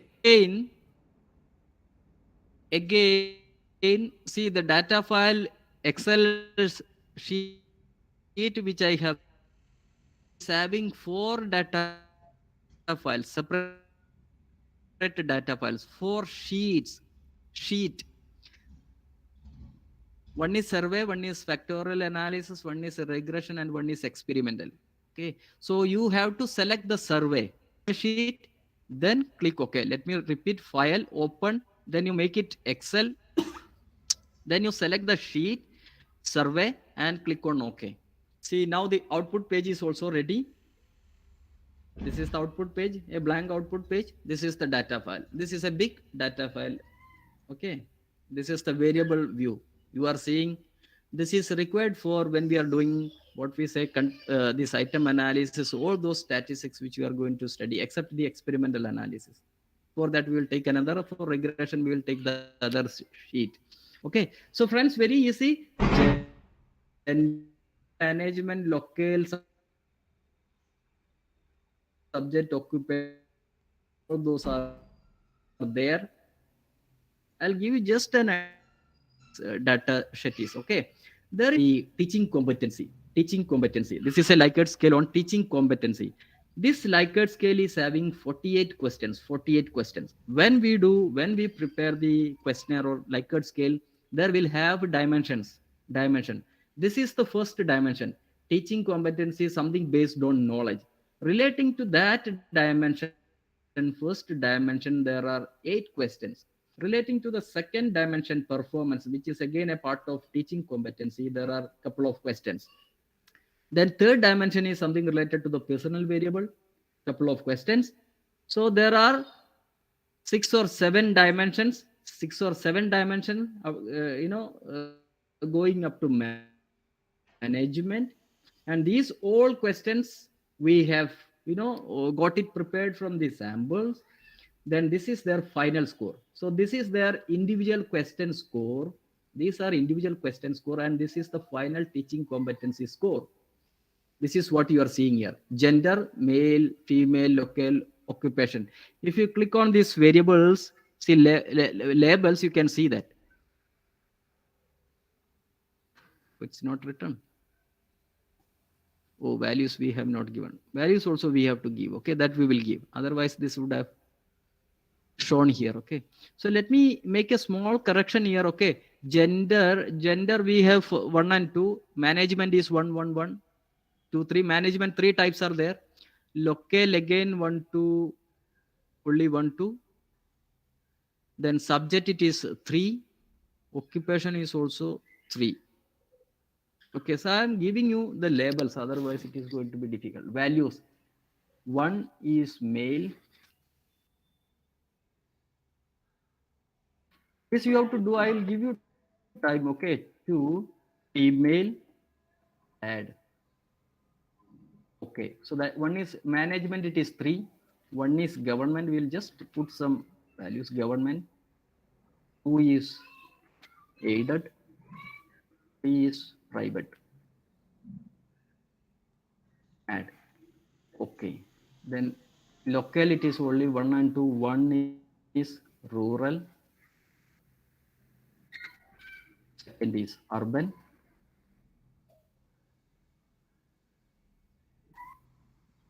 Okay, now this is subject is again 3 category. 1 is, we can say, science.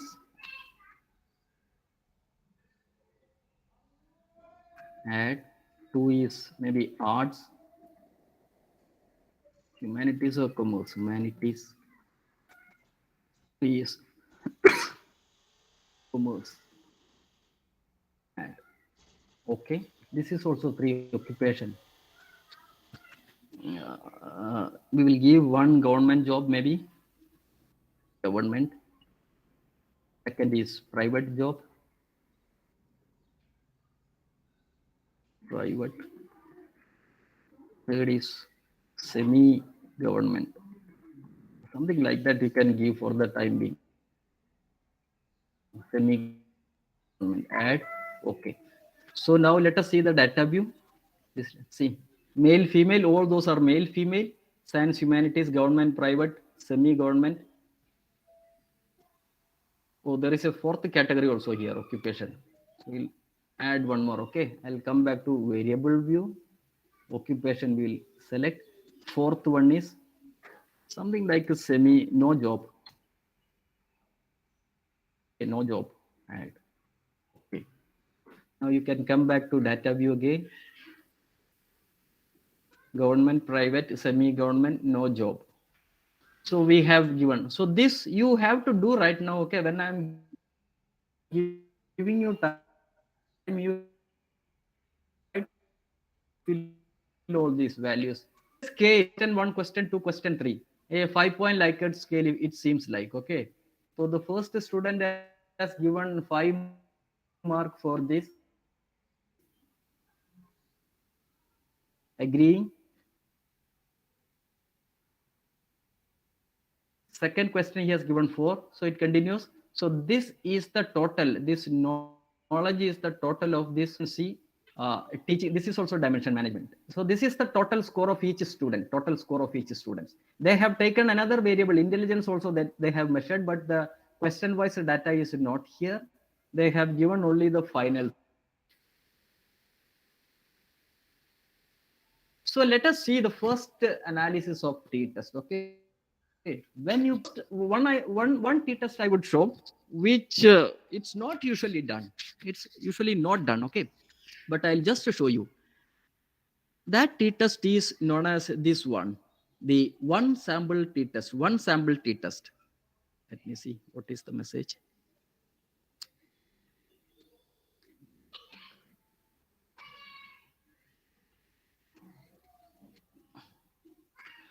One sample t-test. Okay, analyze for doing t-test. Please see, listen carefully. This is the option. Okay, compare means. This is what I was saying. We are comparing the means, and that's why we have written the objective like to compare the means of to compare the means of to compare the mean scores of achievement in physics, to compare the mean scores of achievement in physics of male and female students. So compare means one sample t-test. This you should not perform right now. Okay, so what I was saying is somebody has done an experiment and they have got a mean for teaching competency. Okay, they have got a mean for that teaching competency, and that mean value is somewhere between 214. Okay, 214, this value, test value. See, when you are taking the analyze compare means one sample t-test, you can see there will be a 0 here. What I'm saying is somebody has done an experiment, their mean value of teaching competency is something like 240. So I'll just put my mouse there, I will replace it as 240. Okay, now what we are doing is we are comparing our teaching competency with a standard value. So the standard value, test value is 240 here. This research we have not done, this is done by somebody else and their mean value is 240. We are comparing our teaching competency value with this value. So what we will compare, हम हमारा teaching competency ये standard value से compare करेंगे, उसके लिए हम one sample T test use करेंगे. One sample t test. This is the basic idea. Okay, so I'll select a teaching competency from this scale. You can see all those data here. Oh, this all we have to make it scale data. Okay, this is not categorical data. Let me show you that. Okay, this is only these 5 are nominal data. Rest all the data are scale data, which we have not done. When you do, you also change this to scale data. Okay, all this has to be made scale data. By default, it is taken nominal data, but this is scale data. From question 1 to last, it is scale data. Question 1 to last, it is scale data. You make that changes. Okay. So coming back, compare means one sample t-test. We are taking the teaching competency.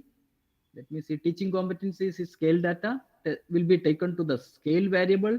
We will give, we are comparing with a standard value, 240, say for example. Options, we will see nothing. The confidence interval is 95%. We are 95% sure that our results are going to be correct or wrong. Okay. Or we say 0.05 level of significance. Cancel, nothing to do, just click OK. See, when you click that, the SPSS by default will give you 2 columns. Okay, this is one sample statistics. They automatically calculate mean, standard deviation, standard error, mean and all. If this is required in your research as per your university or guides supervision, you take this data. Otherwise, you can just simply discard that data. By default, SPSS will give you this data. We cannot do anything on that. Okay, this is our t-test value. This is our t-test value. Here also you can see teaching competency. This is the t value. Don't like worry about the this negative value. Okay, negative value, when you change the see direction and all this goes. Okay, so don't worry about the negative value. DF, there is a particular what we say formula for calculating the DF value in one sample, two sample, etc., which I am not going to discuss. Okay, so this is by default SPSS will calculate the degrees of freedom. This is required when you write the research result. Now significance, This also I did not mention yesterday. We usually conducted two-tailed test. We will see whether it is to the negative side or positive side of the normal probability curve. So mostly we will do two-tailed test.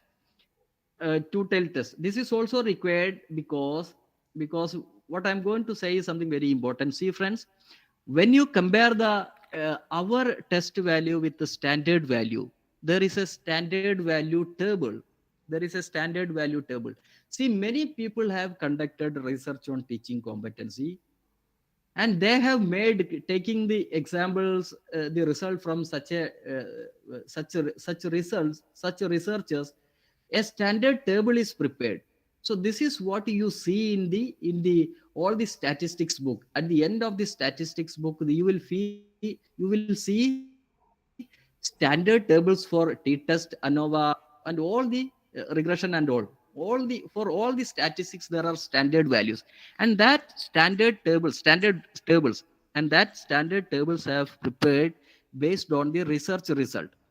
So your result, you are comparing your research data with that standard tables. Okay. So that's why we need the t-test and df. In that table, they have given the t value and the df value. And as per that, what is the t value? For that particular degree of freedom, what would be the t value? This is prepared based on the research result. Okay. So you have to compare that the t value. If the t value is higher, then it is significant.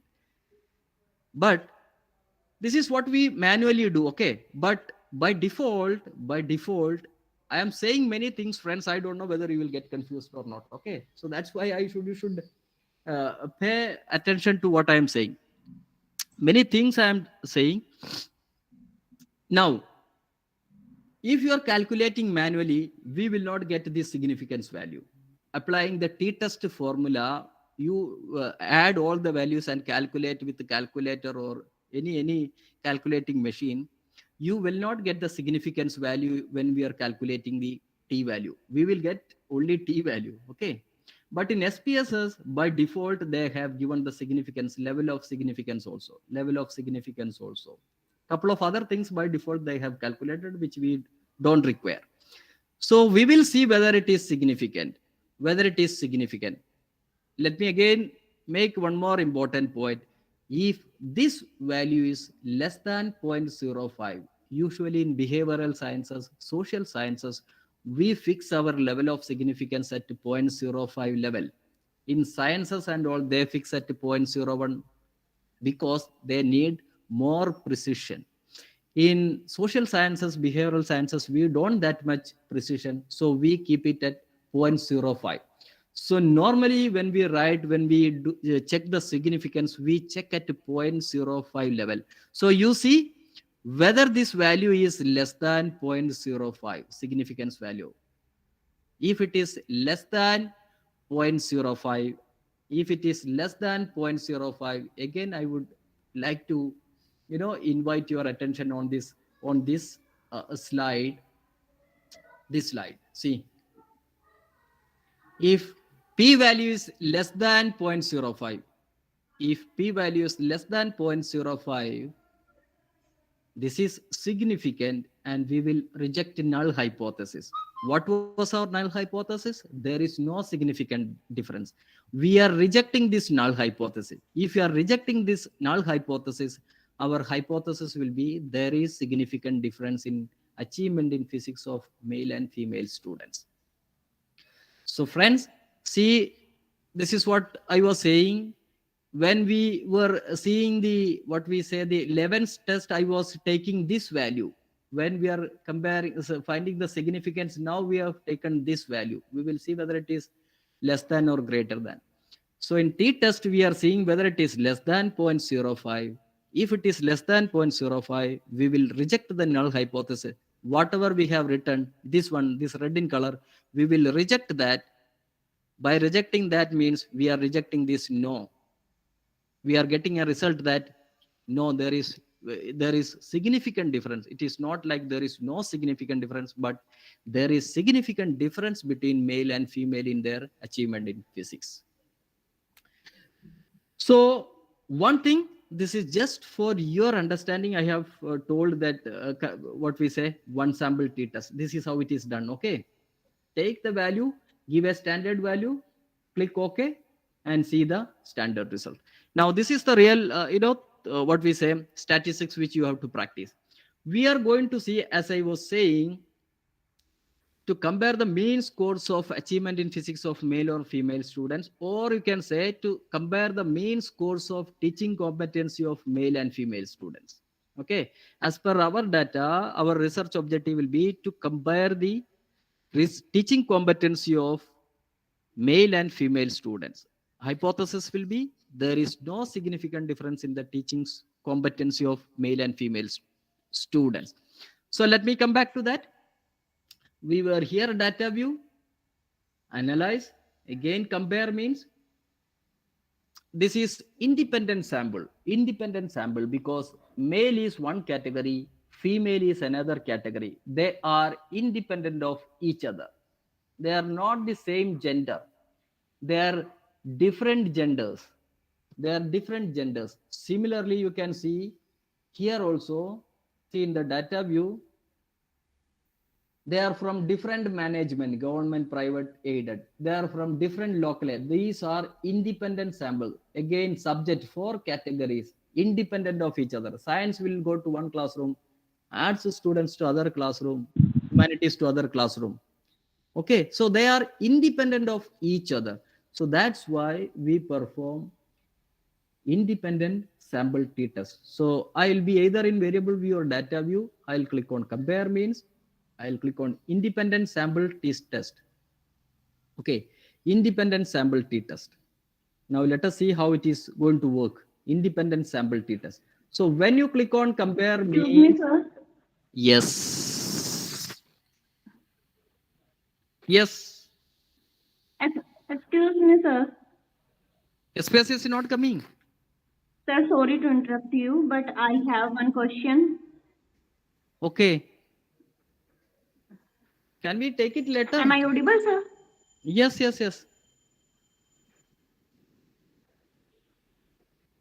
Wait.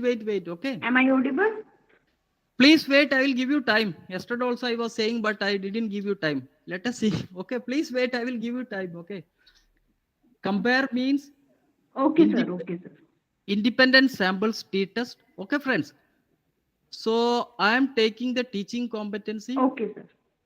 Teaching competency to test variable. Okay. Let me show you again. Teaching competency I will select. I'll take to test variable. Then the grouping variable, which are the two independent groups. Sir, continue, please. Gender, grouping variable to see. Friends, again, I am giving you one important point when you're working with the SPSS. Okay. When you take the grouping variable, gender to the grouping variable or any other variable to this, you will get it to question marks. Okay. This we have to define the groups. For that, you have to do nothing. Just click on this gender. Define groups. Click on define groups. Then group 1, you just give one name, one number 1, group 2, 1. Continue. By default, they have some arrangements in SPSS. Okay. So we have to do that. Let me repeat. Analyze, compare means independent sample t-test. Teaching competency we will take to test variable. Then the gender we will take to grouping variable. You will get the 2 question mark. You have to click on define groups. Group 1 you give number 1. Group 2 you give number 2. Continue. Okay. Now you can see on options. Make sure that it is at 95%. By default it is at 95%. By default, many things have selected here. You don't have to make any changes. Click continue. Bootstrap, you don't have to do anything. Just to close it. Now you can simply click on OK. See again, when you are doing the independent sample t-test, again by default, SPSS will give you the group statistics. Gender male, the number is 50. Their mean is 216. Female is 50. Their mean is 160. Standard deviation they have given standard error. This is the T table, the one that you are seeing downside. Okay. Now, this is why I was saying you about the Levens test for equality of variance in the beginning. Okay. When you perform t-test in the SPSS automatically calculate the equality of variance using Levens test. Okay. But in many theses, people don't write. It is, if it is required, you can write. Otherwise, you can also discard that. It is not mandatory. But just to satisfy the assumptions I was saying in the beginning, whether your data follows the assumptions of t-test, you can see I am going to say two things here which you may feel contradictory. This is what I was saying in the beginning. Like, okay, see, if, and you get two values, okay, f value 1, significance value 1, t value, see, you are getting two t values here, two t values, but remains same. Df also is something different, significance also something different. So you are seeing two values from t value to this column. Which value we will take in our thesis? Okay, and for which we have to see the Levens test for equality of variance. If the two groups have equal variances, if the groups male and female have equal variances, then you can go ahead with the t-test. This is what I was saying in the beginning. You should see that both the groups have equal variance. So if you see, and how you will check whether they are equal variance, you will see the f value. When you do Levens test, you will get the f value. This is the f value, 0.140. Then the significance you can see 0.709. If this value is greater than 0.05, if this value is greater than 0.05, friends, I am saying many things. If this value is greater than 0.05,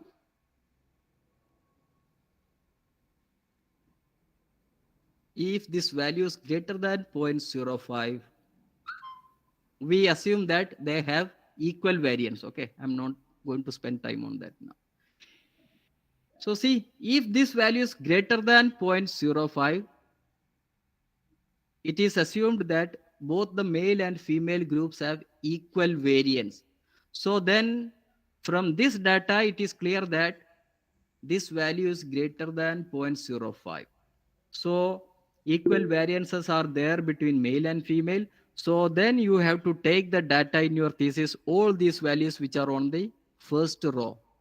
If it is not significant, you have to take these values. Okay, if this is not significant, you have to take these values.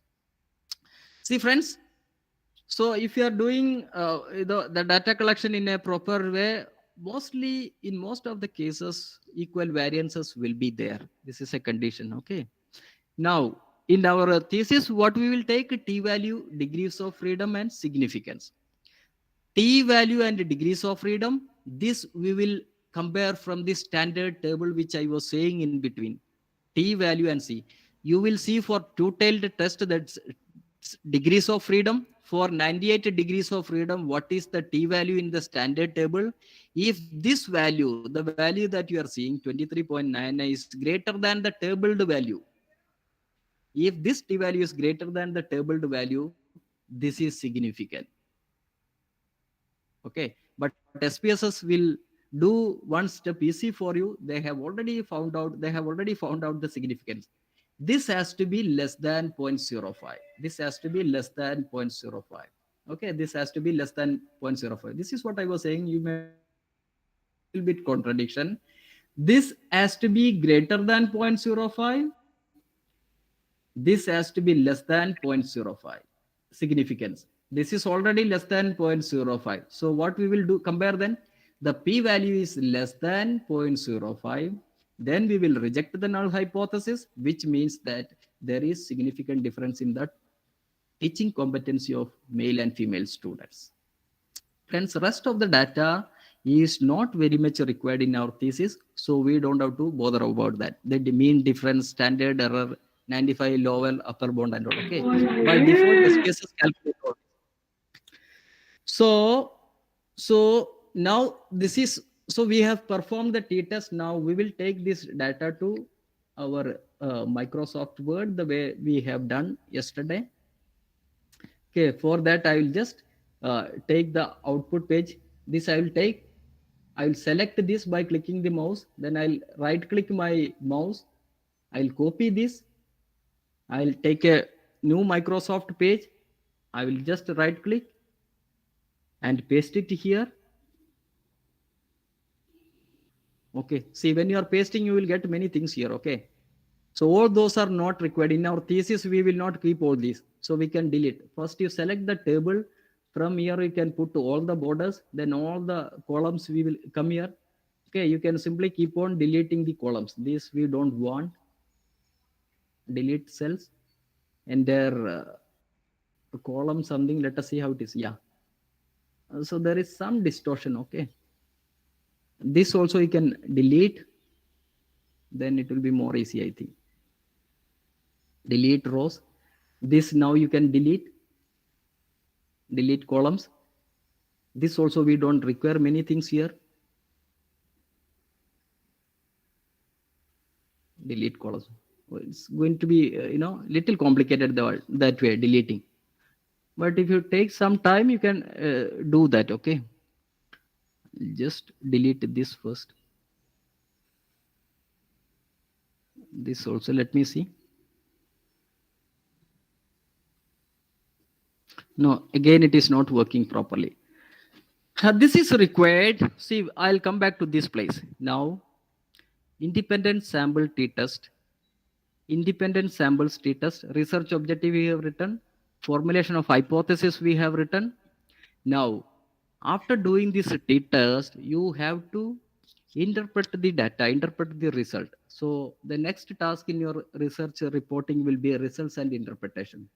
So how we will write that means, see, the first objective was to compare the mean scores. So if I'm taking the variables in this word file only. Okay, the first objective was to compare the mean scores of achievement in physics of male and female students.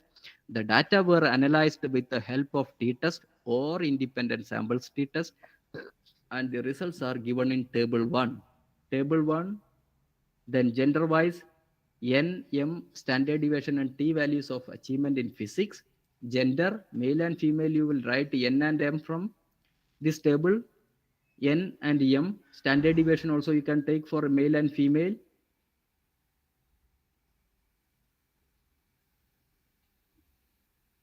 Then T value will take. This is the T value. This one 23.99. This is the T value 23.99. Okay.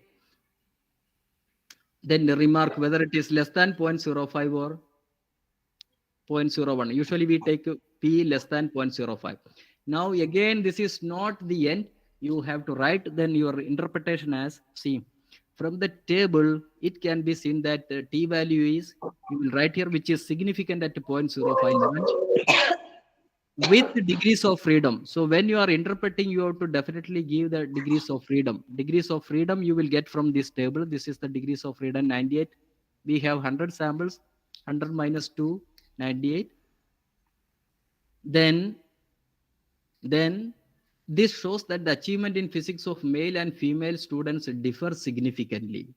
Thus, the null hypothesis that there is no significant difference in the mean scores of achievement in physics of male and female students is rejected.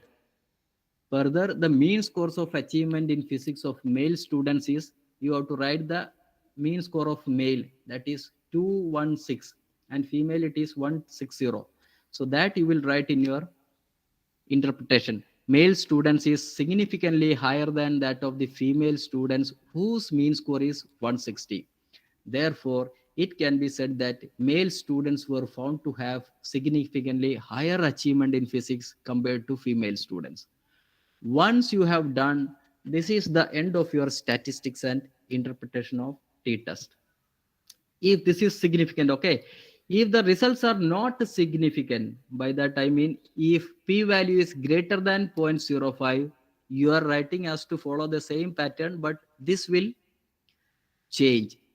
See, from the table it can be seen that the t-value is, which is not significant. This shows that the achievement in physics of male and female students do not differ. There it was differing. Here it is do not differ significantly. Thus, the null hypothesis that there is no significant difference in the mean scores of achievement in physics of male and female students is not rejected.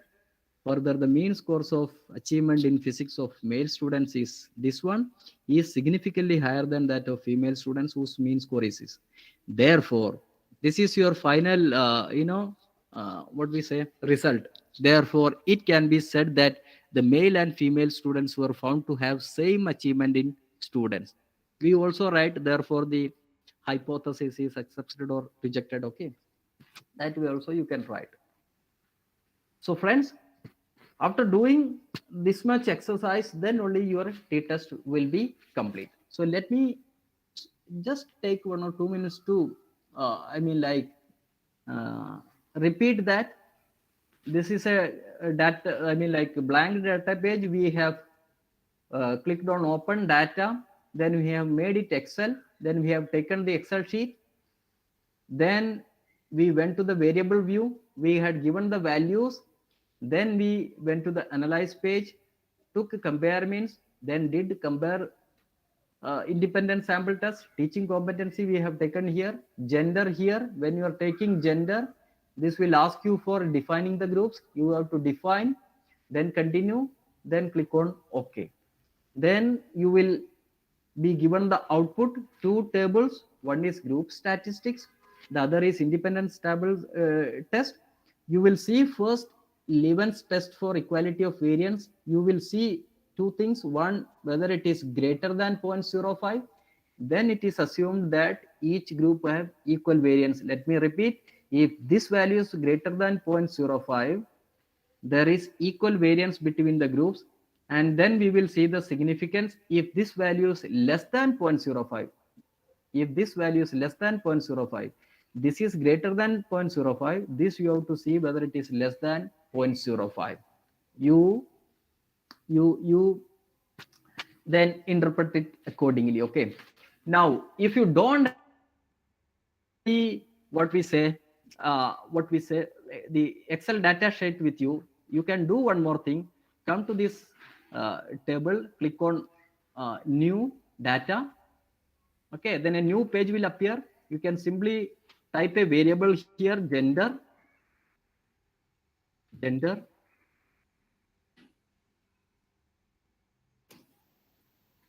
unknown, then teaching competency. Type this, click enter.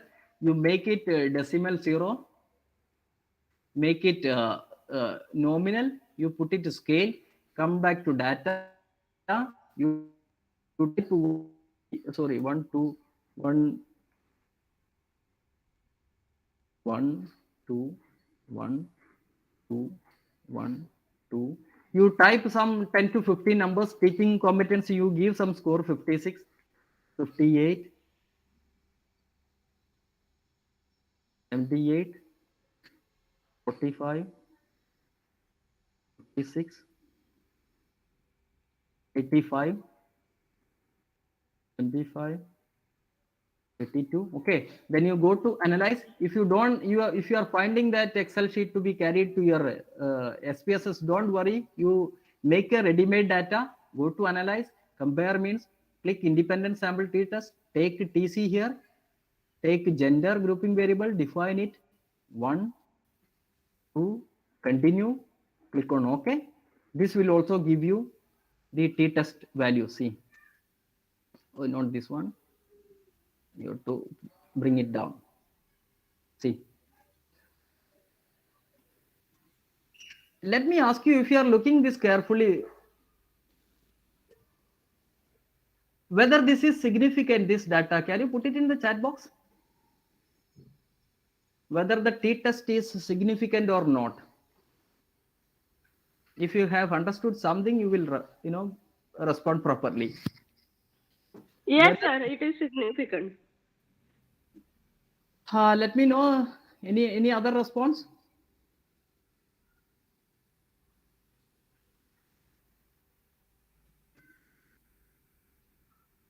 Whether this is significant, you have to closely look this data. Okay, whether this is significant or not. Which data you will look for? This data you will look for significance. This has to be less than 0.05. This has to be less than 0.05. But in this case, this is not less than 0.05. So the p-value is greater than 0.05. So this is not significant. P-value, Not significant. yeah, not significant. This value is not significant. Okay. So couple of them made it wrong. So don't worry. Take that Excel sheet. Oh, again, it is significant. This is not significant. This is not significant. So two things. This you have to be very sure about. See. Okay, the p-value has to be less than 0.05, then only it is significant. If the p-value is greater than 0.05, this is not significant. In this case, the data which right now I have entered, the p-value is greater than 0.05. Okay, p-value greater than 0.05. So this is not significant. This is also greater than 0.05, which means that the Leven's test, or there is homogeneity of variance among the two groups. So we can go ahead with the t-test, but the t-test value is not significant because this is greater than 0.05. Now let me make you one more thing clear, friends. If you are getting confused about Leven's test and all, don't worry about this Leven's test. Only consider the t-value and significance value. When you write, you need df. So your funda should be, you should see whether it is less than 0.05 or it is greater than 0.05. Those who are getting confused, only see this slide. Excuse If it me, is less than 0.05, if the cursor is showing that particular. pardon? Whether my voice is clear now? Is it breaking or it's clear? Yes, sir, your voice is clear. Okay. Maybe some network issue with Dr. Sunita. Okay, so I'm giving you some time just to practice whatever data you have, the Excel sheet which I have given, or you can type a ready-made, so I mean like a sample data right now, which I have shown you. Make a gender column, make a teaching competency or stress or depression, any value, put some values and see whether there is any difference between the male and female.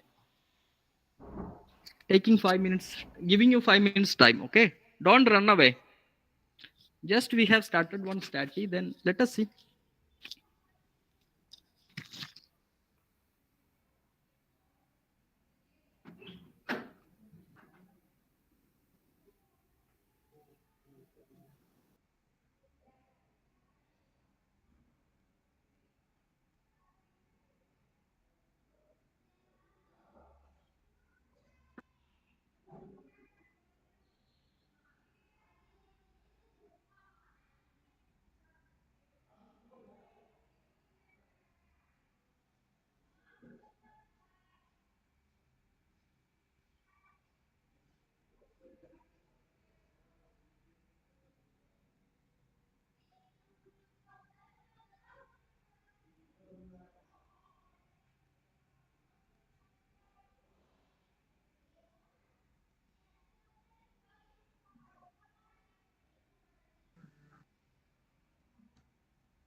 Let me know whether somebody has done this. Really practiced? Yes, sir. I have done. If you are experienced, what is your t-value? Let me see. Can you put your t-value in your chat box?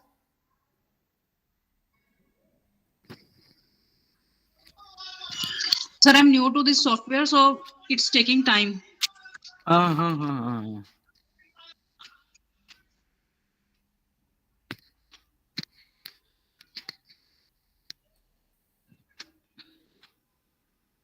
So one thing,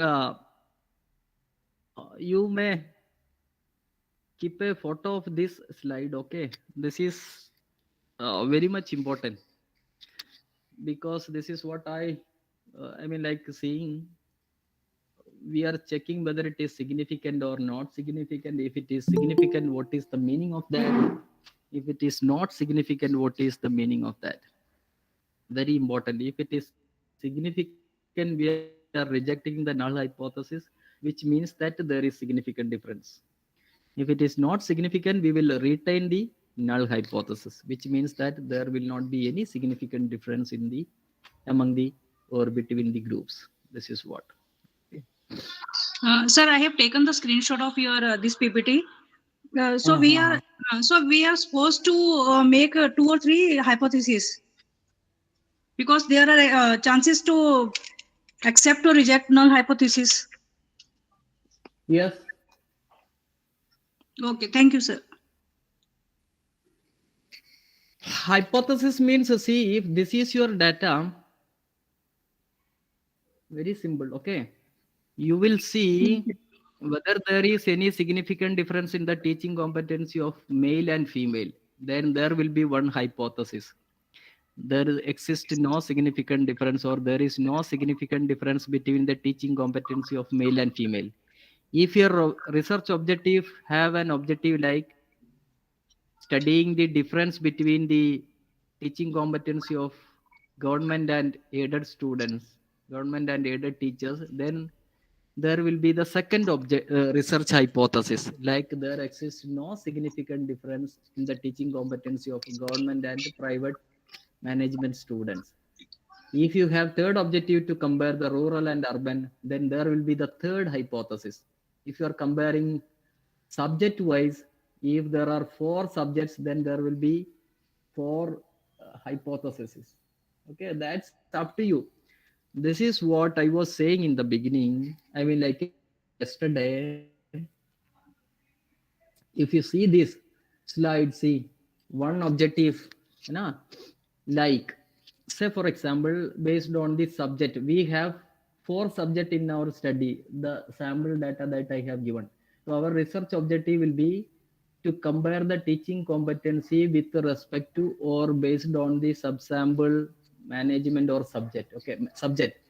Research objective will be to compare the teaching please listen carefully. Research objective will be to compare the teaching competency with respect to subject. That will be your objective. But when you are writing the research hypothesis will be maybe 1 or 2 will be there. If there are 4 subjects, there will be 4 research hypotheses. Like there exists no significant difference in the teaching competency of arts and humanities students. There exists no significant difference in the teaching competency of humanities and commerce students. There exists no significant difference in the commerce and science students. So research hypothesis will be more in number. Research objective will be only 1. So you think of how you are writing your objective and hypothesis. And we are checking these hypotheses, rejection or non-rejection of hypothesis using the statistical techniques. And if it is 2 group, for that we will use t-test. This is the basic idea. Okay, I don't know how far you are getting that idea. So basically we have done that. Okay. Now, friends, you can stop working on SPSS. Come back to this. I'll show you another. Please repeat it. T-test. So this is what you carefully listen. Okay, because we have a limited 3-hour time. Will be very difficult that way to repeat everything but I'll just uh, show you for this. Okay, go to analyze, compare means independent sample t-test. We will take teaching competency as the test variable. Now let me take another group. Local, we have only two groups, urban and rural. So I will just take this back. I'll take local. I'll take to grouping variable. If you are listening properly, please see. Earlier we had done with the gender. Now I am doing with the local. So I have taken local to this group.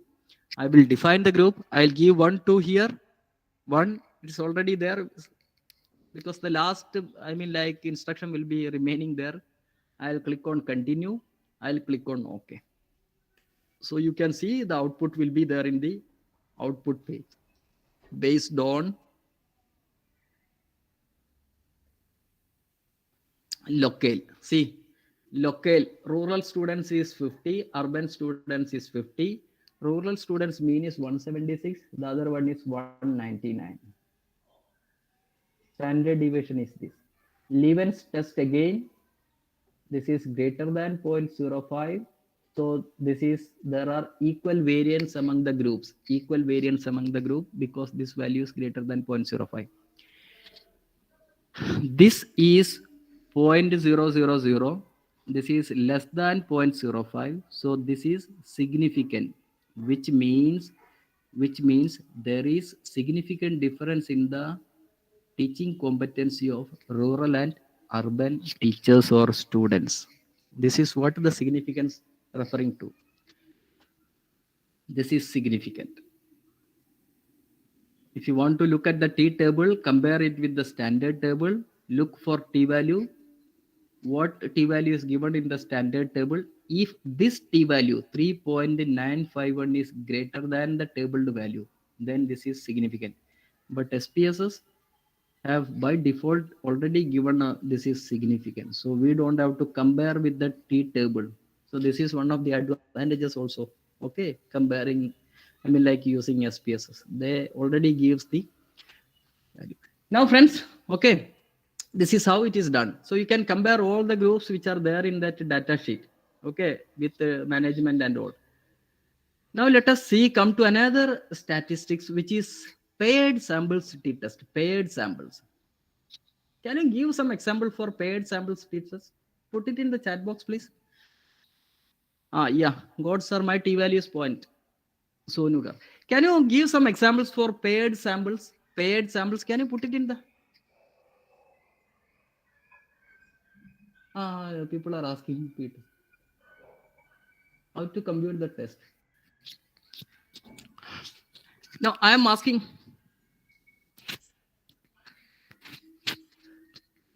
degrees of freedom we will not discuss. Okay, we'll take another some more time. Can you give some samples for paired samples? My question is, can you give some examples for paired samples? Paired sample.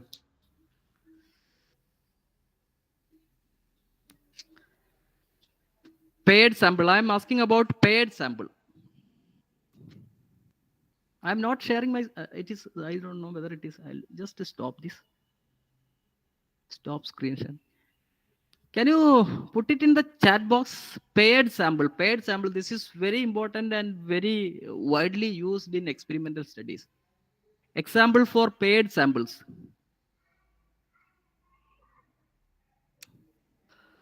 Oh, people, I think they are, I mean, like, find it difficult with the t-test itself. Otherwise, the response should have come. Can you give some examples for paired samples? Let me repeat the question, paired sample.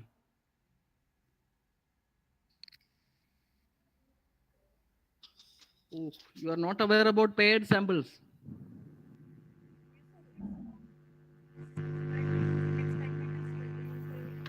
Oh, not sir, paired sample. Dependent sample. Sir, one example may be the difference between the score of students before and after the experiment. Exactly. Before and after any. Yeah. Anybody. Yeah, pre, post test. Parents and children. Pre and post test. Yeah.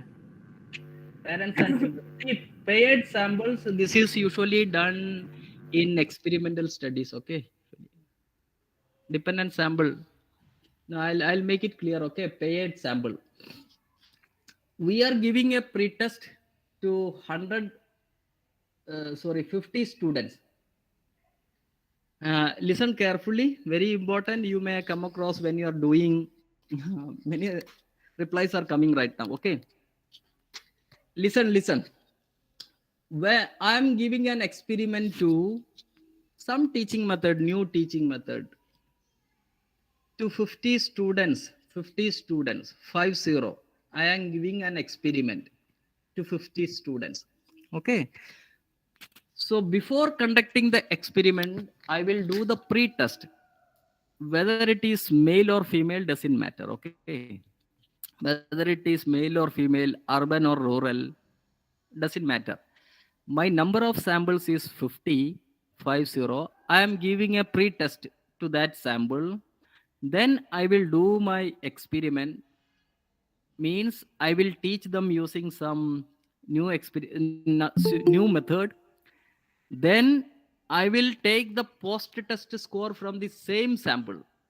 I will take the post-test score from the same sample. It can be male or female.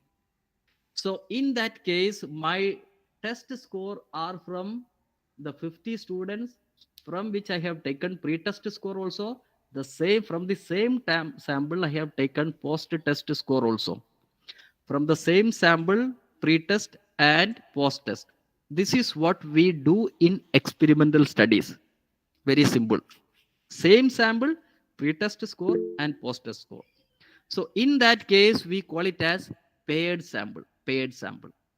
So we usually come across, like somebody was saying, whether there is any difference between the pre-test, post-test scores of students. Something like we do, right? Okay, in experimental studies, whether there is any difference in the pre-test, post-test score. In that case, we do paired samples tests. Listen carefully. I'll show you how it is done. Paired sample t-test. If you are doing any experimental studies, you have to do many such paired samples t-test. Okay. So I'll take a new data sheet. Okay. This is the place where we have already data. Okay. I'll take another data. Open data. You don't have to use another SPSS. From the same data set, you can open file, open data, SPSS. I'll make it Excel. Now I'll make it Excel. I made it Excel. I'll take data set to open. Okay, the same data set, but I had already told you there are 4 sheets. Okay, 4 sheets. One is where this is the survey sample which we were working right now. Now you can come down. There is some experimental data. You have to click this experimental. Click on OK. I hope you are following that. Okay, friends. File, open, data, SPSS. We make it Excel. Dataset 2 will select. We'll open that. Then from here we will select experimental. Then we will click OK. So this will be in a new SPSS page. See.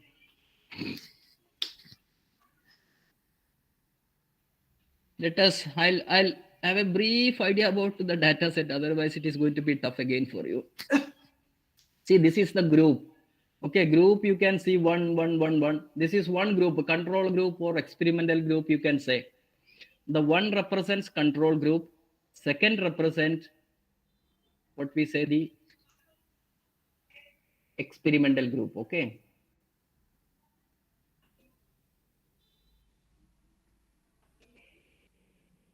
Now, what we will do? We are seeing. First, I will talk about independent sample test. Then I will show you how to do the paired samples t-test. Okay, paired samples t-test. We are seeing there is some, pre-test total score. This is what the pre-total score is. Pre-total score. These scores are the sub-dimensions of this pre-test total. So we don't have to worry about this. pre-knowledge, pre-understanding, pre-application. When we construct achievement test, we will frame questions at the knowledge level, understanding level, and application level. All these contribute to the total score of the student. So this is the total score of control group and experimental group. Similarly, we will conduct the post test. Similarly, post knowledge, post understanding, post application. This is the post total. This is delayed process which we are not going to. Okay, gender, locality, everything is there. Now we are seeing one of the objectives. If you are doing the experimental study, we will see whether there is any difference in the pre-test scores of control group and experimental group. Whether there is, let me repeat, whether there is any difference in the pre-test scores of control group and experimental group. For that, we will again make use of what we say, the independent samples t-test. Friends, don't get confused. I am checking, let me repeat, I am checking the whether there is any difference in the pre-test scores of control group and experimental group. So already we have two separate groups, control group and experimental group. So the same independent samples t-test we will do. Compare means independent sample t-test. I'll take pre-total to test variable, grouping variable, group I will take, define groups 1, 2. Continue. Okay. Sir I'm slow sir, वो फिर से एक बार आप करिएगा sir. Analyse में जाके आपने किया क्लिक क्या? Analyze the same independent sample t-test. Create total. Then we have taken the group, clicked on OK. Okay. I know this is going to be little tough if you are hearing all this for the first time. Okay. But see how much you can take from this class. So this is the control group and this is the experimental group. We are seeing whether there is any difference in the pre-test score. So usually what will come, whether there will be any difference in the pre-test score of control group and experimental group. What is your idea? In pre-test, both the group have same score. Both the group have same score. Because their level of understanding remains the same. Before the experiment, their level of understanding will be the same. Okay. Now, see the significant levels, you leave it. Okay. This is greater than 0.05, which means this is not significant, which means there is no significant difference between the control group and experimental group.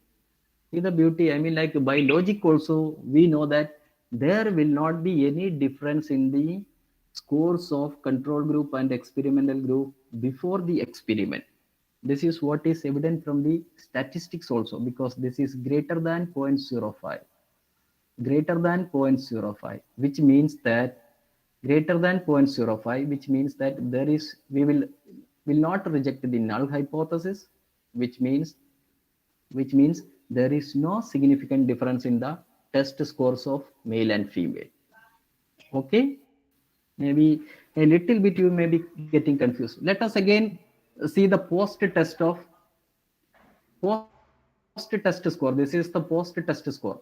After the experiment, the experimental group will have some difference, their score. So for that, again, we will see the independent sample t-test. Analyze means, compare means, independent sample t-test. This we will change to post test score, post total, group again, this one. Okay, okay, we will keep. Okay. See the result now, it is getting changed. Okay, this is significant. This is significant. This is significant. So there is difference between the control group and experimental group after the experiment. By logic also this is correct. After giving the experiment, definitely there will be changes in the experimental group and the control group. The experimental group will have some more scores compared to the control group, which is also evident from the what we say, the statistics. So friends, can you take 2-3 minutes and just do that statistics also, because we need this for explaining the Sir, paired sample t-test. Yeah. sir, analyze then compare means then independent sample test you told, na? Yes. Okay, okay. And Paired now samples I have and not discussed. Paired samples okay, I have sir. not discussed. Okay, Okay, okay. I'm going to discuss that because you need this data. So you just Okay, okay, take okay. this data. Couple of people may Okay. be getting the idea, couple may be finding Yeah. little difficult because this is Independent sample t-test, no, sir? yes, yes, yes. Yes, yes, sir. And now for pre-test, what should I do now? Pre-knowledge Pre and pre-understanding, pre-application, pre-total, pre-total. yes, pre-total. And now then, sir, we compare with post-total. No, no, no, no. You take Okay. in groups groups, control group and experimental group. Okay, okay, okay.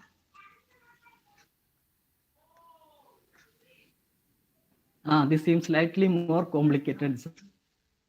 Yes. Yeah, those who are finding, seeing, attending static class now, for them it will be little difficult. I know. Yeah. Sir, for computing data, first I will import data. Yes. Yes, yes. Sir have given this table yesterday. Yes, I have downloaded that. But it is how it will be Excel sheet I'll will be. show you. See, I'll show you how it is imported again. Okay, thank you.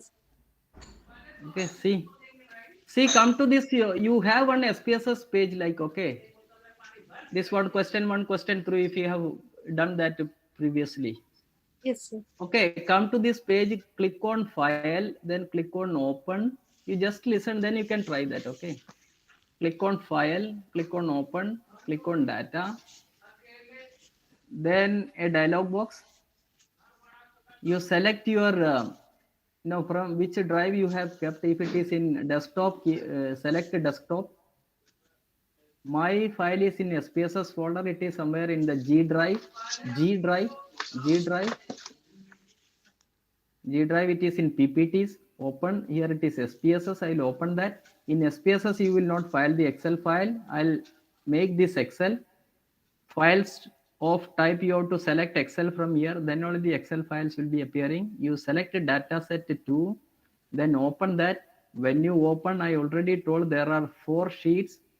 You have to select the experimental sheet, then click on OK. So this you will get.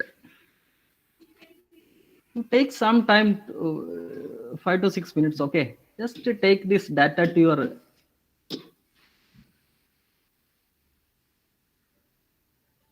Can take some time. Okay, I'm giving you some time. Otherwise, saying all the static also doesn't make much sense. But I'll demonstrate definitely how it is done. Sir, after that, can we start our 20-second technical session? That will continue with you also. Pardon?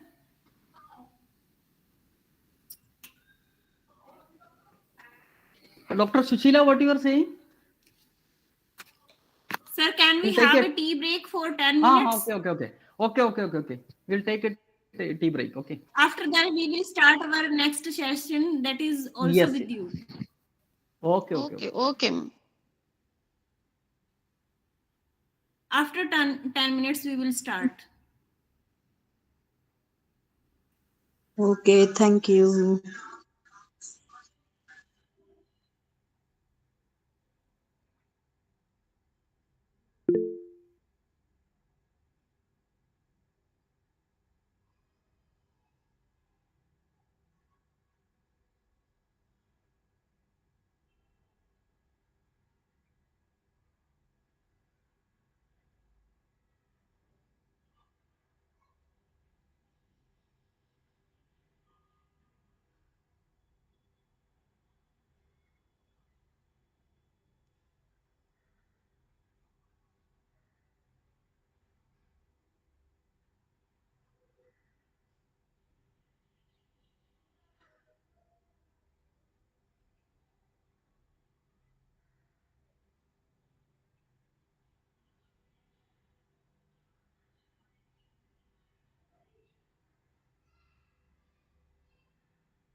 Participants, feedback form of this session is shared in your WhatsApp group.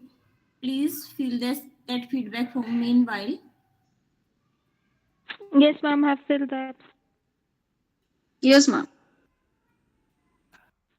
Done, ma'am.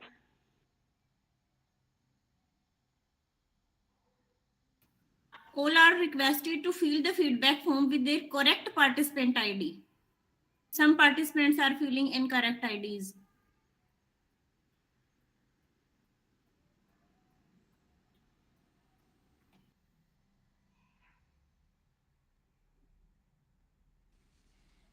Ma'am ma'am एक query है, मैं क्या पूछ सकती हूँ? हाँ जी, बोलिए। Ma'am जैसे ना अगर हमने अपनी आईडी से रजिस्ट्रेशन कराया है, देन फिर उसमें कुछ रॉन्ग हो गया है, फिर वो दोबारा तो फॉर्म फिल होता नहीं है, तो हम सेकंड आईडी से कर सकते हैं दोबारा, मतलब रजिस्ट्रेशन अगर हमें कभी कराना हो तो? Registration means you are asking about the feedback form? No, ma'am, no. It is only for registration when we are registering for some workshop or some seminar. Yes, you can do. Then ma'am, how can we fill the feedback form? मतलब दोनों वो different हो जाएंगी ना दोनों email IDs? In every seminar, the one participant ID or some unique number is given to the participants. The organizer will see that unique number. Ma'am, sometimes it is not given na, so in some colleges or in some universities, they don't provide us. Then what should we do then in Then that case? they can contact. You can contact to the organizers of that workshop or seminar. Okay, ma'am. Okay, thank you, ma'am.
Ajit sir, can we start the session now? Yes. We'll start. Good afternoon to all. And again, welcome you all the 22nd technical session of the 7 days national workshop. I welcome you, sir, again. Thank you. So let us again start, okay? Let people will join. Okay, sir. Ma'am same topic रहेगा इस session में भी? Yes, sir. It will continue. Thank you, sir. Nice presentation, sir. All the detailed schedule is here on your WhatsApp group. Provide us. Hold the sessions. Thank you. Okay. So friends, let us complete samples, data, see correlation and ANOVA. Then we will see regression and chi-square, everything. Actually, this request some time that way. Okay? No issue. Please listen now. I am going to do the paired sample state test. I was saying for paid samples, we should have the same samples. Like a pre-test, we are doing on control group and the experimental group. The same samples, on the same samples, please listen carefully, okay? On the same samples, we will do the post-test also. So we have two groups, control group and experimental group. Let me share this screen. It will be more easy to understand. Okay. So the control group you are seeing on the screen, the control group, we are doing the pre-test. This is the pre-test score of control group. On the same sample, we are doing the post-test. Okay. Pre-test on the control group, post-test again on the control group. The same we will repeat on the experimental group. Pre-test on the experimental group, pre-test on the post-test on the experimental group. So pre-test, post-test, both on control and experimental group. Right now, we have seen whether there is any difference in the pre-test scores of control group and experimental group. Since there are two independent groups, we have applied the independent sample t-test. Now, if you want to see whether there is any difference in the pre-test and post-test scores of only control group, please listen.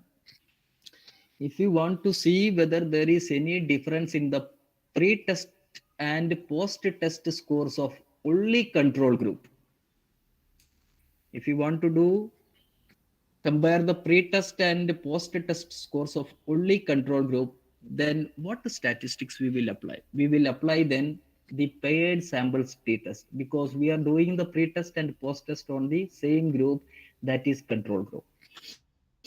So what we will do in our data file, you can see there are control group and experimental group, control group and experimental group. In the data file, you are seeing both control group and experimental group. But we don't want the experimental group. We have to remove this experimental group. We have to remove, because we are seeing whether there is any difference in the pre-test and post-test of control group only.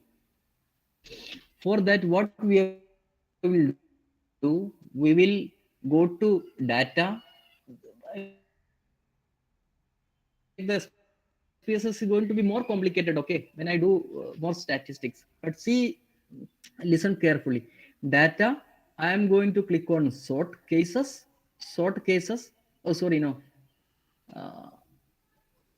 Data, select cases. When you click on select cases, now this kind of a dialog box will come. So in the group, we are going to select only control group. So this is the group. This is the place where control group and experimental group are available. So in group, we are going to select only control group.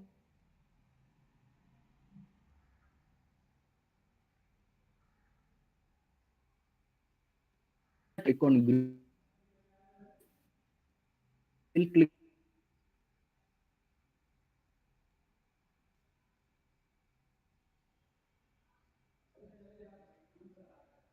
on then a new dialog box will come, full group. So assign only one. Okay.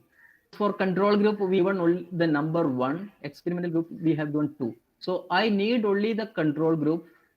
The number of control group is 1. So I had selected group from here and put equal to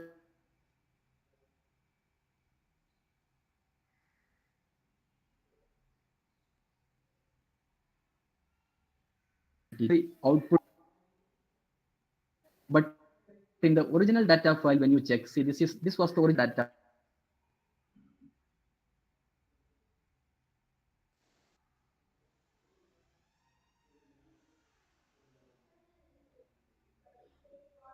I have deselected SPSS. Okay, data file. Can somebody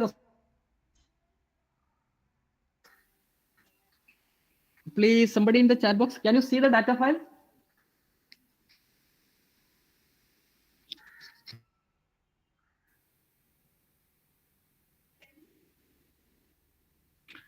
Priyanka, thank you. Yes, thank you, thank you. No, sir. Yes. So it is yes. Thank you. So friends, let me again repeat the step.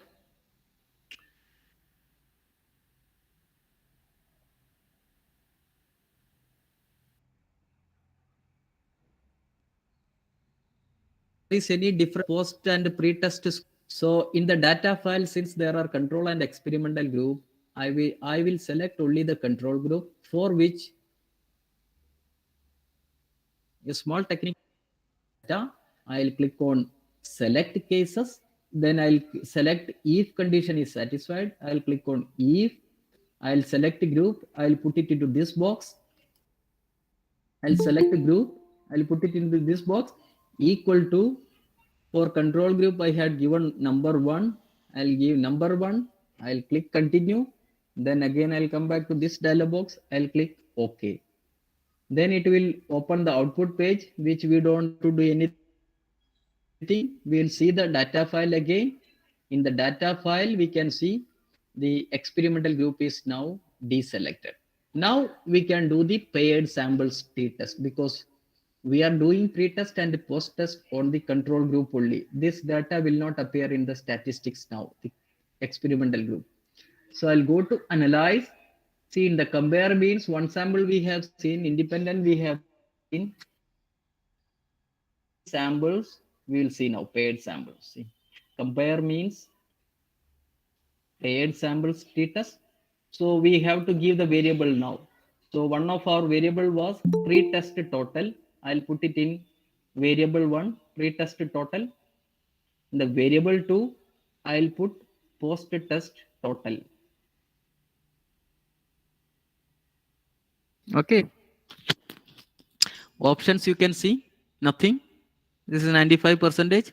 Just click on OK. Sir, please repeat once. This is a little lengthy step, okay?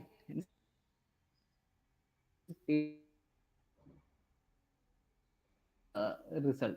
This is the paired sample t-test. Pre-test mean was 11. See, when we give some experiment, after the experiment, their score automatically enhances, raises. So the mean was 11 first. Now the mean is 24. Number of samples is 22. Already it is, I mean, like the control group is only 22. They will give you a correlation result also when you do the paired sample t-test, which we don't take in our thesis. We will see pre-test, post-test paired sample significance. This is less than 0.05, less than 0.05, which means that there is significant difference between the, there is no significant difference.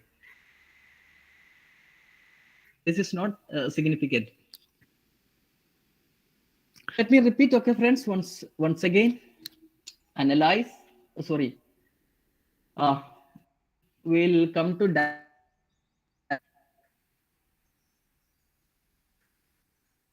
I'll select cases.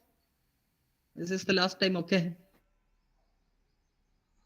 Sir, done, sir.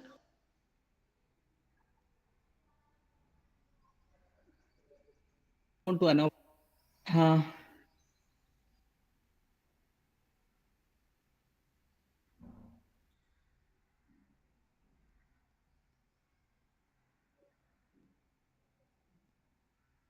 If I click on if, click on group, select this arrow equal to 1.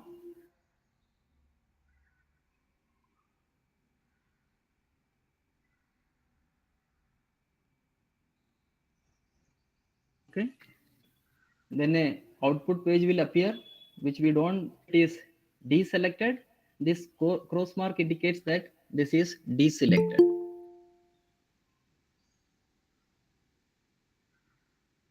Now we will go to analyze. Compare means, then we'll click on paired samples t-test. This you have to make it all this scale data. This is not nominal data, okay, in the data file.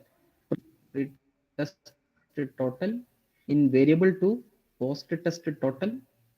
Okay, options you will see, something has to be done, nothing. We'll click on OK. This is how the paired samples t-test we will get. Okay. Now I'll again come back. We'll see one more time, see data, select cases. If condition is satisfied, group 1, this we will make 2. Continue. Okay. Now you can see this control group is deselected.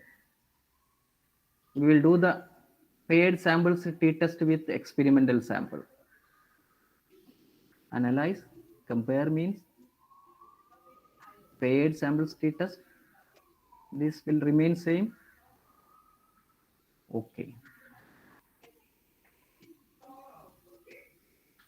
This is also significant. Both are significant, okay, but it is not that way. Here it is significant. Both are significant, both experimental and control group. So friends, now let us move on to ANOVA. Okay, this practice later. This requires little time that way. Okay, ANOVA will do now.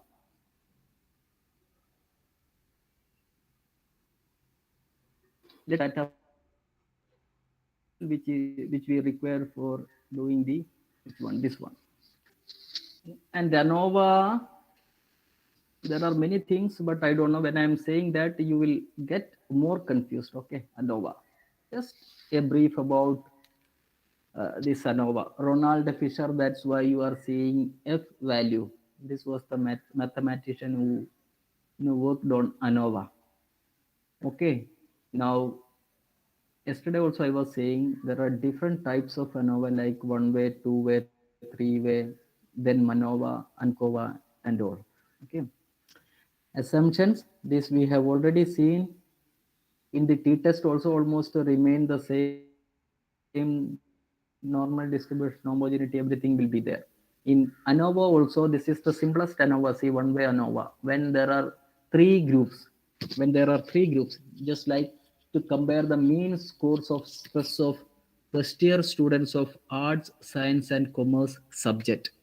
This is how we will write in case of ANOVA also. We will use this adjective to compare the mean scores of stress of three groups. Okay, we have three groups here: arts, science, and commerce. If it was two groups, we could have done the t-test. If this is three groups, we have to definitely go for ANOVA. Okay, ANOVA. Now let me come to this PPT presentation. Okay, this is the assumptions. Let me just show you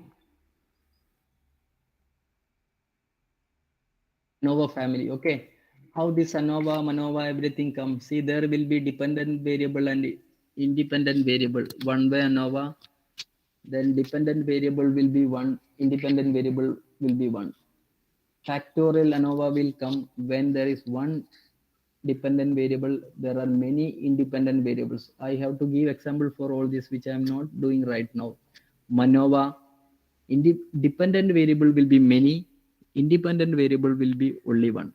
Factorial MANOVA, when there are many independent and dependent variables. MANCOVA, many, one or many. ANCOVA, one or many. Along with that, some intervening variables, co-variables will come. ANCOVA. Okay, I am not giving you examples for all those because this again requires another one day to discuss. Okay, so we will just see the one-way ANOVA, how it is done. Could you please display the slide once more, the Anova and Mancova's differences, one slide just you showed? I'll give you this PPT presentation. Okay, give you this PPT. This data file Okay, also I will you. give you. Okay, this word file also I will share with you. Many things it is written, how it is to be written, the objective hypothesis, and how you have to write the result, and how you have to interpret everything. Okay, just Okay, go thank through you so this. Okay, Yes, sir. Thank you. don't worry. Now let us take the case of this sample, how to do ANOVA. I'll just show you factorial ANOVA also, because this is done at two places in SPSS. We will see one data file where we have three groups, okay? Management, government, aided, and private. So this is management, we have three groups. When we have three groups, we will do the ANOVA, one by ANOVA. Okay.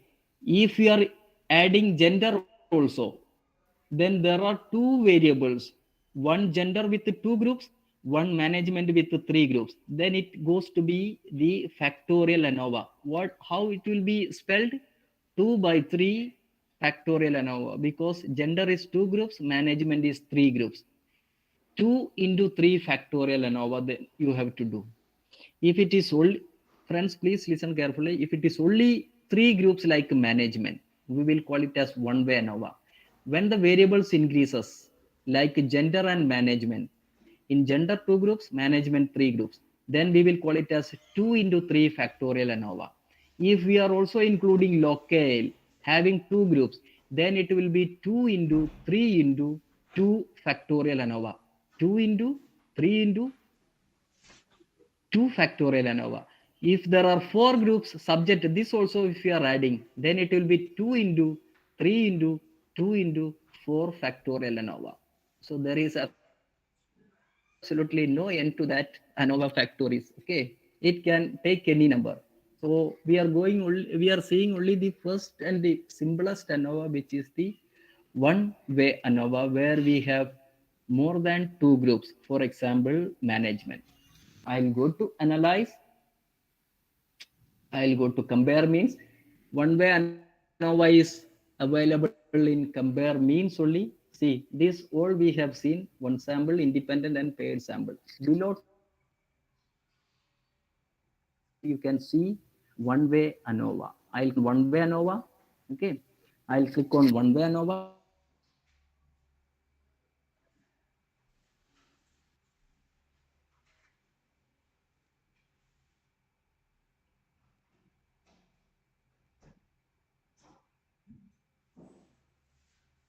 Then it will be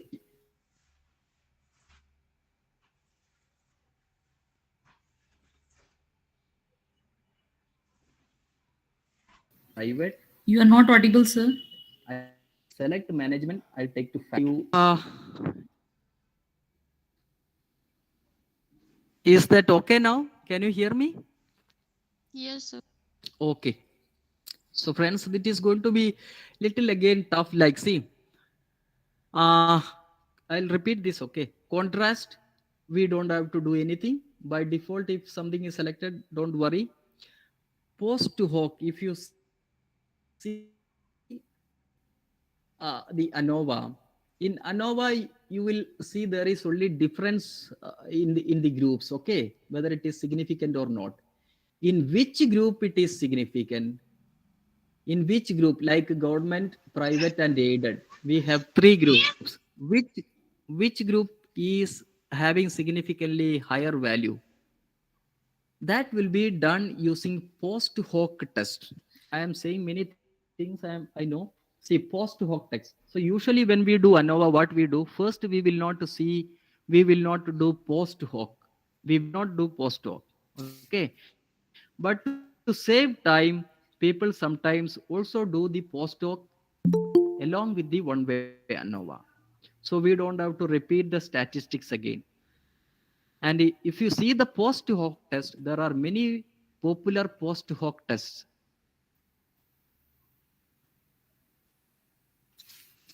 LST is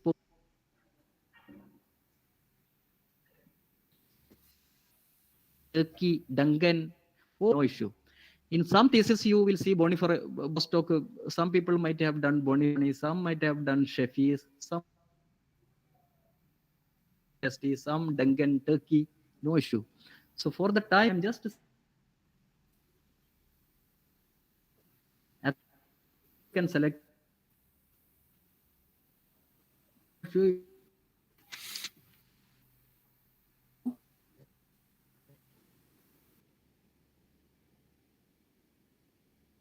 can select all these post hoc values also, no issue. Continue. See, this is another place where we will see the descriptive statistics. Yesterday I was showing analyze. When you click on analyze a descriptive frequency, you will see there. Here also you will see this can click descriptive. Okay. If you want to see the homogeneity, because showing here now in ANOVA, the assumption is in ANOVA also homogeneity also we have to see. Is if the groups are having equal variance, then only we can go ahead with ANOVA. So if you want to see the homogeneity, if you want to calculate homogeneity, okay.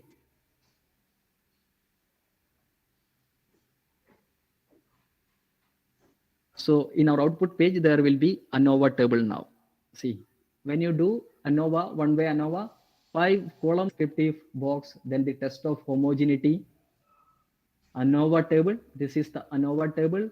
All this we calculate manually, sum of squares. You have that formula with you. DF, we will calculate mean square F value, then significance. Then this is the post hoc result. Okay, post hoc result. Post hoc result. Homogeneity, this also we will get. Not take all these. Okay. Couple of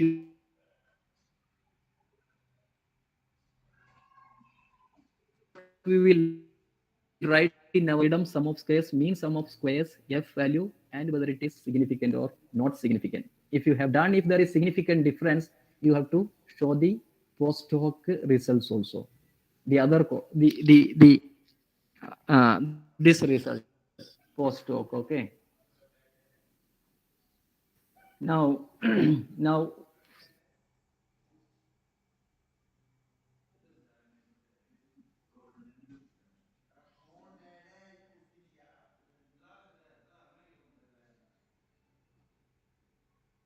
very much, but is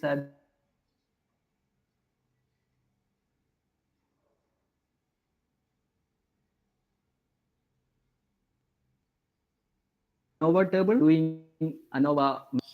Uh, Let me show you.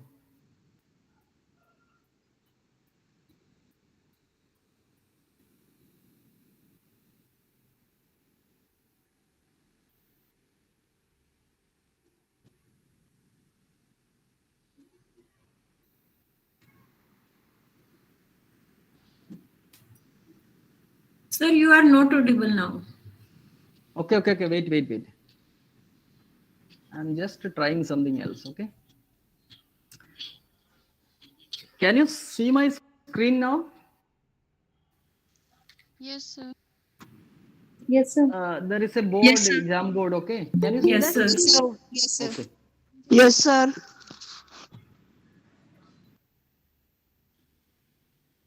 So friends, it is going to be but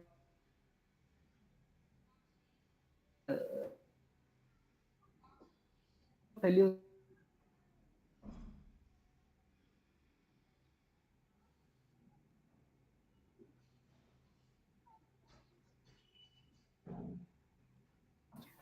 then there is aided. Okay, these are the three groups. So what ANOVA will do, they will compare each of these groups. Like they will compare when this is what manually we do. Okay, the government group compared with the aided group, then the private will be compared with the aided group. Okay, so that is what you are getting this data. Okay, where is that? The SPSS. Okay, between the groups. Okay, between the groups, ANOVA table between the groups.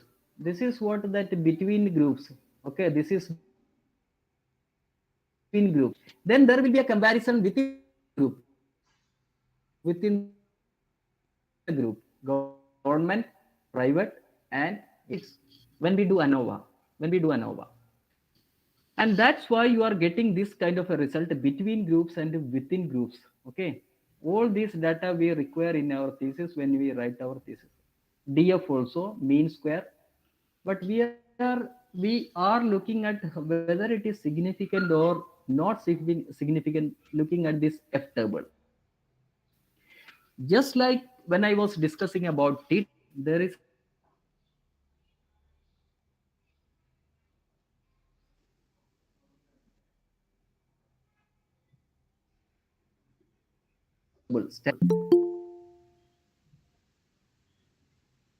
value for this DF is greater than this, greater, if that is greater than, then this will be significant. Okay, in SPSS, as I was saying, like with the T test,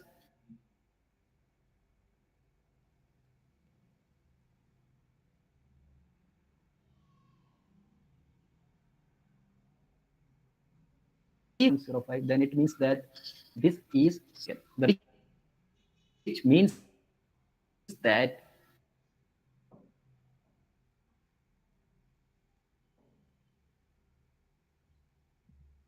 can gain scores of stress among government in the teaching for teachers. This is what it is referring to. Okay. So please repeat. And we will see whether it is. Please repeat.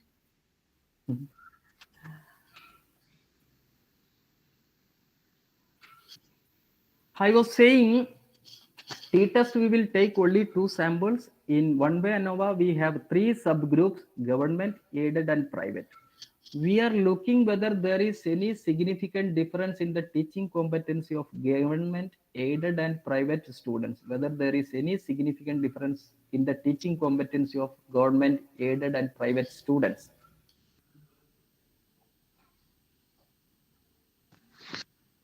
The statistics, whether it is significant or not, we will get from this ANOVA table. This is the ANOVA table.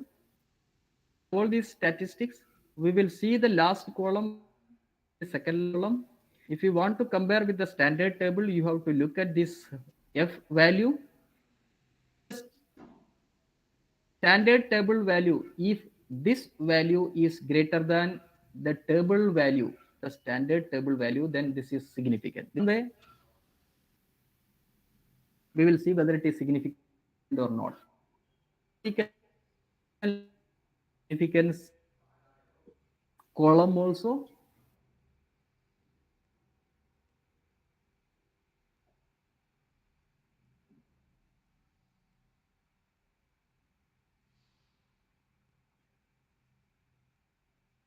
This is across the statistics which I am discussing. That's why I was then is that there are significant difference. But our null hypothesis was there is no significant difference. We reject that null hypothesis because this is significant. So our result says that there is significant difference in the scores. In this case, there will be significant difference in the teaching. This is the way it is interpreted. Okay. Once again,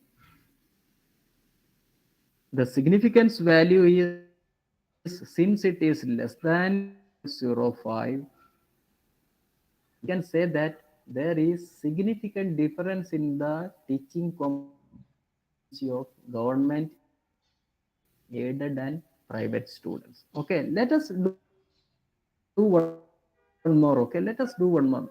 Groups. 4 groups. Okay, I will go to analyze.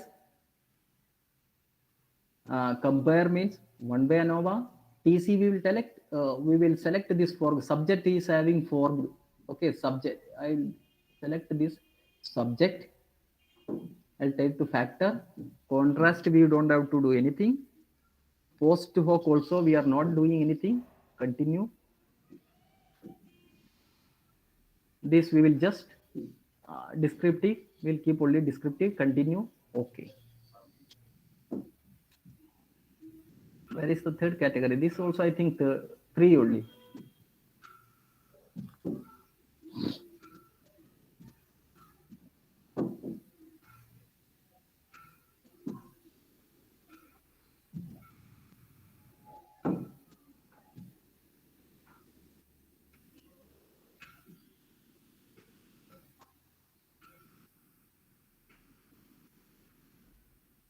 Science, humanities, commerce. Science, humanities, commerce. Yeah, only three groups. Okay, that's why I was confused. Only three groups. So I have done that again. See,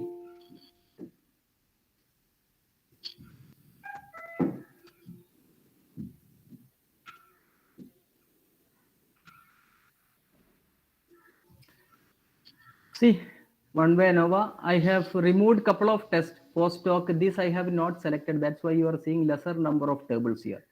We need only this table. Okay, between groups, within groups, total. This is also significant because this is less than 0.05, which means there is significant difference in the teaching competency of science, humanities, and commerce students. There is significant difference in the teaching competency of science, humanities, and commerce students. If you want to have a rough look of the values, you will get from here. Science students are having more mean value 198, humanities 190, commerce 176. So what I'll do, you can just have like a practice of maybe 5 minutes. Then we will do the uh, uh, item analysis and all. Okay, item analysis. Now it is 3:42. Have a practice of one way ANOVA. Okay. Then I'll just show you the two-way ANOVA also. It is again will be little more complicated that way. Can you just take 5 minutes and practice if you have this with you? ANOVA, the same data file. This data file. Sorry, this data file.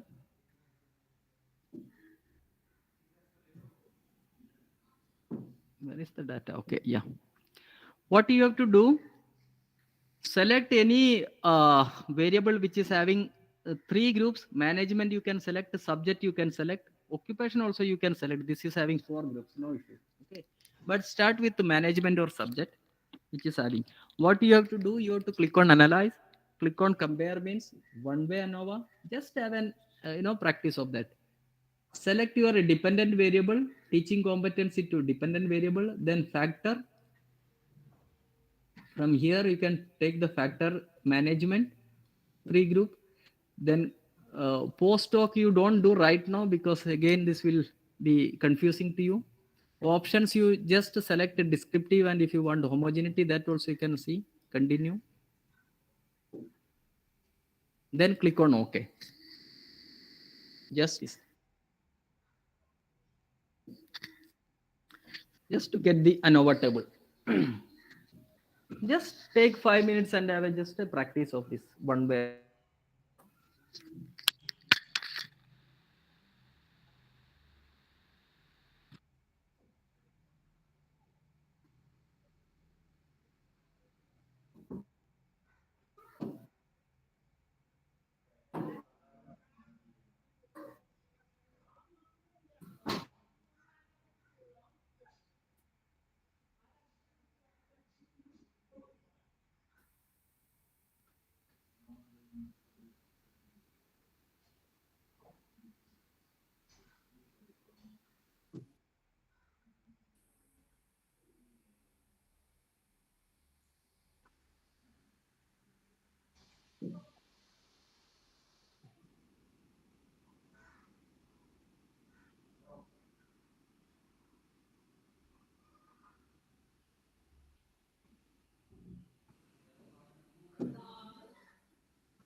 So you can stop and come back now. Okay, I'll show you just how the rest of the ANOVA is done, like factorial ANOVA and Kova and all. Okay, I'll take the, please listen. I'll take the data again. This is the data. Now to do 2 by 2 factorial ANOVA, 2 by 3, 2 into 2 into 2, or 2 into 2 into 3, 2 into 4 into 2, there are many. Okay, you can make this out from here. This is 2 into 2 into 3, 2 into 2 into 3. If you are taking this 2 into 3 into 2, if you are taking the whole, it will be 2 into 3 into 2 into 3 into 4 factorial ANOVA. So if you have such many variables, then you will do factorial ANOVA. Just listen here. I'll just show you we are not going to do that. This will be again more complicated if you are, seeing it for the first time. Uh, is my screen visible? This can you just respond to that? Yes, sir. Okay. So friends, Yes, it's visible. Okay, I'll click on analyze. Only up to one way ANOVA you can do the basic ANOVA. If you want to do factorial ANOVA, you have to click on general linear model. You will not see something like ANOVA in SPSS. Okay, you will see in place of 2 into 3 ANOVA or factorial ANOVA, you will see general linear model. Very important, friends. Okay, many you will see here. Okay, to do factorial ANOVA, Mankova, Ankova and all, you have to click on general linear model. I'll click on univariate then. See, I'll click on analyze. I'll just show you general linear model, then univariate. I will take the dependent variable here. Okay, teaching competency, dependent variable. Then if it is Ankova, this is the place you have to put covariate. Otherwise, you have to take, we are doing 2 into 3 factorial ANOVA because gender is having 2 groups, management is having 3 groups. So that is 2 into 3 factorial ANOVA. So I'll take gender to fixed factor, management again to fixed factor. Okay. Then model, nothing to do. Continue. Contrast, nothing to do. If you want graphs like gender and management, you can do like this, add, continue, then postdoc the same way. I was saying if you want, you can select both to postdoc test. Okay, which postdoc you want, LST, Boniferoni, I am selecting couple of them. 5 I have selected, continue, then save, unstandardized Nothing. Options. Display means for all. I will select all this here. Display means. If this is required, you can do. Otherwise, it is not necessary. Okay. Descriptive statistics if you want, homogeneity if you want. Continue. Options. This we have done. Bootstrap, nothing to do. Okay. Okay, friends. So that is done. This is the univariate analysis of variance, means the factorial ANOVA. Factorial ANOVA. See, these many results you will get. You might have seen in thesis this kind of a big table like, okay, corrupted model intercept gender, then gender into management. All these data we have to take to our what we say the thesis. You can see which one is the gender and teaching competency. This is significant. Okay, gender and teaching competency. This one.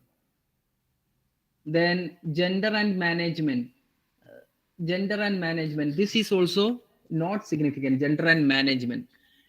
You might have seen something like, I'm going to say, introduce something new, which again sometimes you will get confused. Something like, see, if you are doing two-way ANOVA, we will write a couple of objectives. Okay, if it is a survey study, this is how it is done: to study the influence of gender, types of college, and their interaction on achievement in physics. So what we will do, we will see whether gender is having any influence on achievement in physics. We will see whether there is any influence of types of college on achievement in physics. This is one. Okay, gender and type achievement in physics, types of college and achievement in physics. So we will see separately whether there is any interaction. We will also see together, by that I mean whether gender and types of college have any interaction. So this is what we call interaction effect. Interaction effect. So when we are doing factorial ANOVA, we will get the main effect and interaction effect. This is something maybe a new topic, new concept. Okay, so that's what you are seeing. This is the main effect, the main effect of gender on teaching competency. Main effect of gender on teaching competency. This is the main effect of management on teaching competency. Both are significant. Both are significant. Okay.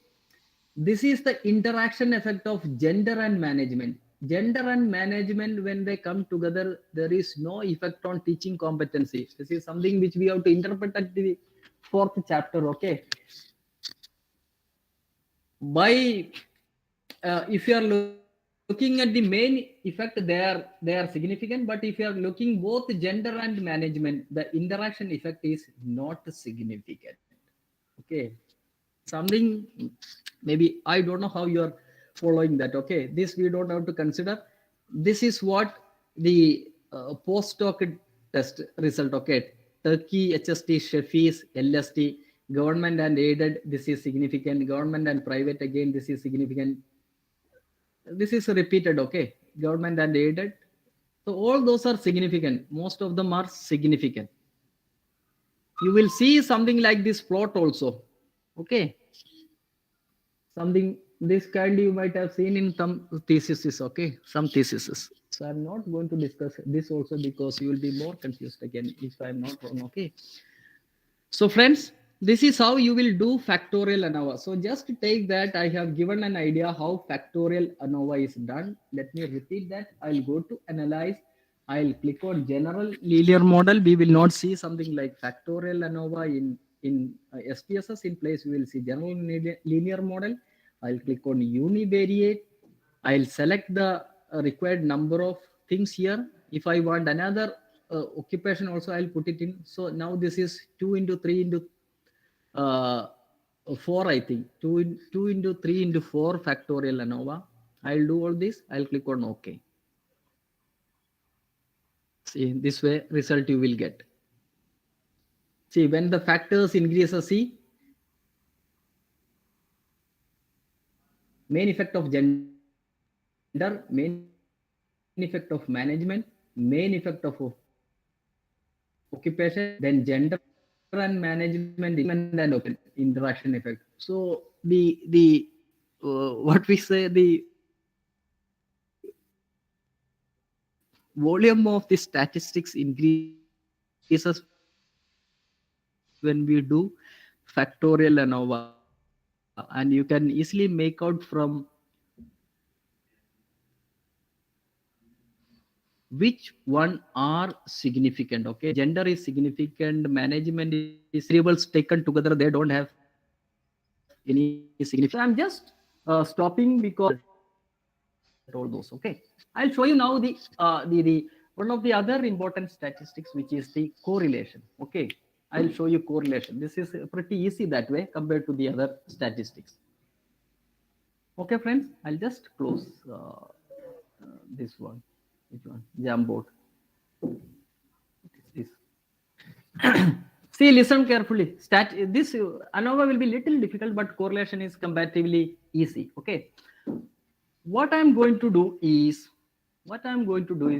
we have two data sets. Okay, teaching competency and intelligence. Teaching competency and intelligence. We are seeing whether there is any relationship between teaching competency and the intelligence of the students or teachers, whether there is any relation between the teaching competency and intelligence. Now, when we do the what we say correlation, we have to do keep in mind something like the assumptions. This we have seen. Okay, this is very important. Like this can take any value from -1. Okay, if we get a value from 0.7 to 0.9, 0.7 to 0.9, there is a high correlation. If it is from 0.4 to 0.6, in some static books you will not be finding this strict classification. Okay, but you can take a a rough idea that above 5 it is going to be a good correlation. Here in this I have 5 classification, 0.7 to 0.9. If it is negative or positive, it is strong correlation. If it is 0.4 to 0.6, this is moderate.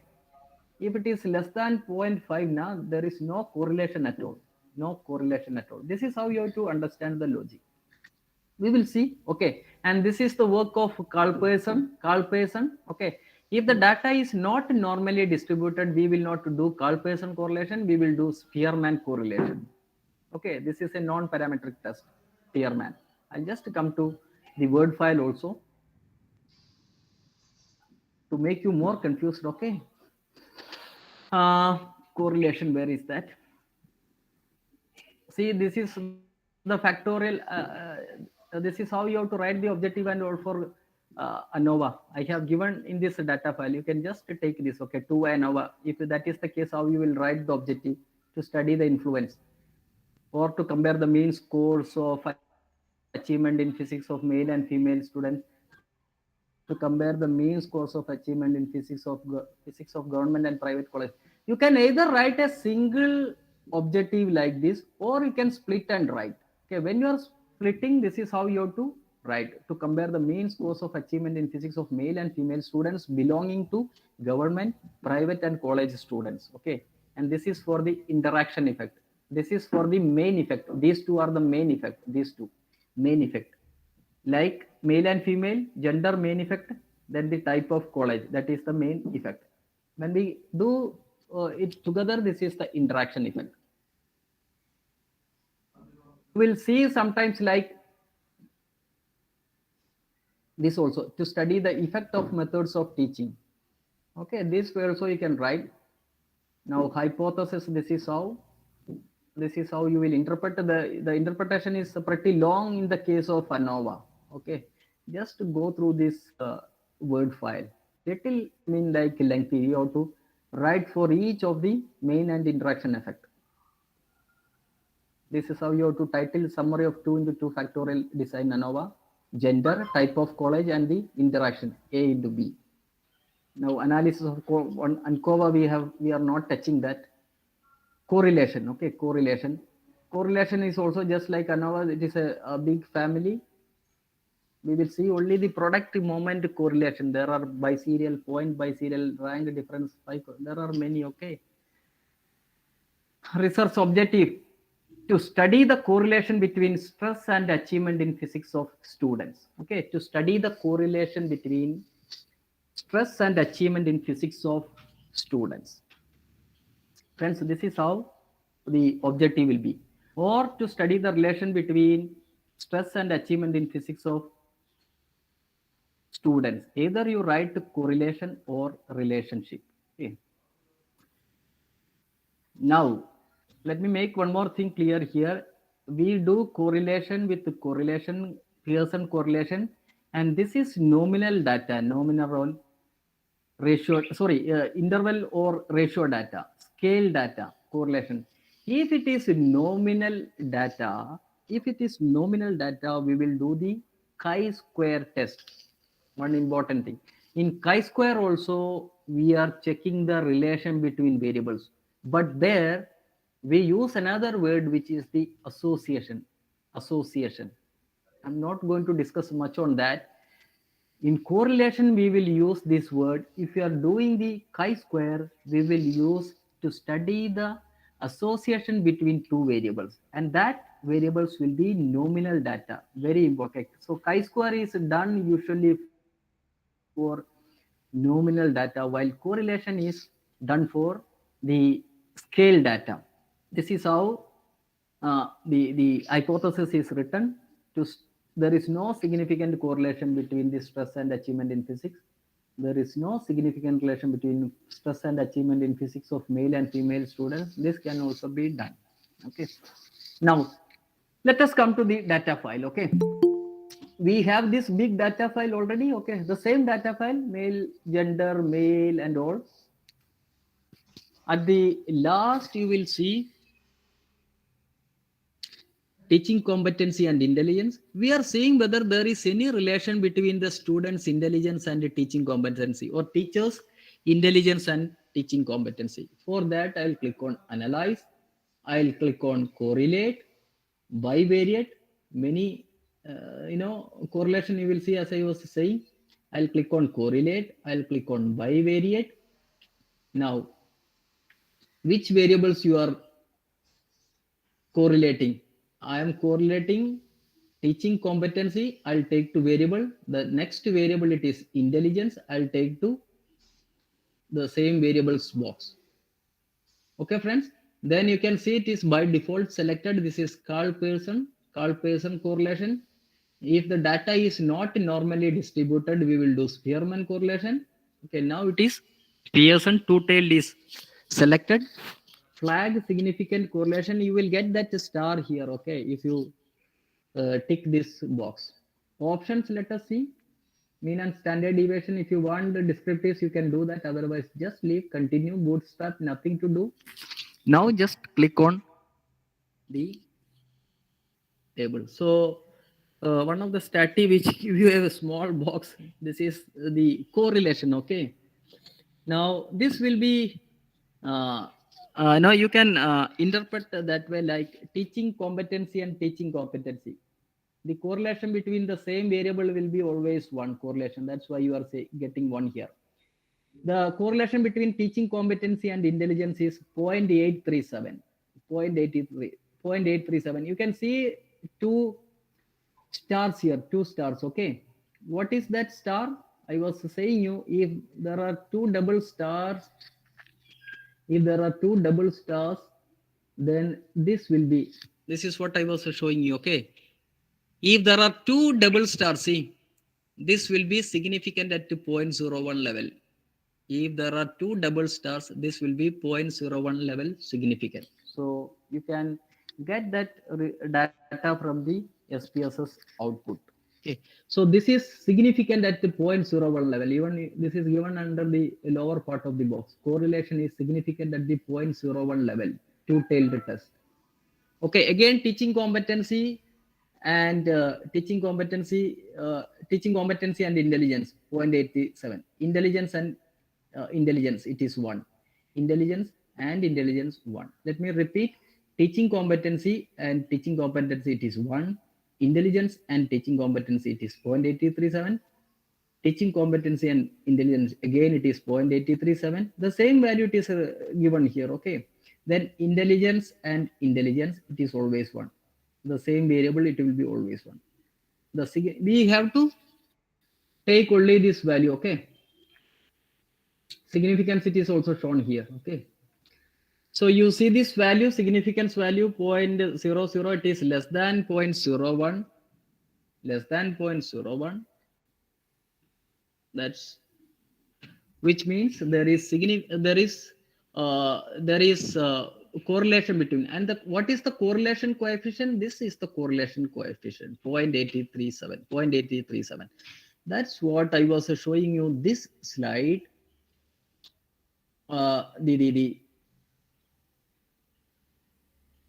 This slide, friends, this side, see correlation value 0.837. So that 0.837 comes in this range, which means that there is a strong correlation between the teaching competency and intelligence. Now, let me once again repeat that, then I'll move on to the item analysis. Okay. I was here. This is the data page which we had in SPSS. Okay. We are finding whether there is any relation between teaching competency and intelligence. I'll click on analyze. I'll click on correlate. This is something which you can relate to the correlation. Okay, but in Anova we have to click on general linear model. This is correlation. Click on bivariate. Take the variables to this column, the variables that you want to correlate, teaching competency and intelligence. Pearson, all these are by default. Options, nothing to do. Continue. Okay. We'll get this output. You will get the coefficient of correlation and the significance also. If it is less than 0.05, this is now significant. If you want to see the exact value, what you can do, this is another information. You can just click on these 3 zeros. If I double click this, see what is going to happen. Okay. See, this is the original value. If I double click this 0.000, you will get the, it's again more zeros. Okay, but sometimes you can see digits also here. The exact digit we will get. So friends, this is the correlation coefficient which is significant at 0.01. This is also evident from this value, significance at two-tailed test 0.001. Now, in our thesis, what we will do, we will take only that correlation coefficient, just like 0.837. Okay, we will write 0.837 here. We have comparing in this data file, this word file, it is stress and achievement in physics, but we were comparing intelligence and teaching competency. We will write that here. We will write the correlation coefficient here. We will see, we will write whether it is significant or not in this column. So this is how this is done. Okay, so I'm just now moving on to the last. I'm not doing regression now. I'm not doing chi-square. Again, this may require too much time. Okay.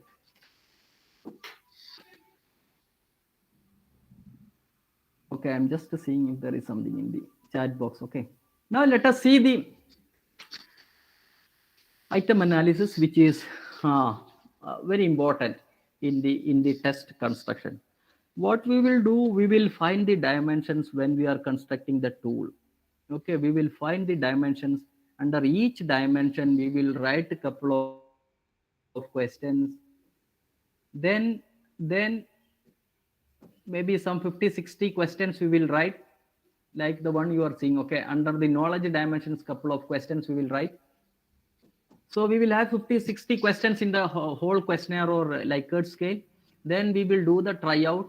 After tryout, we will get data of this kind. Each student's data we will get. Then we will do the item analysis. So for item analysis, what usually we do, we will first arrange the total score. We will first arrange the total score in ascending or descending order. Both will work, no issue. Ascending or descending order. Okay. I'm just moving little fast. Okay. Ascending or descending order. After doing that, the first 27% of data we will remove. The lower 27% of data also we will remove. We will not consider for our analysis, item analysis. This is the standard procedure. Okay. We will first arrange the data in the ascending or descending order. Let me repeat that. Then we will remove the first top 27%. Then we will remove the lower 27% also. Lower 27%. Okay, friends. Now, after doing that, we will do the item analysis. So I'm going to perform that, how we will arrange or this data into ascending or descending order. Be very careful, okay? I don't know whether we will get time to practice and all. So we are constructing a questionnaire or teaching competency. We are going to standardize this tool for which item analysis is performed. So we'll the data of all the students. We have the data of all the students.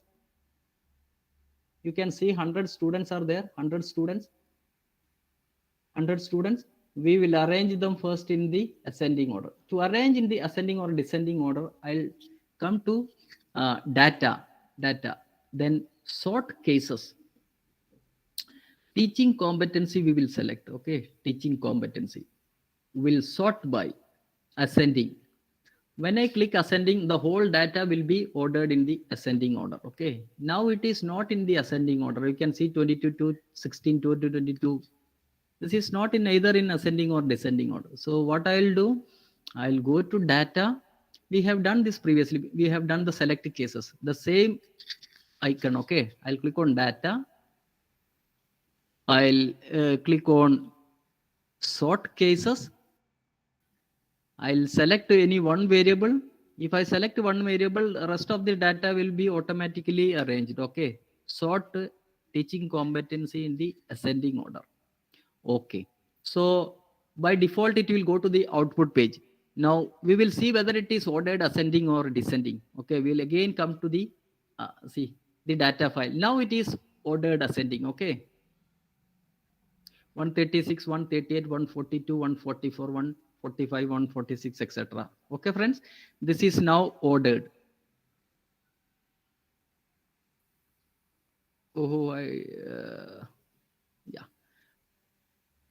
Sorry, I made a wrong statement. I'll correct that right now. Okay. See 136 up to now you can see the data little carefully. Okay. There is some partition going on here. Okay. Like see, you see the 51st data, sorry, 53 data.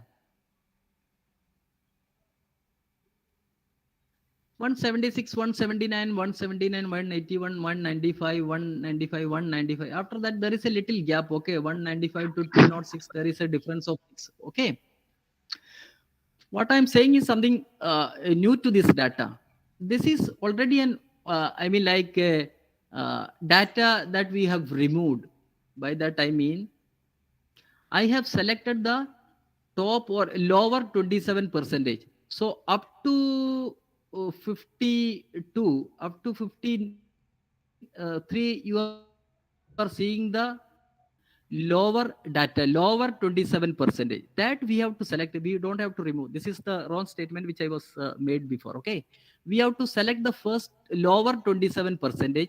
So up to this, you are seeing the lower group. You can see maybe up to 50. You can say after 181, it is 195. 181, then there is a big gap between 181 and 195. This gap you cannot see here. 176, 179, only 3 difference. But after 181, you are seeing 195. So there is a big difference. So up to 50 data, you are seeing the lower group. So what I am saying is the lower 27 group is the first 50 data. Okay. The upper 27 group is the data from 50 to 100 is the higher group. Friends, let me repeat. What we will do, we will do the tryout with the samples.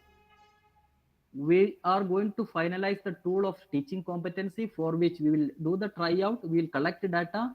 We will sort them based on the ascending or descending order. Then the top 27 percentage and the lower 27 percentage we will select. The middle portion we will delete. The top 27 percentage we will select, and the bottom 27 percentage we will select. So up to 50 you are seeing the lower 27 percentage. From 50 to 100 you are seeing the top 27 percentage. This you have to do in SPSS when you are doing the item analysis. Now we have to, what we see, we have to give the group also. This will not be there. So I am going to give the group name also. For that I am going to add a new variable, group. Okay, group. Friends, maybe little confusing, but you just listen carefully. Okay. Values we will give first is lower group, add. Second is upper group, add. Okay. So we have a new variable. You can go to data view and see this is the group. So first we will give 1, 1. For all the group we will give the numbers. Okay. 1. So after 50 I will give 1. This is how you will do item analysis. Okay. You need some time for this. 1, 1, 1, 1. Up to 50 we will give 1, 1, 1.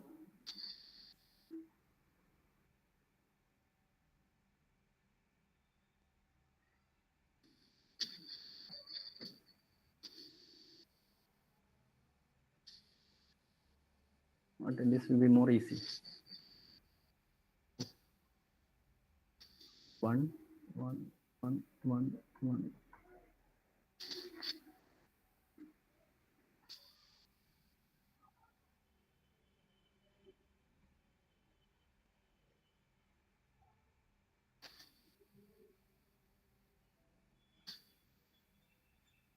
So up to 50, this is the lower group. Up to 181, now it is higher group. I'll give 2 for that. So we have 2 categories now.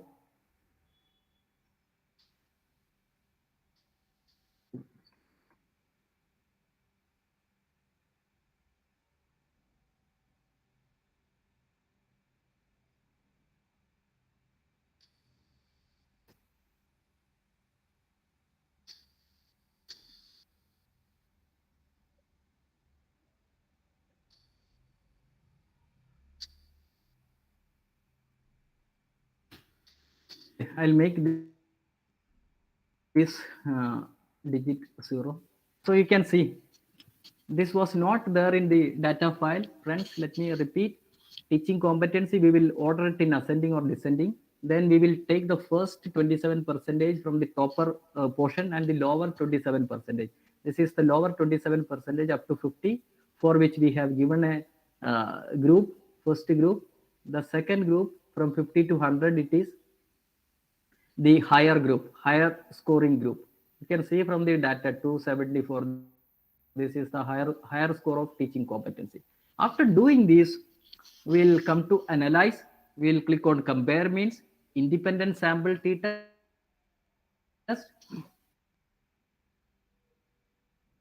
Sir, please share your screen, sir, please. Then select the. Oh, it was not sharing. No, sir. Oh. Sir, it was visible. No, it was visible. Yeah. Visible, Just sir. pin my screen. Just pin the screen. Okay. So friends, this is also something different you are seeing. See, now I have to select the entire questions, okay, not the final score. For that, what I will do, just listen, I will click on question 1, then I will drag this down.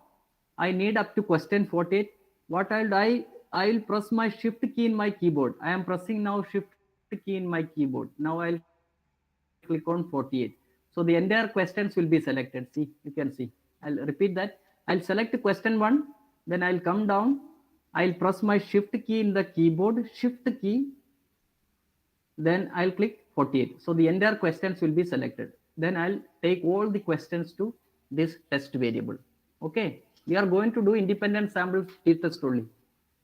Okay, now the questions, these are the questions, question up to this the dimension, first dimension, this we don't require, so this we will remove.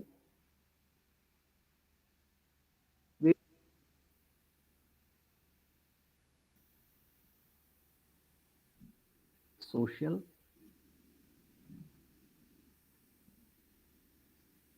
technical, this we will remove. Yeah, now it is questions. Okay, what question? This is what you are seeing. This data you are seeing, question 1, question 2.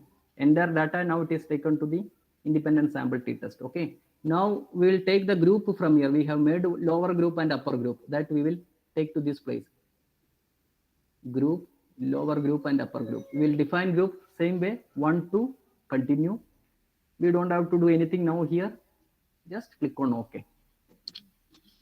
See friends, if you have seen some theses, you will see like, see, question 1, lower group and upper group. The statistics we don't require. We will go to the T table. See, this is the T table. Okay. Here also we don't require all the data. We need only this data. Question 1. We will see whether it is significant or not. So this is significant. We can retain that question in our questionnaire or Likert scale because this is significant. If the value is less than, same logic, if the value is less than 0.05, we can retain that question in our questionnaire. So you see all the questions, all are significant questions. You will see something which is a little, coming near to the non-significance level. This is 0.03. There is one question, if I am not wrong. See, this is greater than 0.05. So this question number 13 is having some issue. They cannot discriminate between the lower group and upper group. So this question you cannot put it in the questionnaire. This you have to remove from your questionnaire. This is what the meaning of this test. Rest of the questions all are significant. Significant. Okay. Up to question 48, all are except one question. Rest of the questions are significant, which means you can retain that question in your question paper. So let me once again repeat that, and I will show you how to calculate Cronbach alpha. Then we can wind up. Okay. So friends, let me repeat again. We are going to standardize this teaching competency tool. We have the data of all the students here. First, we will arrange this TC score, variable score, in the ascending or descending order. Both will work. After arranging ascending or descending, we will take the first 27% from the lower or higher group. The in-between scores that we will remove. Then we will group these scores into group 1 and 2, lower group and upper group. Then we will perform the independent sample t-test. We will take all, we'll click on OK. If the t-value, if it is significant, we will retain that question. If it is not significant, we will not retain that question. So this is how the item analysis is performed. Okay, now let me come to the final part of my presentation, which is about the Cronbach alpha. Cronbach alpha is also something which is the reliability analysis. Okay, if you see this slide, see, many people do many types of reliability tests or test retest. For test retest, what you have to do after your item analysis, you have to give this questionnaire or Likert scale or whatever tool you have to the samples. Take the data. After 10 or 20 days, you again administer the test. Then find the t value between these two tests. Okay, test retest. There are different types.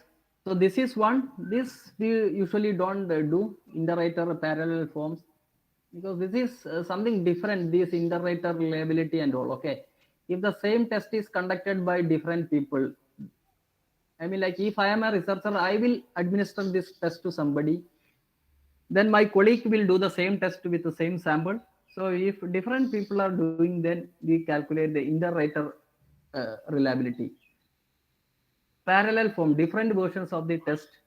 We will, if you want to measure the teaching competency, we have to develop two types of test. Okay, two types of test, but both will measure the teaching competency, which is practically a little difficult that way. So parallel forms usually we don't do. Internal consistency of the test. This is also checking the reliability. That we will see the consistency between each of the questions. Okay, just like we have seen in the item analysis, there are 48 items. Whether each item is consistent, that we will use.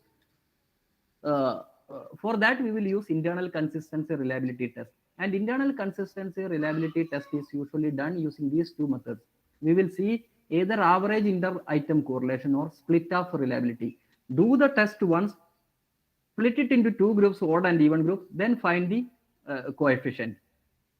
Otherwise you can see the average inter item correlation. The average inter item correlation is usually seen using what we say the Cronbach alpha. Okay, average inter-item correlation. So Cronbach alpha is one of the reliability tests. If you are getting confused to see, you can do all those reliability tests. Some people do test retest. Some people do what we say the split off. Even doing this Cronbach alpha is also enough. But the number of statistics increases, your reliability will be more. You will get more idea about your test or questionnaire. Cronbach alpha again. See, if your Cronbach alpha coefficient is greater than 0.90, this is an excellent question paper or excellent, Likert scale. And when the value comes down, this is not going to be a good questionnaire or good tool, especially when it is less than 0.50. Let us see how it is done, how the Cronbach alpha is calculated. I have the same data file with me. We are again checking for the, I'm not disturbing this. Okay, this is already in the ascending or descending order. This is also not necessary that way to arrange in ascending or descending order. You can be in any order, no issue. Okay, I'll click on analyze. You can see something like this, maybe a new information. See reliability, Cronbach alpha, how it is calculated. Reliability analysis, you'll click on reliability analysis. We will select the items, question items. The same way I'll click on question 1. Then I'll drag down. I'll take the entire questions. I'll click the shift key in my keyboard. This entire I'll be taking to. The same way we don't this dimension total. I'll remove that. Even if you are keeping, there is no issue with that. Okay, you can retain this, no issue. SPSS will give you output for that, but we don't require that output. Even if you are keeping, there is no issue. Now you can see alpha. This is Cronbach alpha, Cronbach alpha. You can see split up also, Gutman also. This is a reliability test. These are reliability tests. So I am putting it in alpha. Statistics we will see. Couple of things you have to see here. One, item scale if item selected. This is required because this I'll explain when I see the result. Okay, you have to select these two, item and scale item if selected. See here also you will get mean, median, and which you don't require. Continue. Okay. Now see, this is the Cronbach alpha value 0.927. 0.927. So I was showing you, if it is greater than 0.09, if it is greater than 0.09, this is a good tool. This tool is a very excellent tool because the value is 0.927. Now I have selected item and item if not selected. See, what is the use? I'll show you from here. Now just listen, this is 0.927. The Cronbach value is 0.927. What will happen the Cronbach value, if we delete this question 1, see, if we delete this question 1, the Cronbach alpha value will come down, which is not good. Okay. If you delete the question 2 from your questionnaire, again the Cronbach alpha will be 0.924, which is again less than 0.927. So you cannot delete this. So there is no point in deleting any of this. If you get a score which is more than 927, you can delete that question. I feel there is some question. See this one, question number 44. You can see question number 44. Question number 44, if you are deleting question number 44, the Cronbach alpha value will be more than 927. This is going to be 0.95.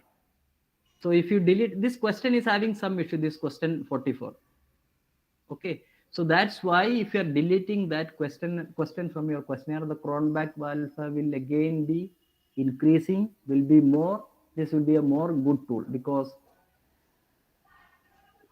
as per this, as the value reaches 1, it is going to be a good, excellent tool.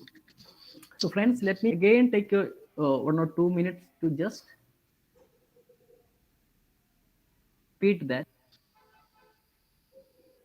I'll come to analyze, I'll come to scale, I'll click on reliability analysis, I'll select all the test items to this box, I'll click on statistics, I'll click on item, scale. If item selected, I will tick both these boxes, I'll continue, then I'll click on OK, I'll get the output, and I'll see the last table. See, if I delete any question, whether the Cronbach alpha will increase, I'll delete that question from my questionnaire, so that my questionnaire or tool will be a final tool, very good tool, which is having more reliability. So friends, with this, let me complete. And this is online, and we have a very limited time. And when you are listening the first, for the first time, couple of the, static, it is going to be difficult. I know that, but I hope you might have got some idea about how you can use the SPSS for your Thank you so much, statistical sir. analysis. Sir, can I open the session for question answer now? Yes. Slide I will share with somebody. Okay. Slide and this Microsoft Word page.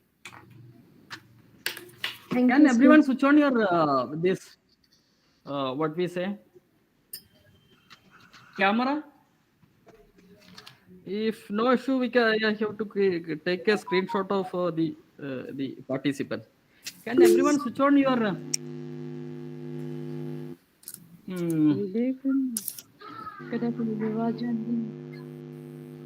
You देखिए रहा ऊपर. switch on your camera, please. And now everyone switch on your camera, please.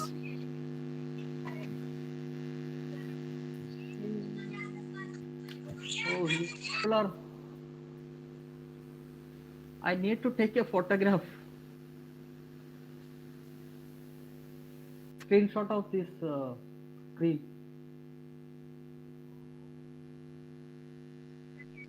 Participants, can you switch on your? I'll just stop my screen.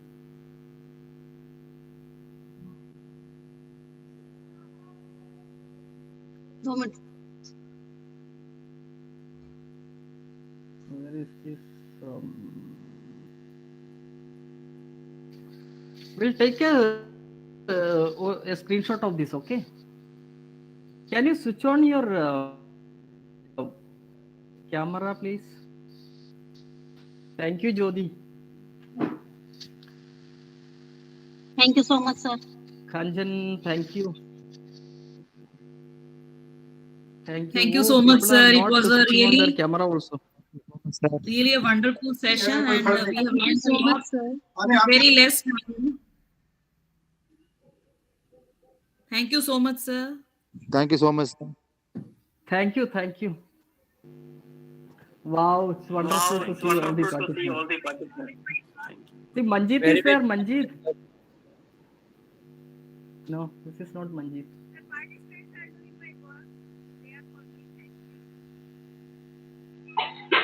Thank you, sir. Thank you, sir. Thank you, sir. Thank you, sir. Thank you. So, how was the class and statistics?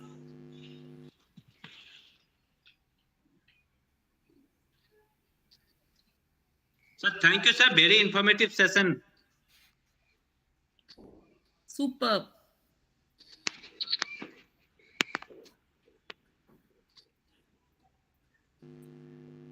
I have one question that confusion regarding this before the reliability of test. Ajit sir.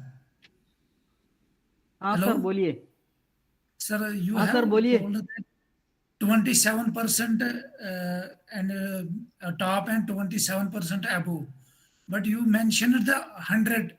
How much you have? We have selected the 146 is total population that we can select that the area from we can retain 27% above or 27% below.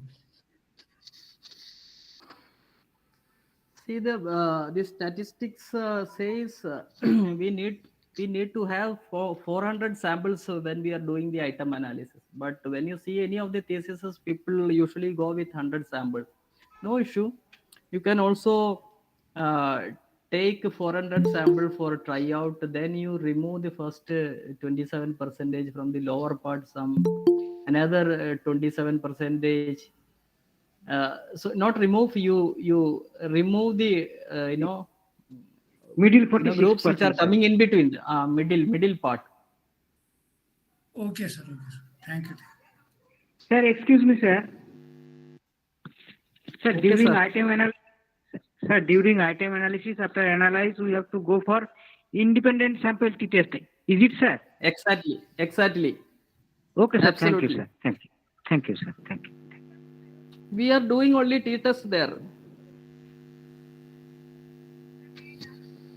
Okay, then. It would be great, Wind sir, up. if you tell us the intercorrelation between the item also, if we, if we describe in dimensions. We will see later. Okay, there are many things which I have noticed. Even this is also confusing in a single structure. The whole Yes, sir. statistics. Please share your contact Okay, number or email ID in chat box. This both my Microsoft Excel page and Microsoft Word and the PPT I'll share with you. Definitely. Thank you so much. Thank you, sir. Sir, you share in the WhatsApp group, sir, also, please. Yeah, I'll share to these organizers. They will share. Okay, with sir. you. Okay, sir. Thank you. Thank you, then, Dr. Sushila. Sir, all sessions are very informative and knowledgeable, sir. Thank you, sir. Thank you, sir. Thank you, Dr. G. Dr. MG. Okay, we'll wind up, Sushila ji.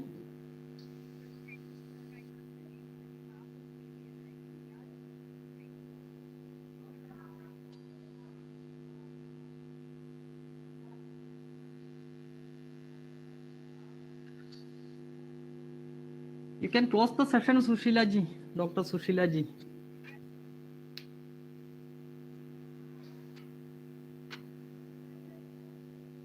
Sushila ma'am. Sushila ma'am, vote of thanks, ma'am, please. Sushila ma'am. Am I not audible? Audible. Ma'am, audible, ma'am, please. I once again thanks Dr. Rajesh Kumar for such a wonderful session. Thank you so Oh much. my God, you can see that. You spare your time. Jyoti, mic mute karo. We will really benefited with that.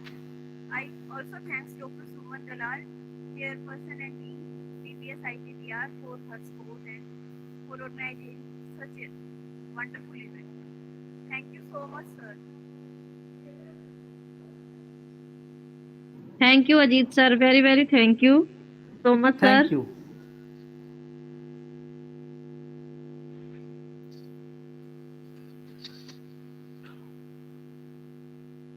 Participant, कल मिलते हैं हम. Sir, Okay, my bye. camera is not working. That's why I cannot able to make it on, sir. No My issue, no issue. video camera is not working, sir. No issue, madam. Thank you, everyone. Okay, man. Thank you, sir. Not It was very wonderful yeah. session.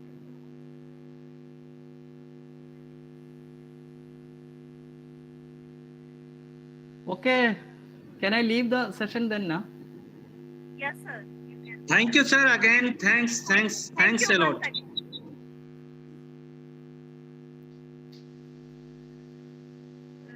This is information for the participants. Am I audible? Yeah, ma'am. Yeah, Shikha ma'am. We have 2 sessions tomorrow, and after that we will have validatory session after lunch. So all should attend that. We will have announcement regarding certificate distribution in validatory session.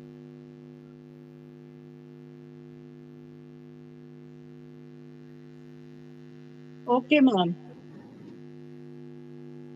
Okay, thank you all. Thank you, ma'am. Thank you. Okay, ma'am. Thank you. Bye. Bye. Thank you all for such a patient listening.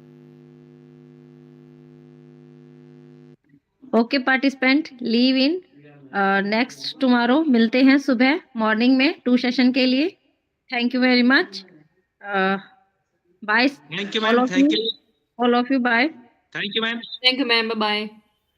Thank you, ma'am. Thank you. Thank you. Thanks a lot, ma'am.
होगी बस होएगा ही 30 जने जुड़ रहे हैं तो बस हो जाएगी बंदी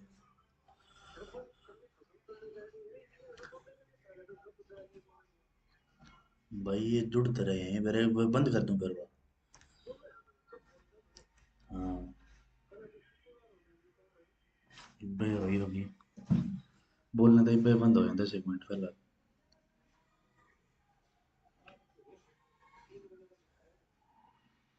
ना भाई बोला दी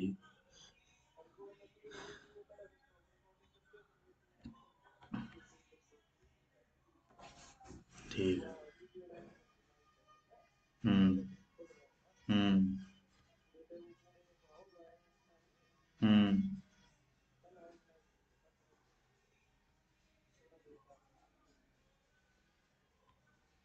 ठीक